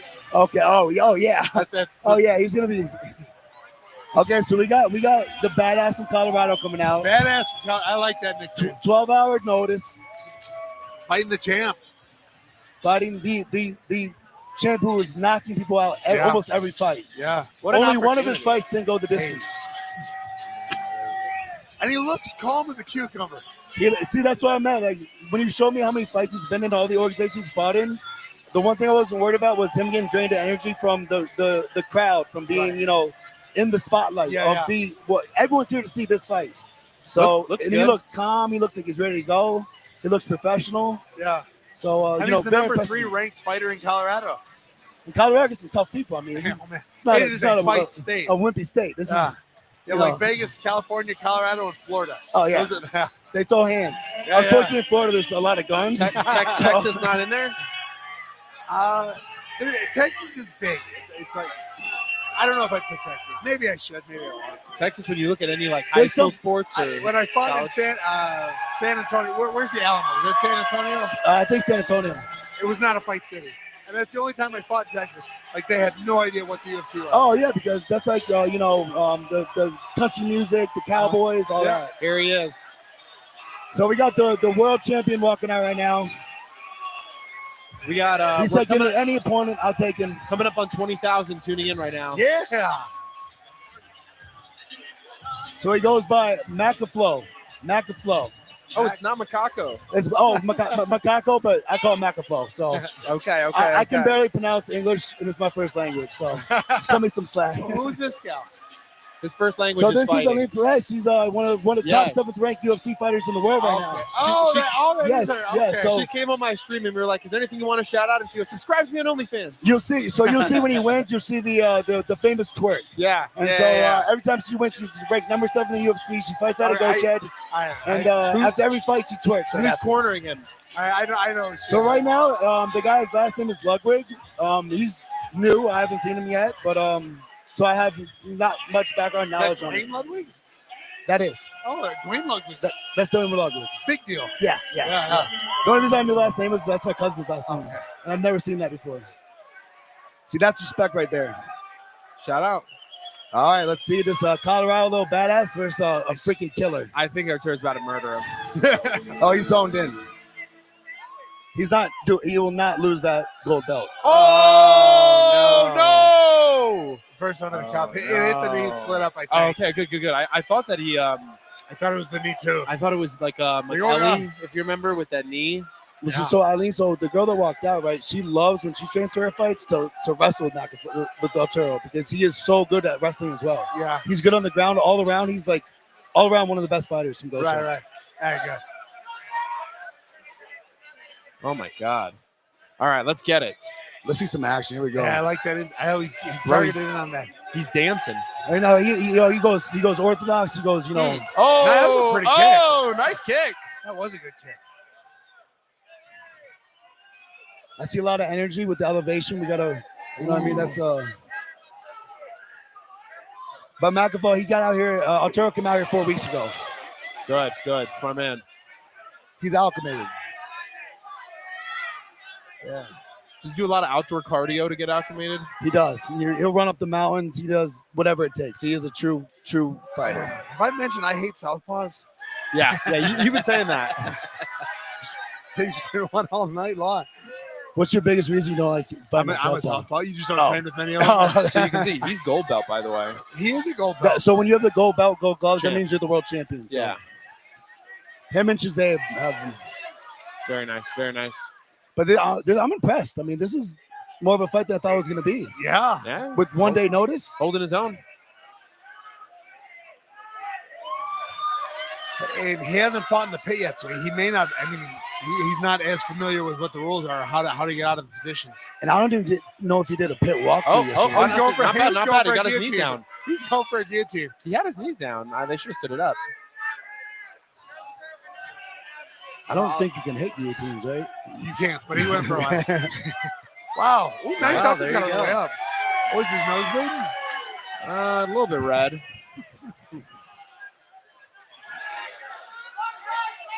I got to give Colorado some credit. This is a tough state. We found this guy in 12 hours, and Yeah. Without he's hesitation. made it farther than some of the opponents that trained for months Yeah. to go against him. Yeah. You can see on his chest. He definitely took some kick across it. Yeah, you see the red mark? Yeah. He's got a shot in the face too. Tell you what, I like how Altera moves. He's like just flowing with it. He's dancing out there. Oh, he gets in his flow. Oh! He doesn't do the one punch like cha-cha-cha like Vasquez. Nah, He don't goes cha-cha-cha, pause. cha-cha-cha. He's okay. He's all right. He's Oh, all he right. went for an omoplata. He is jiu-jitsu. Oh, I know No, you're he's a not- big jiu-jitsu guy. Look at Yeah. that. wow. He'd be good for Wow. pit submission, That's too. it. Should be a standard. Wow. Okay. That was a good defense. It absolutely is. This guy could have stepped in for someone to pull up for pit submission. I mean, I'm impressed with this He guy. went right into it. Yeah. All right. Final 10 seconds of the round here. Nice. That was a good teep off the wall, Wait. too. There were 3 seconds left in the round. Wow. Yeah, I that heard was the bell. weird. But I'm impressed. We made it through round one. Yeah. I mean, Yeah, he had some moments too. I don't know that you can ask for much I better don't. than that. I mean, I guess you could give it a slight edge to him in the rounds.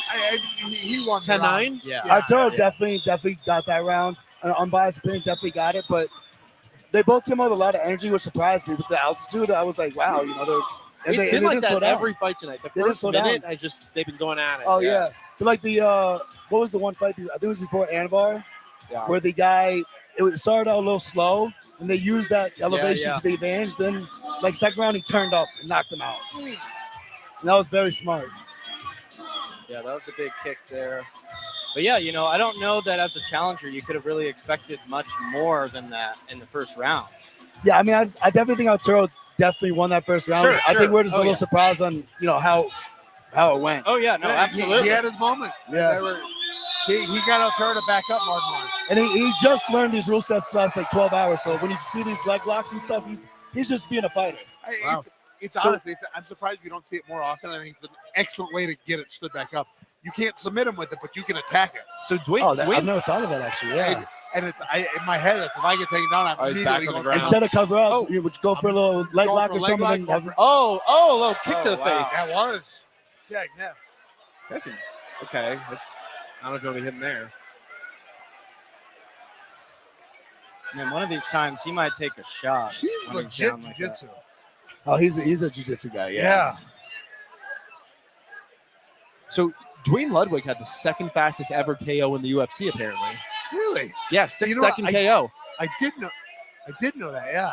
I actually did not know that. Who's Wow. the first fastest? Yeah, 1 second slower than Masvidal's, Oh, okay. which was Which was like the fastest. I thought mine was like 4 seconds, right? Or 5 seconds, and then Dwayne Ludwig was 6. how did Dwayne finish it? What was it?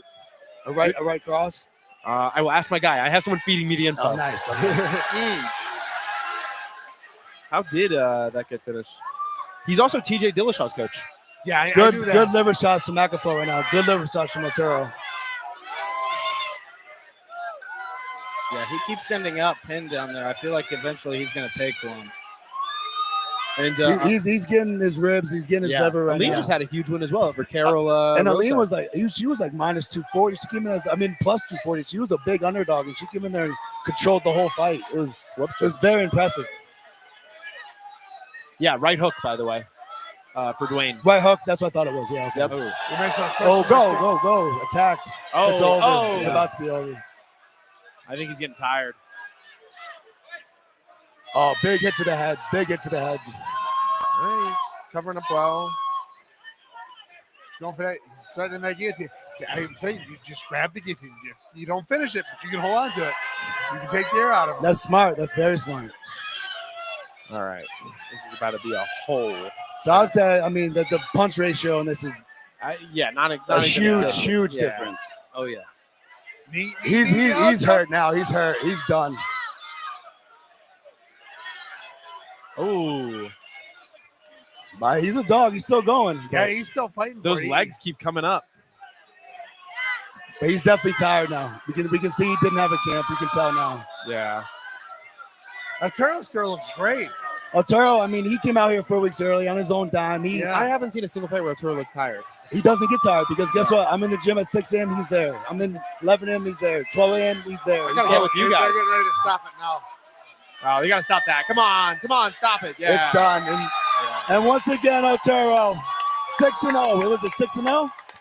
Yeah, I believe so. Either 5-0 or 6-0. That was, I think, it's six win within almost 13 months. Yeah, let's see. It'll say on here. Yeah, 6-0. Yep. 6-0 within like 13 months. Yeah. That's why he's like, bro, I used to fight 30 fights a year. Hey. Champ! Arturo!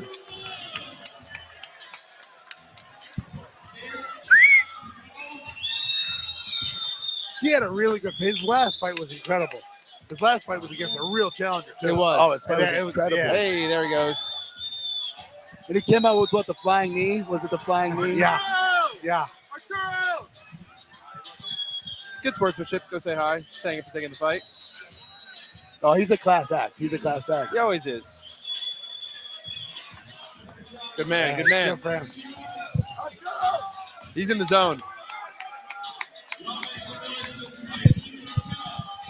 He just spent the last 4 weeks out here on his own dime, paying for his own food, running up the mountain alone. You know, he doesn't have a family out here with him. He is running up the mountain alone, hoping no mountain lions come out because he doesn't have a training partner. You know what I'm saying? So he's a true. It's been cold. Yes, out here. he's a true gangster. You know what I mean? Is he usually he's living in Miami? Yeah, he stays in Miami. Cool. So originally he was from, he was one of the ones under the gate sleeping. I'll be out in Miami on the 16th. Come on down, let's have some fun. My birthday's the 13th, so of March, yeah. Yeah, that'd be epic. Definitely gonna get down there. I think I'm in Miami once a month. See, there's the twerk, the famous twerk from Alina.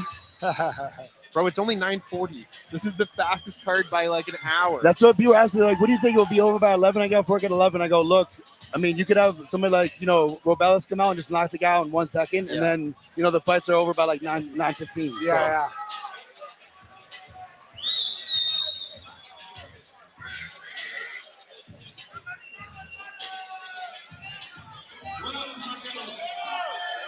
There he goes. His belt looks way better than mine. Nah. I still have the old belt. Oh, the old belt. Yeah, I haven't given me a new Sorry, one once yet. you get the double chance. Hey, good to see you, my friend. Oh, yeah. Thanks for spending time with us. Thank you. And I think there are more knockouts nowadays. Like, so remember when you fought in Vegas in 2023?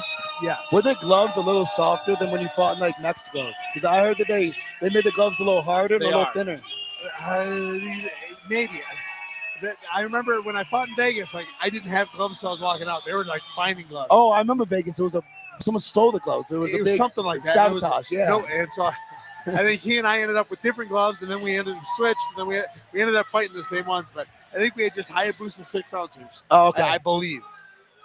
So what I heard was I think from Mexico City they changed it to make the gloves a little thinner and a little more harder, just to get a little more KOs.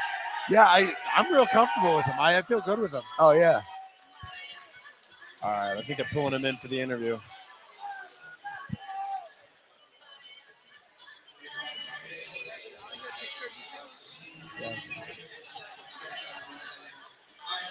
Get the nachos out of here. Get the nachos. Didn't have to take this fight. You actually could have went home and took the money. You didn't have to do any of this, but you did it for the fans and you showed why you are the middleweight champion of the right combat. Yeah, I can't. Crazy. It was a good night of fights. Yeah, I appreciate you joining us. No, absolutely. Thanks for having me in. It's a better seat than I'm It is a gonna nice have. seat, right? Yeah. It's a good- that is the perk. Hey, anytime you want me, I'm here. I'm on those nachos. Yeah, I'm ready to go in. Yeah. Please. Nachos are my thing. Many as you want.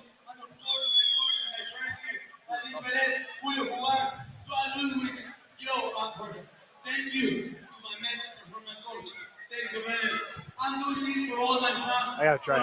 Please. I've been smelling it for so long. Thank you so much. The cheese pretty good. Not ending the stream until we get to 20,000 people. We literally need 27 more. 27 more? We got 27 more. Wow. We got time. And still. So what do you think? You think we're gonna see him in Dubai in May? I think he's gonna fight every chance I give him. So apparently I wasn't supposed to say it was in Dubai. Oh, my bad, guys. No, He already My spilled bad. it. President Awesome came on and spilled his whole fight. Oh, okay. So I'm not in trouble. No. he said it? Press It spilled wasn't your me? whole Yeah, fight, you're in the bro. I thought he was telling me. You weren't that even I- here for a second. He popped in and he was like, Samuel. I mean, if you let this guy fight in every single KC this year, he will accept everyone. Oh, no.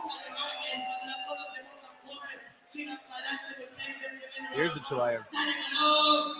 And that is Arturo. That is who he is. You go to the back of the gym, he's outside having fun, he's laughing, he's dancing. I mean, he's the nicest guy ever. If you come into the gym and you say, hey, I've never fought before, he'll come and work with you just because he loves the sport and wants people to get involved, I love it.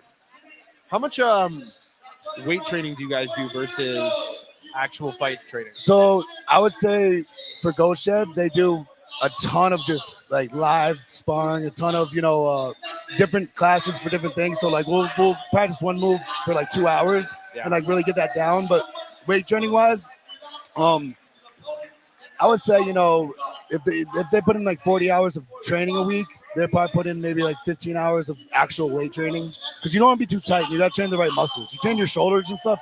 You're gonna be very, Right, you know, right. you're gonna show what you're doing. So A lot of flexibility stuff. yeah, a lot of flexibility, a lot of hip training, a lot of So how would you? Same with train somebody for who's working muscles? on his high kick. I stretched once. I wasn't a fan, so I just stopped doing that. Stretched once. No, I lift every morning for about an hour and a half. Oh, wow. Treadmill lifting all night. Do you every have a morning. cycle? What's that? Do you have like a cycle? Yeah, I wake up. Like heavy lifting or do a lot of reps? Heavy lifting. I had 4 more weeks of heavy lifting. 4 weeks, about 8 weeks till my fight. Heavy lifting right now. I just leg press. I think it's 1,300. What do you bench? Leg press 3,800. You said? 1,300 leg press. Oh wow, okay, great. Yeah, I mean, I'm going heavy as I can. I'm getting as big as What are you I can. benching right now? I don't bench all that much. I do bench. I just don't do it on a straight bench. I don't have a spotter. It'll hit your shoulders too. Yeah, and it's everything I do is on a machine now. So Oh, that's fair. on the machine I'm at like 450, but that's not. It's like 320 maybe on a flat bench. That's still bulk. Maybe. The machine is. Still a lot of weight. I love doing the machine because I put all the plates on it. It looks awesome, but I know it's not. I mean, it's a different angle. Hey, I lift constantly. 4 more weeks I have that. But as soon as I'm done lifting, I go to jiu-jitsu, I go to sparring, I go to striking, and then I do everything except the lifting at night again too. So you say you lift like 12 to 15 hours a week, and then the rest Probably is something sparring. like that. Yeah. Okay. Yeah. I try and spar as much as I can. My gym, I'm the biggest, most experienced guy, so it's hard to find the guys I need. I actually talked to President Austin about coming down to your gym for. We would love that because we lack actual big people. That's what he said. He said, I just don't have a lot of big And for guys. some reason, the big guys like our size, they'll get hit like once in the gym or like slamming on their back, and you never see them again. And then you see people like Turtle size, they're taking licks, and like right back the next day, like let's go. Yeah. So- An athletic dude is naturally about 170. That's just an athletic dude. Once you get over 170 or under 170, it gets smaller. You get fewer of them. Yeah, I was like 165 a year and a half ago, so I'm trying to come back up, get the Oh big yeah. size. Like when I go and negotiate, I'm 230. It's really hard to find someone that's I'm not 20 pounds Yeah. more than. You know what I mean? It's like at least it's 220. You know, a lot of them are like 205, 185 because they're staying trained to go for. They could get a call any day, like Contender Series. Oh, we got to fight for you in LA.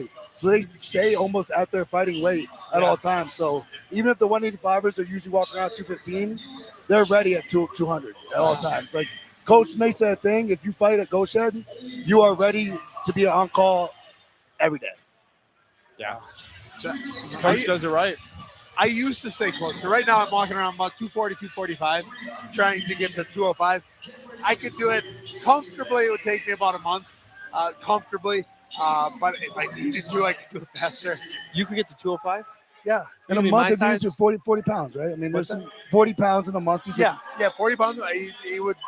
It's Yeah. not healthy. It's not good for you. None of this is good for you. I don't recommend doing it. But I like being big. I like being. And if you look at all my fights, I've been significantly bigger than all the guys. I'm Yeah. willing to do the cut. You said it. I guess Russell Bean. I cut 17 pounds in this. I don't want to do that again. What did you fight Ross at? I stepped in the pit. I was about 237, What was Ross? 204. So what'd you weigh in at? And you stepped in at I weighed in 237? at 205, and that was a hard cut. But I hit 205. The next day I was about 237. So you 30 pounds overnight. Yeah. Okay. Well, And what that's kind of all- foods is that do you just eat to make those- sure you're not, lethargic when you get in the ring? Like obviously not Twinkies and stuff. No, I did pizza every time. Oh, really? Every weight, I go pizza. I asked the UFC doctor years ago, hey, this is what I like to do. Is that okay? He said, yeah, it's perfectly fine. Never gonna ask another doctor. One UFC doctor said it's good. You know, And I say 9 and 10 doctors. He found the 10th. I Yeah, get it. right. But when you're the world champion, I'll take your word. I'll take your advice. I have done Pizza it is. I've had Yeah. pizza all around the world, everywhere. Mexico, Trinidad, everywhere. Oh And wow. I feel it's got the carbs, it has the fats, it has the proteins, it has everything you need. Now I won't go to Jimmy John. Oh, I won't go to Papa Murphy's or Papa John's, John's. Domino's, Yeah. I'll get a good pizza, a local pizza. Yeah. What's I'll your find- style? You like thin cut or thick as I can. But thick no, as it Chicago style? yeah, Okay. my food truck is deep dish. Oh, it is. Okay, yeah, nice. I love deep dish, but most places don't have it, so I settle for Pam. Oh yeah, my family's from the Bronx. They're like little pizza, little sticklers, bro. I'm like, guys, get off your bougie shit, all right? Like, who cares if it's this thick? Let's eat. Like, Oh, deep dish is it's my favorite. There's no bad pizza. No. I prefer the deep dish. But No, there's yeah, no bad pizza. every way in it's pizza. oh yeah. Oh, that's funny. That's funny. Wow. I used to do after my weigh-in, I would just take the hot dog bun and eat that and throw the hot dog away. So years ago, I got a certified nutritionist through Lockhart and Leaf. So I know how to make the rehydration drinks. I know how to do all that stuff, which helps a ton. Did you do the IVs? I've done the IV, didn't feel any different. I actually like the IV, but A lot of people do. I've never felt any better or worse doing it. so I think the reason I felt better was I did after a night out, and so it just I was like, whoa, I'm back, baby, here we go. But I thought what naturally if I'm not hungover or something, it probably has some great effect. I mean, Yeah, I would imagine. I know you can get the vitamin. vitamin B, Well, you can yeah. get B12, you can get a bunch of just Yeah, water with a lot of what do you call it, vitamins. yeah, with the electrolytes and everything. Yeah, What's your sleep schedule you like usually going into the fight? going into the fight, Like a few nights before, do you try to get like a specific amount of sleep, or is it just normal? so I sleep as much as I can. If I sleep, I'm not hungry or thirsty. I try and sleep for as long as I can. It makes a lot of sense. Can't eat or drink while you're asleep. Makes sense. So something I've done that no other fighter does is when I get to a place, I see the place. I do not stay in the hotel ever. I am all day long. I am going there and there and there. I'm seeing every. So I fought all around the world. I've seen all around the world. Oh, so you've gone and Oh, explored. yeah, I it. fought in 3 different places in Australia, and I could tell you everything about Sydney, Brisbane, and Adelaide. Oh wow, I've cool. been Brazil twice. I've been Poland. I go and I just see. I become part of the city for a week, and then I can't wait at the end of it. I love it. We hit 20,000. Yeah, I love it. I'm gonna wrap up here in a minute. Any final comments? Any thoughts you want to share with fight fans around the world? shoot! Tune in May 2nd. I'm in Dubai. I'm going to win my second belt. There we And then, go. we'll see what Rubelis has in store for me. Double someday. champ does what the fuck he wants. I appreciate you guys having me as well. It was, Yeah, it was thanks, a pleasure. I'll see you guys in Dubai, and thank you so much for Yeah, showing the appreciate love. you. No, and this is everything. great.